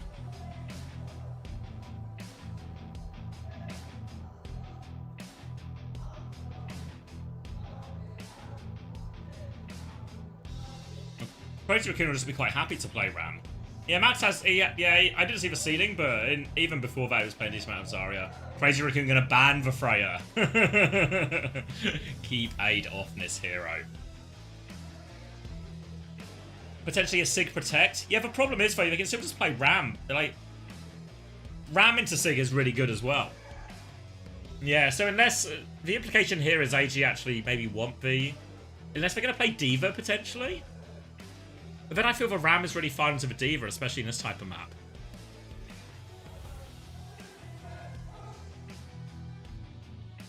Yeah, probably something like that, like a Ram May Bap. Potentially like a Lari or something as well. No, it was AG banned Freya already. AG banned it on map 1. Oh, are they going to take the Sig Mirror? AG have walked out of spawn on it, but I imagine when Crazy Raccoons see this, Max is just going to go Ram.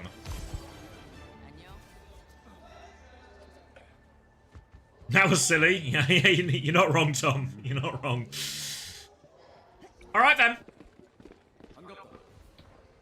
Yeah, Max is locked for Ram already. Gonna be Faris Sojin. So, really for AG, it's keeping Jasmine alive that's going to be the trouble, especially against this Mei Ram. These wall turns from Heesang are going to be so deadly for Jasmine. Mac is going to have to nail every lamp. Aid and Sunjin are having to get decent value. Obviously, they have that spam advantage, but for Crazy Raccoon, the win condition's relatively simple. Find a wall timing, take care, and clear this Sigma. Even if they don't get a kill on the wall timing, they can keep forcing them back, but Sunjin with the opening pick. That'll be a nice early respite here. They can walk forward. Hits for a rock onto the forming Ram. No more kills though. The payload's still moving and Lip will be back soon. Oh, just about able to keep the Mei alive. And this window's coming up really fast for Shu as well, but he has had to lamp through all this spam. More pressure at the choke now, but Crazy Raccoon back to full strength. Eyes on the wall timing now. You see Aid actually playing so aggressively on his top left-hand side. Wants to keep this position. They don't want to give up this choke. Lip's going to try and contest that one. Max peeks around the corner with shield. Slide back. Conceded a bit of space now, AG. They nearly have the Captive Sun and the Barrage, but Charong has a very early beat. He's just been heal bot in this one. The wall comes out, the beat push, looking for the boot back in into the Sig. Jasmine under all sorts of pressure. Window back out. Window's actually terrible. It's quite far forward from Shu, but they've killed Jasmine nonetheless. Captive Sun can't find the trade. It's lamped, but wait, no, it can find the trade. Lee Soo-min and Macro found free between them. Max is now low HP. One more form needs to kill this Alari. No, the shift away the pocket is good. The AG supports for back Alari. It's done it all. And AG will hold. What a clutch from Lee Soo-min and Maka. It looked like it was all over. You saw Crazy Raccoon. They had all that pressure onto the Sigma. Crazy Raccoon are going to come back fast, though, but Jasmine has the Flux and Maka has the window. Wall onto the Sojin. The Sojin gets over the wall, though. An escape from Aid, and the window connects onto Heesang. Easy stabilization. The lamp comes through now as Crazy Raccoon try and stabilize, but AG can keep peeking. And here's the execution onto the Ram. Shu's going to have a really hard time. No lamp for Shu, remember. Does manage to get out, looking for a late kill. Shu will be okay. But Crazy Raccoon have been repelled. Annihilation and Blizzard coming up. So for Crazy Raccoon, expect a start with an overclock here to create some space, and then an Annihilation and Blizzard to finish the job here. Jasmine's going to have to use his Flux to stop this engage, potentially to save his own life from the Blizzard as well. They clear for high ground, and Aid doesn't make the escape this time. The slide out is killed by Lip. Now they can keep going with overclock. An early Flux comes out from Jasmine, but what has he found? Onto the ice block in May. Can they get the kill onto Heesang? The lamp is good, though. Great patience from Shu. Now they're coming forward. Annihilation, overclock. Jasmine is going to get lamped, but he is in so much trouble. Executed. Forced all the way back for Barrage to try and clutch it from Sunjin. Finds absolutely nothing. And Crazy Raccoon get over first point there. Really felt like Jasmine would have to use that Flux more as a survival tool. Deal with the aggressive push from the Annihilation or the Blizzard or something like this. And Jasmine is going to stick the Sigma as Crazy Raccoon look to try and set forward their snowball hold. They have the Blizzard still for it as well as this beat, as well as the window. AG, they just need kills with these ultimates. It's hard for them to win a clean fight here in this ult matchup, but if Lee Min and Aid can find trades with a Captive Sun and Overclock, they can stagger back out onto this one here. Aid with the overclock now just in front of everyone, but he's trying to push through a slow. A beat response comes through. Captive Sun from Lee Min. I don't know if it finds anything. There's a Blizzard out as well. Frozen up. The lamp is there, but it doesn't save him.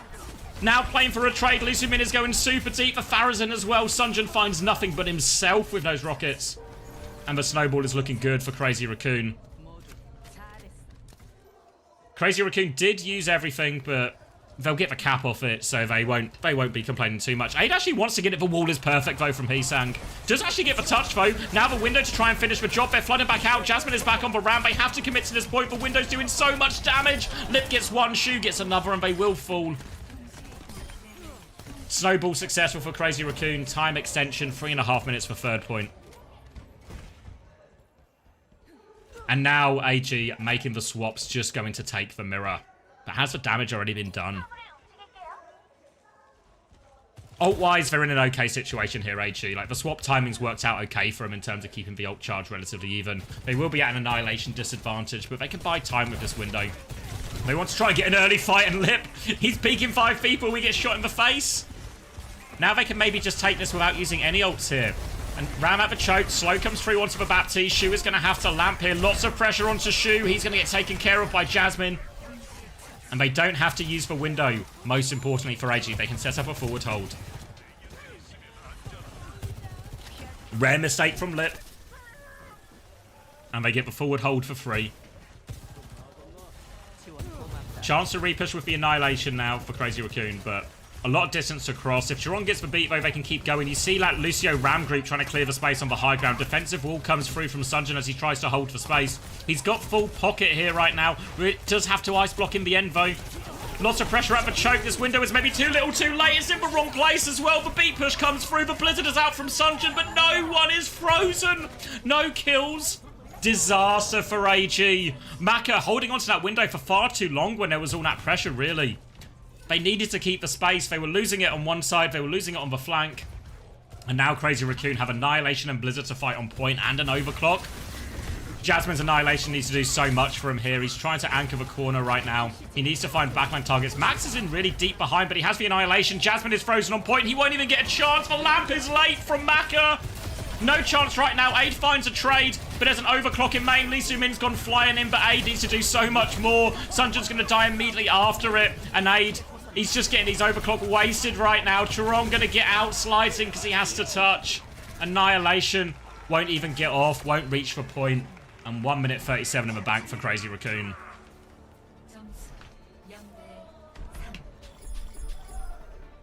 And this is rough. This is rough.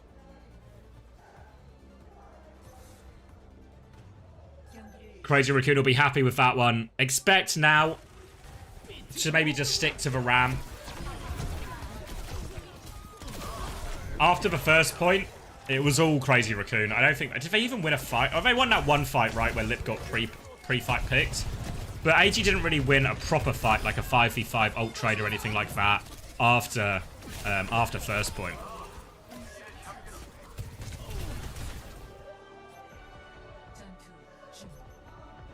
And Crazy Raccoon's redemption seems in full flow after their disappointing seeding tournament. And now Crazy Raccoon. I think it's Lifeweaver time. Sig, Bap, Lifeweaver, Sojin, Farah. We'll see if AG take the mirror or if they want to try and utilize a sort of Mei Ram advantage as well. Obviously, one thing Crazy Raccoon have with the Lifeweaver is when this Sig gets into trouble, they can grip him out of danger from any sort of wall timing if AG choose to go that route.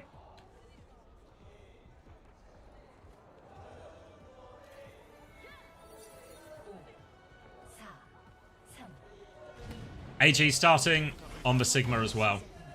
Maybe they'll just take the mirror. Yeah, Lee Sin-min's going to go Illari. They're just going to take a version of the mirror here. I have to say, I think in the mirror version here, the Illari should outvalue the Lifeweaver. Oh, this is a classic Circuit Royale now. All about just peak timings. Who can win the duels? Who can hit their shots?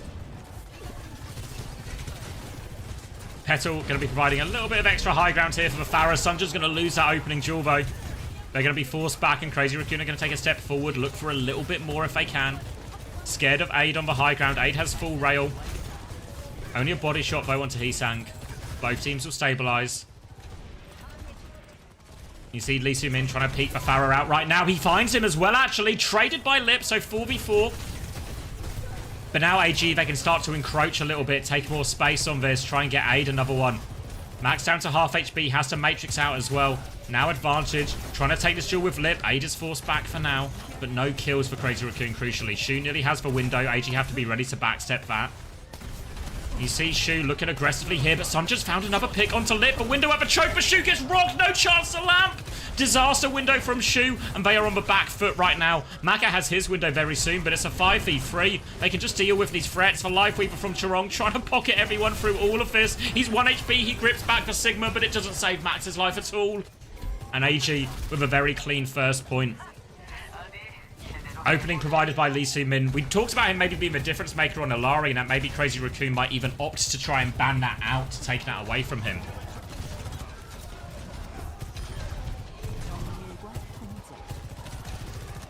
As I desperately try to take on Water, Aid is just finding more opening picks. And the Soball's looking good for AG. The cart's still really far back, so Crazy Raccoon do have another retake, and they nearly have 4 ults with which to do it. But AG have gotten pinned in at the choke now. So hard to get through these narrow chokes. Look at Sunjin camping this left-hand side. High ground for Aid. So hard to walk through. This Illari pylon is doing a lot. They tree just to take a bit of space. There's a disengage on the tree. So AG choose not to commit ults into this. They're going to window back now with a bit of space. The Flux does actually catch Aid, but I think he's going to be okay. Yep, Lamp just about keeps Jasmine alive through all of that. They have more ults to throw in. Overclock round the corner now. Matrix is up. Captive Sun over the top. The Flux as well. All the ults are being thrown in. They go flying forward. Lee Sin-min and Aid collect 2. The Lamp comes out now from Shu. It's too little too late. I don't know if it would have made a difference in all honesty. The ult bank was overwhelming from AG. They threw 4 into that after the tree, and they crushed them. Now, 5-minute, 15-second time bank, and AG not going down without a fight. But they really need this map. I mean, they need all the maps, but they really need this map here. So hard to reverse sweep a best of 7. Already lost 2 of their map picks. They can't afford to lose a 3rd. Sunjin now hits a rocket onto Shu, harassing him as he tries to cross forward right now. Making it difficult to come out. Max has made his way onto Ramatra as well. Barrage is available for Sunjin at the choker if he goes for it. Just boop him back. They're keeping the payload moving, AG, so they're not too unhappy with this. They're trying to come through now. Barrage, Chorong face checks that one. Will get traded out, but he's done the damage here, Sunjin. Rock onto point. Should lead to Max's death. And AG will keep rolling this one forward just to avoid any late trades. And I think they should be good for it. No ults left for AG right now. Hisang's gone over onto the Mei as well, so they can win this frontline battle, but AG have good position for their DPS already. You can see in this 3-person flank, Hisang's going to try and challenge that one there. Maybe only 2-person flank. Yeah, Mei Lucio to match that one out. Defensive wall just to buy him time. But Aid's going to farm a rail off this. So they need to be careful. Lucio Min is peeking as well. Shu is trying to help his flank out here. Doesn't get back onto the high ground with that one. Hisang's under a lot of pressure right now. Lip's got a wide angle to try and help him. But Hisang has now been cleared from the high ground. Aid has the power position. Lip shoots back but misses his rail. And Aid wants to push that advantage. He has the rail. Lip taken down. Now Aid has the power position. Look at this position for AG. They have all of the high ground. They're trying to flood forward to trade kills, but they're dealing with all the threats, AG. No trade so far. Max is 1 HP behind. And it might just be a tap-in. Venture back from Lip to try and get the touch. I don't know if he can, though. He's going to go for it. Does get the touch. Unburrows now. Will get one shot. Touch comes through from Chorong. Lamp onto point. Captive Sun into the spawn, though. And it's only seconds they can shave off that time. Crazy Raccoon. Significant time bank advantage now for AG.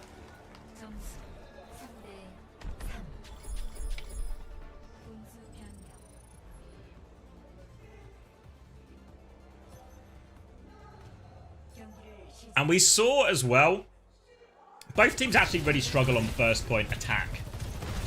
And there's 1 minute 37 seconds is not a lot of time on Circuit Royale, especially when teams are playing this back corner. While I'm not a huge fan of a back corner hold in general, I think maybe in an overtime situation, there's more justification for it because you can bleed a lot of that early time out. But Crazy Raccoon, they need to give themselves something to work with here. Something to work with. AG are going to start on the same defense comp here. With the Sigma, the Bapalari. Crazy Raccoon. Wouldn't be surprised if they keep roughly what they're on now, with maybe Lip just going Sojin or something like this. Mei Ram to try and force that frontline fight. Back on Crazy Raccoon's first attack here. They lost a lot of time just to Sunjin finding picks, Aid finding picks, stuff like this. Remember as well, when AG back up to this final corner, we're going to have Aid top left as well, which is a really difficult position. But if they can force him out, they did catch him on the slide out one time. Lip's going to go for an early Widow shot, but I don't think there's going to be anyone for him to shoot at. He's looking for the Pharah. Sunjin is just peeking it. Okay. Sunjin gets away with that one. Lip can't find the headshot. Oh, wait, the wall is good. The wall is perfect. Aid, again, they punish the slide out there. Aid's aggressive position, and now Max walks forwards. He wants more kills. AG, they just have to kite back. They have to disengage.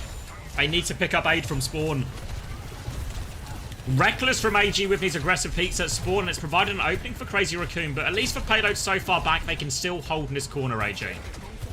But Shu has a big window advantage right now. Another wall comes in. Jasmine seems to avoid most of that. And they will be repelled. Crazy Raccoon have to wait for their next wave of cooldowns. AG are going to try and be aggressive in these timings, but Shu nearly has that window. Again, Aid plays his top left position as aggressively as he can. Bit of damage onto Lip. Most of a rail was slow there, but he can slide out. Shu had to lamp during all of that, and Max has formed defensively, so they've kept Crazy Raccoon on the back foot. But look at this beat charge from Chorong. The heal bot offense. He's going to have this beat push timing. Are AG ready for it? They have a barrage. I don't know. Chorong's looking like he's ready to go. It comes round. The slow is good. It catches the Alari. The window. The wall is good. They come round all over it. They're trying to get Jasmine out of this one, but he's taken so much damage. And the fast beat from Chorong. AG were not ready for this at all. And that's going to be first point with 15 seconds to spare. There was a barrage thrown in there as well. I don't really feel like it got any value. But Aid, an opening pick, a Flux. They want to end it right now. The Flux has caught everyone. Chorong's going to die to it as well. A perfect Flux from Jasmine. And that's just it. All the good work on first point for nothing in the end. Perfect pick from Aid. Great Flux from Jasmine. And all of a sudden, right back in AG's hands. There was, I don't know if they really even, they gained like a couple of meters, if not, on second. Yeah, look at this. Look at this cart position. Barely over the finish line.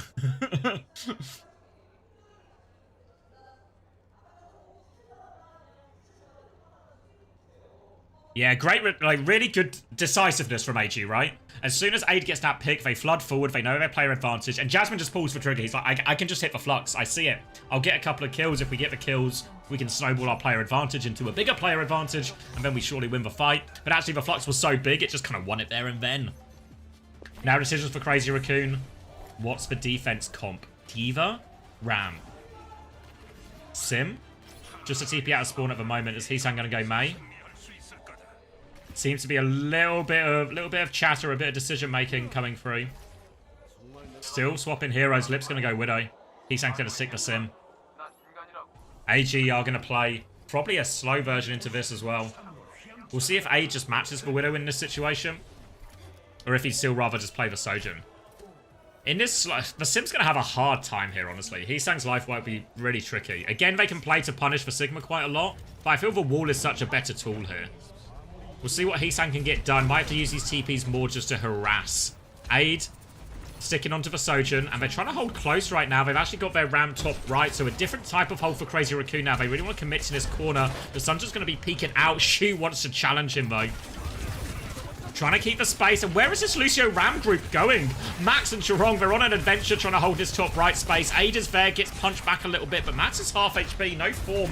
And AG are going to use his ability to swing choke. They try and TP their Ram out of there, but Max is so low. He's got to make the cross. Pocket and Lamp come through. Shield is up as well. Max should have another form timing so he can get out, but Crazy Raccoon have spent a lot. They need Lip to find something here. Otherwise, AG are just going to keep pushing and keep swinging, but Lip can't. No, He gets it done. Well, Heesang gets it done. The Sim gets the pick. That'll do for Crazy Raccoon. They can stabilize out the choke. They can push him back once more. Just need to be careful now they don't lose anyone as they push forward for these late kills. And yeah, Max is going to play it safe. Doesn't want to push around that corner. AG will come back full strength, but they're pushing into a Shu window right now.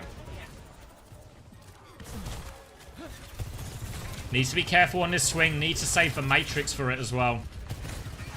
Aid has a full rail as they start to peek. Disruptor shot is out. Bit of pressure. Shu hasn't pulled the trigger yet. Heesang is right there. They're pocketing Chirong, who's playing top left right now. Holding the angle, but he tries to cross back. He's dead. Lip has found the trade, though, importantly. Shu still has the window if AG keep going. Little dink onto the Sigma will slow down AG once more. And AG might have to wait for their ultimates.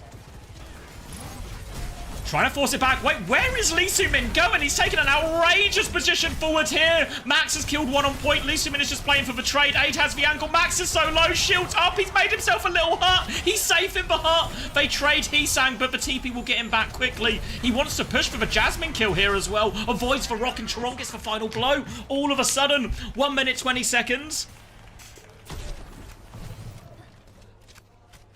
And Crazy Raccoon have all 5 ults, as do AG. It all comes down to this. Lip is looking for the Pharah early. Any pick now will be brutal. The cross from Lee Soo-min is safe. Lip can pop the walls, just bleed a bit more time off the clock if he wants. Taking the duel with the Pharah. Walls will be popped now, AG. Are they just going to play it slow? They're going to peek with a shield timing. They're going to window as well. The slide through. Not scared of the walls. AG is going to get taken down by the slow. The Sim wall comes out in response to that. AG back it up. They do have another fight. The wall. The window for a wall and a window and a walls is actually an insane trade for AG. They have a huge ult advantage right now. Tink onto Jasmine. Any pick from Lip can unravel this ult advantage though for AG. They still have beat and they still have annihilation, but Barrage is out. Heesang dies. They're going in. Lee Soo-min's looking for it. He's challenging the Widowmaker. He can't find the kill. Shu pockets him through it. Jasmine's found one with a flux. Aid has the overclock going, but it doesn't matter. The ult advantage is all for naught. They threw everything, the kitchen sink, but it bounces off of Crazy Raccoon's plot armor. The annihilation on point. No chance for Jasmine. Can they even touch? The slow is perfect from Max. Lee Soo-min is running for it. He dies for it. He gets it, but it's just a shooting gallery now, and Crazy Raccoon, they hold. Haddy Theory in full effect. Was it an Ajax as well? Hold on.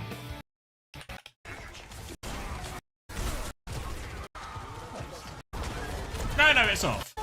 Bolt's cool, Bolt's cool. Yeah, he beats Simba.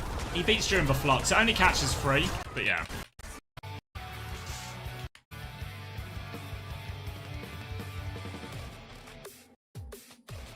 All right. AG on the ropes. Thinking carefully at the clipboard.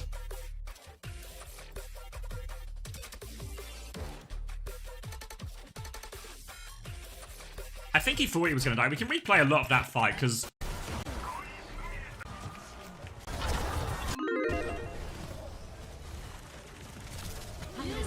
Because Barrage comes in really early. They try and... the shield's not quite right from Jasmine for this. But he one-shots Heesang. Captive Sun comes out.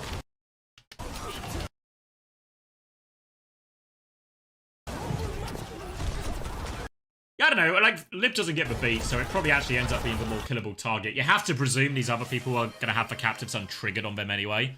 Thank you, fish-themed person.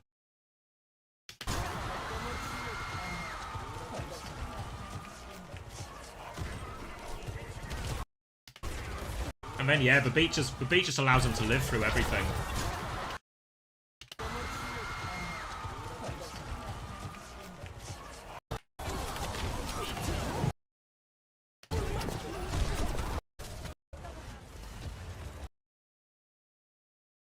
Yeah, I feel like if anything, what you do, like, if I'm AG in this situation, is I actually maybe just start with Overclock and I swing. And then they either concede a load of space, right?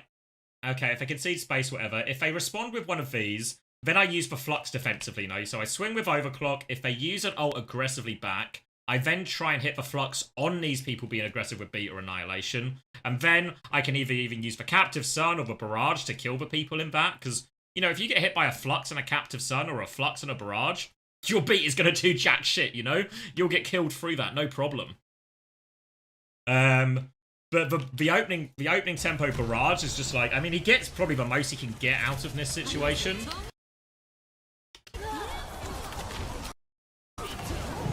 But yeah, but I don't see exactly what happens with the Flux, but you see, like this is the time when the Flux is pressed now, right?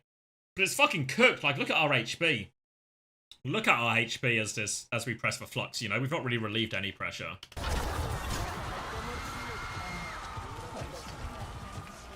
And then it's just over.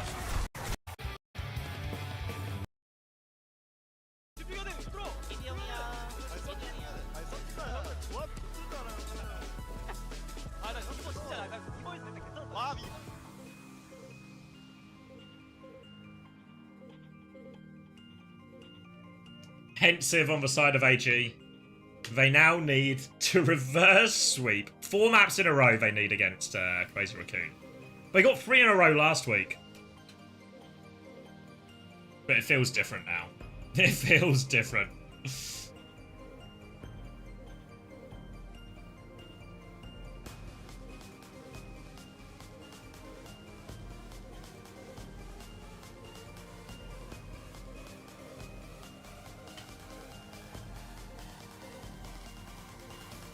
First 3 for warm-ups. Bring in Milgaru. The problem is as well, if you're AG, you've taken 3 swings, 3 misses. 2 of those maps were close, right? Like New Junk City, Circuit Royale. Circuit Royale, they probably really should have converted.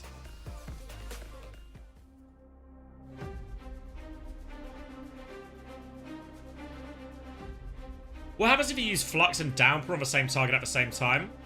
I presume they stay rooted to the ground. Like, if they are lifted up by the Flux, so, because obviously one's going to end up being slightly sooner. I think if they go up by the Flux, so my presumption would be the Downpour would bring them back down. I don't know, would you still take the Flux damage? I would guess so. And then, if you were Downpoured already and then Flux, I presumed you would stay rooted to the ground, but you'd probably still take the damage. Yeah, why are you scared? Maybe Guardian's right. Are you getting Flux and Downpoured in real life?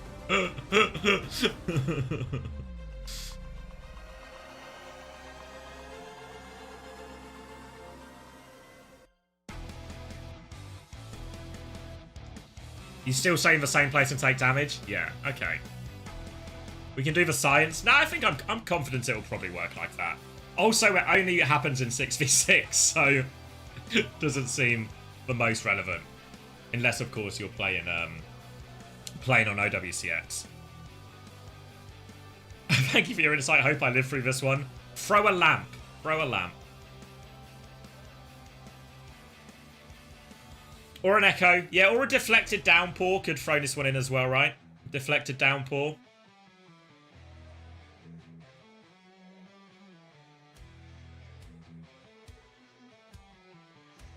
Alright. Where do we go now for AG? What matchup do we even want?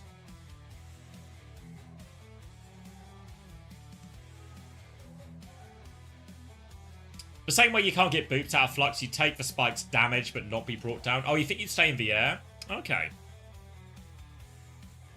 Go Suravasa. I mean, you could oh, you can't go Suravasa. Maybe like a Runa Sappy Ban Ball or something. Midtown. We're gonna try and play. What have we seen much Midtown? These last this last week or so. Are people playing like my guess would be like a Bapalari or something on like Orisa.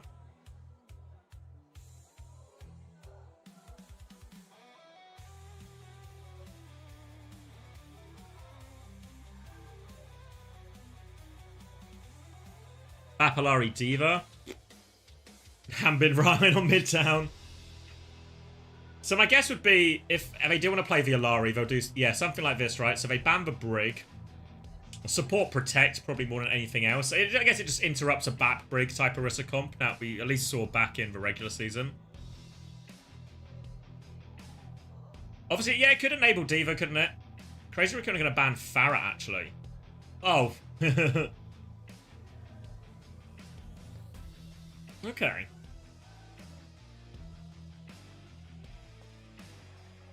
Yeah, I don't know what the Farah ban really does. I mean, I guess what would be the alternative for Crazy Raccoon? To ban Diva?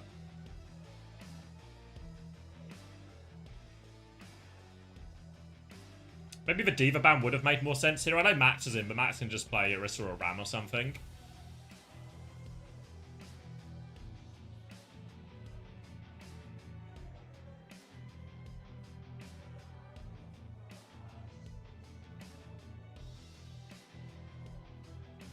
Yeah, in terms of... Let's see if people talking about the bracket. In terms of where we are for all the teams, Crazy Raccoon have qualified from the major victory in Stage 1. T1 have now qualified. Falcons have to go to the last chance qualifier. As do Onside Gaming. Zeta Division, presuming Crazy Raccoon win this, will face AG tomorrow. Meaning this third place match is winner goes to the Esports World Cup. Loser goes to the last chance qualifier. Presuming AG don't reverse sweep. If AG reverse sweep Crazy Raccoon right now, then they go directly to the Esports World Cup. But, you know, I wouldn't be putting money on that one.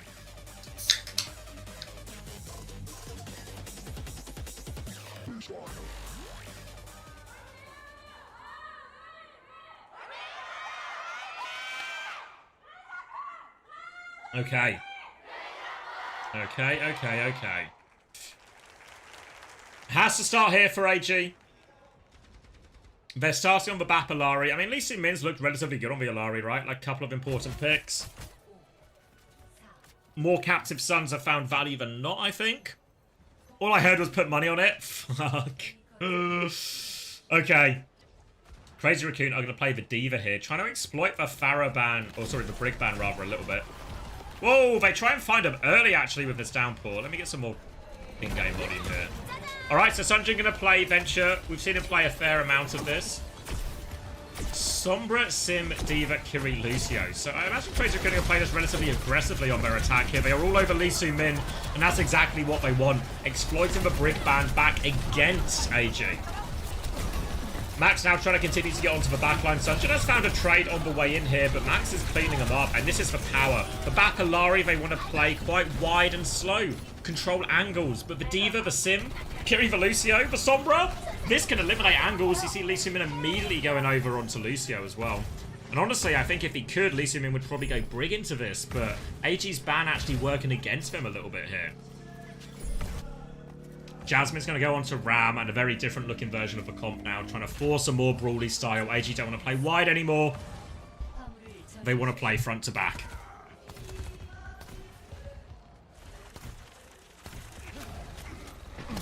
Holding close, AG. Need to recover a little bit in this time bank. Virus to try and clear Sunjin out. He burrows underground. Bit of an angle on Jasmine as well. Sunjin's not going to get back out of that one as well. It's a 1-for-1 trade only, but the attacker spawn is much closer here. Max is going to keep coming through. Hack now onto Ramatra. They are forced to take a step back. EMP nearly available for Lip already. They have to be careful, trying to get the last little bit of that. Lamp has come out. Lip dies before he can use it, though. And they might be able to stabilize as a result here, AG. They will. Force them back to the choke. This type of area where AG are defending right now, beautiful for the Ramatra. So good at controlling these chokes. So good at hitting big value slows in these areas. Also good for Venture, of course, as well. Where is my Lucio going? Chirong! There's no way back. He keeps going. Now they come through. EMP over the top as they try and trade kills. But the lamp there saves Lee Min. It can't save Jasmine, but the Tectonic Surge is out. Bomb into the sky from Max. They're trying to find the baby. Looking for that one. Can they deny the remake? They can't deny the remake. Max is back in now. They are flooding forward. Lip onto the high ground. Aid still trying to play this angle as AG are trying to slowly but surely back out of this a little bit. Sunshine will stall the point for a little bit more, but they're really waiting for Jasmine to come back. Double support off for Crazy Raccoon to keep this push going. AG could really do with this beat sooner than later. Ventures in again. Sunjin trying to cause some disruption. Pressure onto Chirong, but Max has just flown forward. Lamp in so he can keep pushing aggressively here. Shu's going to kill the Lamp. Still trying to deal with this. Jasmine's found one trade. They're also low. Jasmine's found 2 trades. They're going to back it up to point right now as Max keeps gaining a bit of distance. But here comes Sunjin. Here comes Jasmine. They can fight this one up. They'll stall it out. Pressure onto Shu. Forces for TP away. Slow comes out. Max has actually found a trade here, but will be demexed here.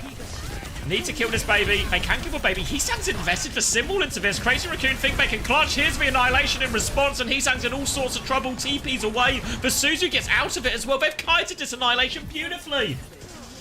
Crazy Raccoon will pick up Max from spawn. Look to go again with this Kitsune rush. Lee Min can match with beat, but his EMP is coming so soon. Crazy Raccoon, they have to be careful they don't get caught early. But they avoid that one, and now they are walking forward. Kitsune rush on point coming through. Pressure now onto the backline. Lee Min will respond with beat, but it doesn't catch Sunjin. That's going to be a kill. Kitsune rush on point. Lip nearly has the EMP, but they've got so much value out of this beat push, actually, AG. They've got the DMAC and the kill onto Heesang. Torp out from Aid. They will kill this baby, and they will get the hold on second. Unorthodox DPS combos here as Heesang is going to go onto the mirror here. Venture v Venture. Lip has the EMP ready to go. No great answers for AG here. Need kills, need trades, need a scrappy fight here if you're AG. If you stand there and tank an EMP in the face, you're probably going to have a bad time. Taking the space, inch by inch now. Crazy Raccoon, EMP over the top. Only catches Sunjin, actually. No, Jasmine's caught up as well, actually. He will fall. Forced back. The Lamp was in there to try and save Max. He does have a self-destruct. He has to pop it, but he was halfway out, so it will be a safe remake for Max. So I'm just going to back it up with this Terror Surge. They're going to play for their tank to come back and take one more fight. Chirong nearly has the beat. Tectonic Shock round the corner. Lots of damage. Tries to catch the squishies. Pressure onto Heesang, but no kill. Tectonic Shock kited, and now Chirong has the beat ready to go. But Aid's on the flank. He's got a Molten Core, but Max is there. He's smothering them, but Sunjin with the drill dash for Lamp is late. Beat from Chirong catches all 4. They push forward. Pressure onto Lee Min. Lamp is good from Maka, but Molten Core round the edge instead. It's killed Lip. He's walked into the cum. How has he done that? Now Aid is going to be able to force him all the way back, and the Crazy Raccoon repelled once more. Lip now onto the Cass. Max is going to go at Rissa as well. But AG, as we enter this final minute, they have a big Annihilation advantage here. Aid's going to mirror the Cass too. This Annihilation advantage is going to be so good. If I'm AG now, I actually don't want this fight to happen. I'm happy for this to be a slow fight. Make him clear every inch. Hold the space aggressively. You have the ults to take the fight if Crazy Raccoon commit into you. If Crazy Raccoon play it slow, they just hurt their own time bank. Boop doesn't send the Orisa off the edge here as Max tries to take it out. Jasmine's going to get speared, but he's looking for this backline. He's going to pop the Annihilation. He's all over him here as well. They do have another fight, but Jasmine will get all the cleanup here. Chirong at least stops the payload rolling backwards. And now B and Window and AG are holding close. Tectonic Shock and Window for Crazy Raccoon. Need a bit of a miracle for this one here. As long as Lee Min gets this beat off, they can just push and confirm all these kills. Walking forward early. Lee Min will back it up. They're going to hold for high ground now. Entering to overtime. Crazy Raccoon out of options to take a back step here. Hisang's going to go for the touch underneath. Gets the touch, but gets ambushed a little bit by Sunjin. Forced to burrow underneath. So they have cooldown advantage on the benches underneath here right now. Sunjin can win that duel. Hisang's going to die. Sunjin does win that duel. Max drops a point instead. A window to relieve the pressure. But here's the beat from Lee Soo-min. It catches everyone. They need kills with this now. And Lee Soo-min will deliver. 2 for him. 3 for him. Tectonic Shock to finish the job. A Desperation Terror Surge won't even go off. And the hold is good from AG.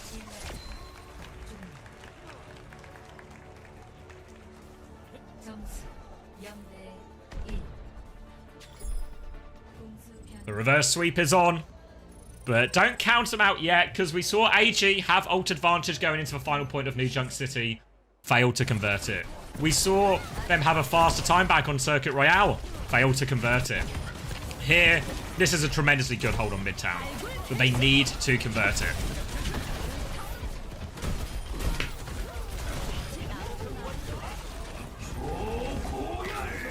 How did Lip die to this in the end? He just wanders onto it. He just wanders onto it. Does CL still have Gib? Yeah. Yeah. You know, there's a lot of problems for AG the deeper we go into this series. But one step at a time, you know? One step at a time if you're AG. Crazy Raccoon will be starting on Sim, Orisa, Bap, Lucio, Freya here. So Hisang will have a lot of responsibility for marking this right-hand side containing that alleyway flank. AG, on the other hand, will wait and see what they choose to go through. I mean, they could just play the Sigma into the Orisa. It's not the worst. AG's going to start with a Sonic out of spawn, TP as well, just to try and catch out anyone hiding early or anything like that. Sonic goes out, they see the Orisa. What's the decision? Stick it. Sim Sigma can beat up an Orisa. But it's still a difficult choke to come out if they're going to Sim TP. It's a 5-person flip. Better than CX Heart Chain here. No 5-person nade or dynamite. And now they start forcing the objective, and Crazy Raccoon are forced to walk into this. This is such a difficult one for Max to walk into a Sim Sigma like this. There's another TP out. They want to clear the flank. Pressure onto for Freya, but Lip's over the top of the train, and they've lost aid on the rotation. AG have now found themselves all the way back where they started. They did get a tick, so maybe we could just do it again. Lip over the top. Trying to find an early bolt, and now the decision is once again Sunjin's. Where are they TPing? This time Charong is ready for it, boops him back, and Lee Soo-min dies immediately. Oh, it's actually this is actually CX Heart Chain Core. And it'll be an easy cleanup for Crazy Raccoon, as they didn't fall for the same trick twice, and they're even going to steal Stagger out in this Sigma. Final blow for Lip as well. Bowler in hand, and look at AG's ult charge. It's all just a little bit rubbish, isn't it? Mac is the closest with the window. Jasmine is going to go via Orisa here. And suddenly, AG find themselves in a little bit of a hole here. Next TP could just find a Bowler Bee sent straight their way, so they have to be careful. Shu's going to have a window at the same time as Maka as well. Where is the TP rotation? This time to top. It wasn't everyone, though. There's a few players still in main as they try and play a split approach. It's a Lucio Sim off angle as A's going to try and take the duel above with the Baptiste here. Jasmine rather is making some moves underneath, but Jasmine's very isolated right now. How on earth can they save Jasmine? They can't. Max is just going to walk forward during this time and get the kill onto Aid. They have at least got people on point, and Maka can window for this mainly. But he's actually, oh yeah, it's a window in the window, and Max has killed Lip. Terror Surge on point, and Max trades that one back, but Maka's got a second kill. The window in the window is getting it all done. 5 HP in a dream, but Lucio's chasing him, but Maka, he gets his cooldowns, he's taking on the Lucio. Charong finds the kill, but traded right back. Jasmine's still battling away. Hisang and Max are in here. Lee Soo-min's getting cooked. The point is still being forced right now. Aid is there. Hisang's going to try and do it all himself. Trying to hit these right clicks for respawns to come in for Crazy Raccoon. But here's Sunjin. The trade is there. They're all so low though, and Crazy Raccoon concede another tick. They're doing it. It's a piece-by-piece approach for AG right now. They only have 1 minute 20 seconds left. They have the sim wall, they have the beat, but Crazy Raccoon have all the tools to match this one.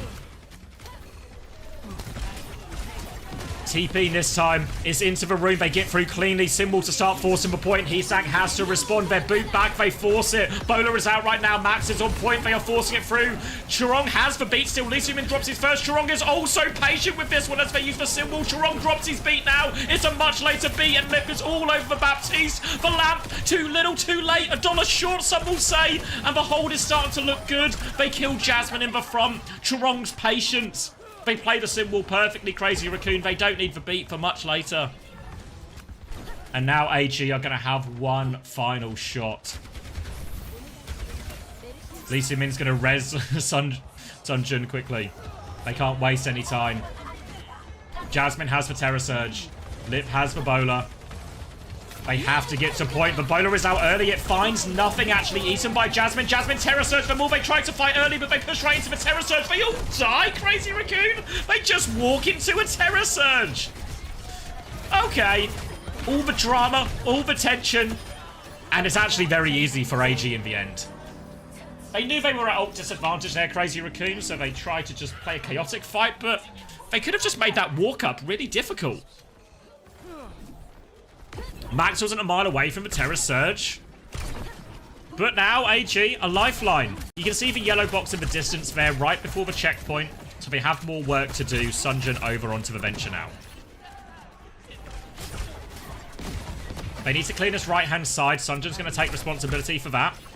Max is going to drop down in main. Terror Surge available, looking for his opportunity. He's going to pull a lot of them in. Lamp is out. The boot out of a lamp kills Lee Soo-min. Good Terror Surge. Churong with the setup. Jasmine's found a trade. But I think it's only going to be one trade they're going to get out of this. I don't know if Sunjun's still behind. They've dealt with that threat. So only one trade. It was Churong who will be back quick enough. And they can continue the forward hold here, Crazy Raccoon. Window and a symbol just to follow. AG, on the other hand, have to come through in a difficult choke against Sim turrets, against a window, against an Orisa. AG clinging on to their playoff life. Sunjun's going to die early. More time off the clock. Crazy Raccoon push forward now as well. Trying not to get staggered out. And they stabilize, but that's no ults invested for Crazy Raccoon. And they pick Lee Soo-min. It is falling apart for AG now. Sunjun is back on Sim. They have to be careful not to get staggered out anymore. Crazy Raccoon can smell that spot in the grand finals. We have all the ults here. Peeking out a little bit, trying to play the side fight. Bowler out from Lip, doesn't find anything, but pressure now onto Aid. They're going in. Symbol comes through. They've gone super deep. Churong gets the kill. Lamp forward onto Max here. Saves the Sim as well. Shoot pushing forward. Still has this window. Jasmine has the Terror Surge to turn maybe, but they've lost a lot of players. They're just trying to reset. It's going to be one more fight for AG. Aid with a trade onto Shu. What an important trade. AG's main man might have just given him a pick. Can they hold the choke? Are they going to go TP their Baptiste back from spawn? AG can move quickly here. They've got ults, they've got beat, they've got Terror Surge. Crazy Raccoon have the same. Bolts out. Aid does it again. Another pick. Aid is dragging AG into this, back into this map. Sim TP back onto the high ground for Max. Crazy Raccoon concede more space. Free cart push here as we enter overtime. They're going to go underneath right now. Crazy Raccoon, they have the ult. They push forward. They want to pounce onto this Orisa. They're trying to catch someone in the back. Lip has got an emergency Widow. Lee Soo-min is on point with beat, but they've killed them. The split. AG gets split at the last time. The window comes out. The beat from Lee Soo-min. Churong is going to match it. They need kills. Lip gets one before getting traded. Jasmine has to anchor point. Has the Terror Surge right now, as does Max. Shu has cleaned them all up. Terror Surge traded on point, but Max is bigger. Finishes the job, and Crazy Raccoon secure the hold. 4-0. And AG just cannot convert a single good situation they get themselves into. Not one.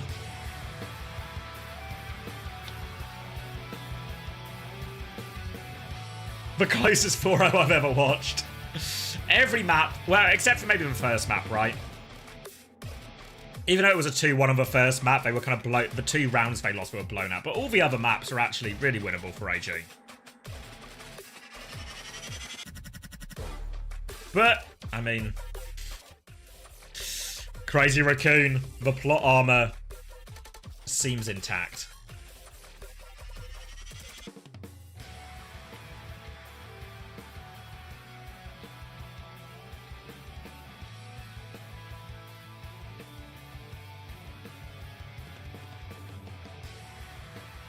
These 4 AM games are not good for your health. Oh, you got the bad time zone for Korea. Player of the match. Shu. Yeah, you know what? I can cop it. I can cop it, actually.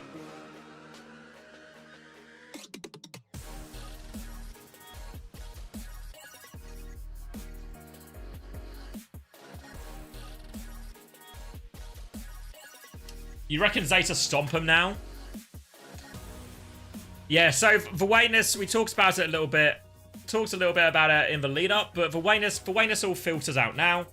Is T1 and Crazy Raccoon are going to play off for the grand finals. Both of these teams are already in the Esports World Cup. Crazy Raccoon actually would have qualified anyway, but they already had the spot from stage 1. Now in this third place match is for all the marbles. Winner goes to the Esports World Cup. Loser, I think that's the first game as well. Wait, is that earlier tomorrow as well? 7 AM start? They taking the piss? Wait, let me check. Does Korea start earlier tomorrow? Let me ask my man on the inside, old Craigie.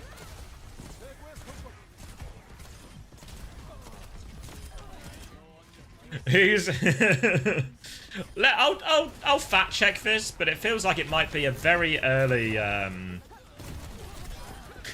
very early all the marbles match. Japan starts at 5 AM if I'm awake. I probably won't be, as we are staying up for North America as well. You wake up for map 4? Alright. 네, 오늘의 마지막 경기 크레이지 라쿤이 4대 0으로 깔끔하게 승리를 가져갑니다. 승리 축하드립니다. 감사합니다. 네, 오늘 승리 축하드립니다. 오늘의 POTM은 슈 선수가 차지하게 됐는데요. Only 4 games tonight, true. They're still best of 5, right? For NA and EMEA. Yeah, T1 versus Zeta wasn't close. This game we just saw, this was for close 4-0. The other one was for one-sided 4-0. But yeah, like post-mortem,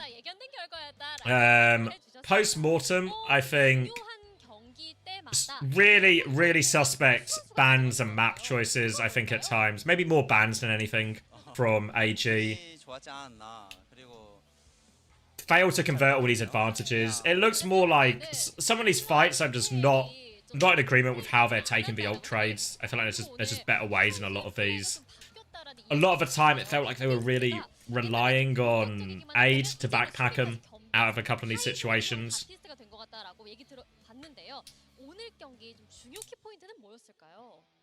Maka maybe weaker on the BAP than we've seen him in terms of like he's play on say Ana or even Kiriko, right? BAP definitely seems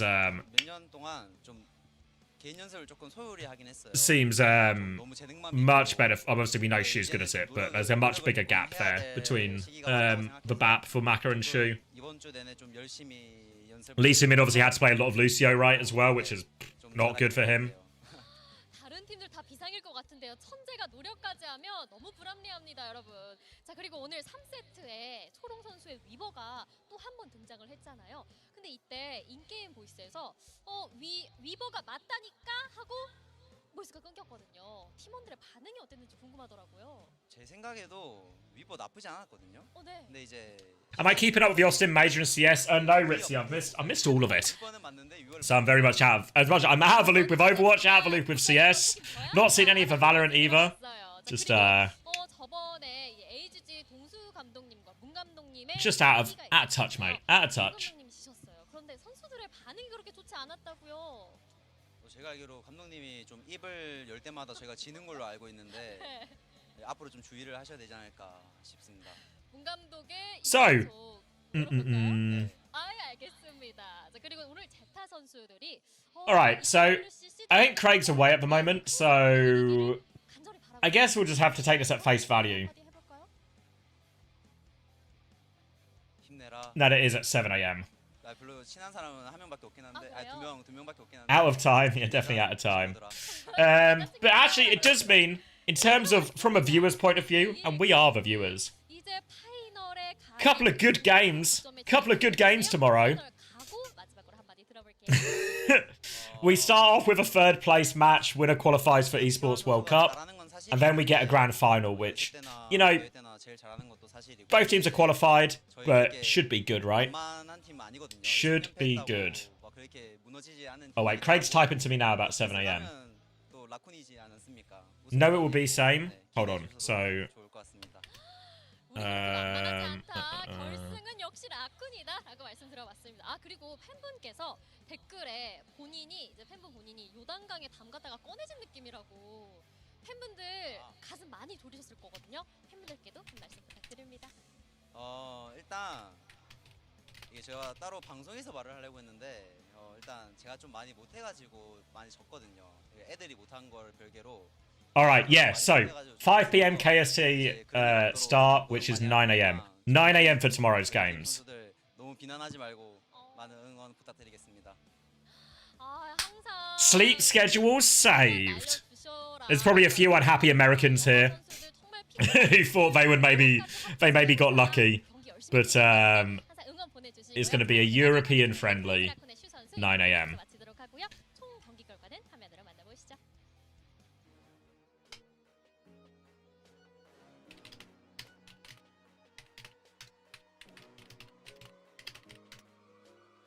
Ooh. Okay, so we'll talk about more of those games when we get to them tomorrow, because there's a lot of Overwatch still to be played today.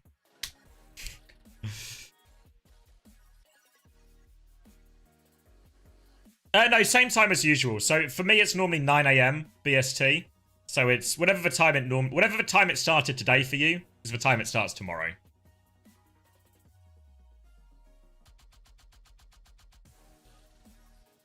Yeah. So, okay. So, plan for today. We'll talk about the career games a little bit more tomorrow morning when we're up for those. But plan for today is I'm going to do reruns for a little bit here. So, if anyone missed any of the earlier action, they can sort of catch up with that. See how good T1 is looking and stuff like this. And then I'll come back quite early because I want to watch a few of these NA EMEA games that I missed. Everyone's telling me about the 6 mapper, right? The 6 mapper. We'll do a bit of a wedding recap as well for anyone who's feeling or wanting to be particularly parasocial. And then we need to do my fantasy changes as well. In terms of action after that, it's going to be EMEA first, and I think it's at 6 it starts. Yeah, 6 BST, so about an hour and 17 minutes from now. And then we get Alcad versus TU, which is probably expected Alcad win. And then TM versus VP, which I'd lean towards TM here, but this is a anybody can take it type thing. And remember, stakes here for EMEA, it's the same for North America too, is winner qualifies for the Esports World Cup. So big, important games today. So what time do I reckon I'll be back? Probably about, maybe even 3. What chores do I have to do? I need to cook, like, lunch/dinner. We've got to, yeah, maybe, like, somewhere between 3 and half 3 away, Matt. Yeah, Wilder. So, basically, because top 3 go through to the Esports World Cup, if you get to this bit, the worst you can finish is loser off a lower bracket. But this will just be first, second, third here, you know? So if you win this game, or if you win this game, rather, you can be fucking locked. And then North America-wise, obviously it's a rolling schedule in North America, so it might start a little bit earlier than this. But we'll get GK versus SSG, and then Nightmare versus Liquid.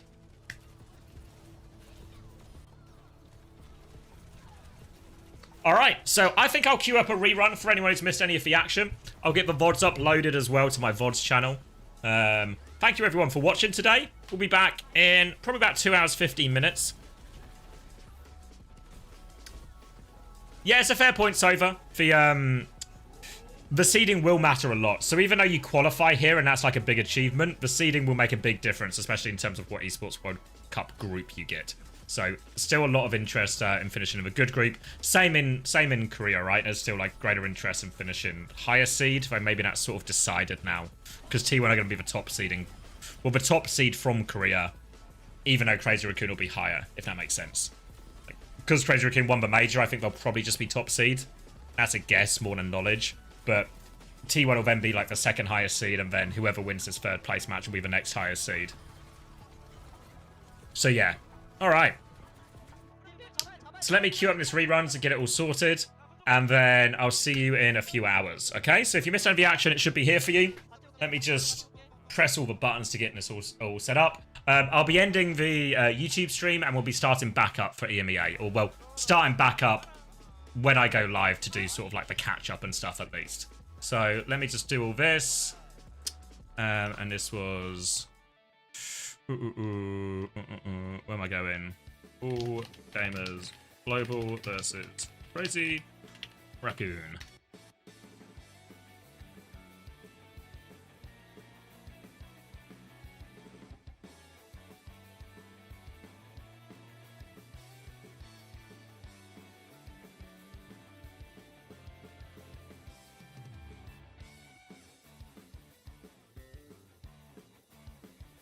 Alright, that's uploading. Then, let me see. Playlist. Delete that. Delete that. Delete that. Add.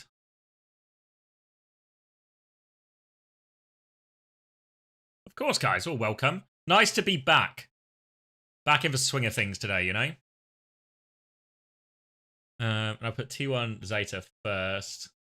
I might skip a bit of a T1 Zeta as well, just because there was a lot of pre-show.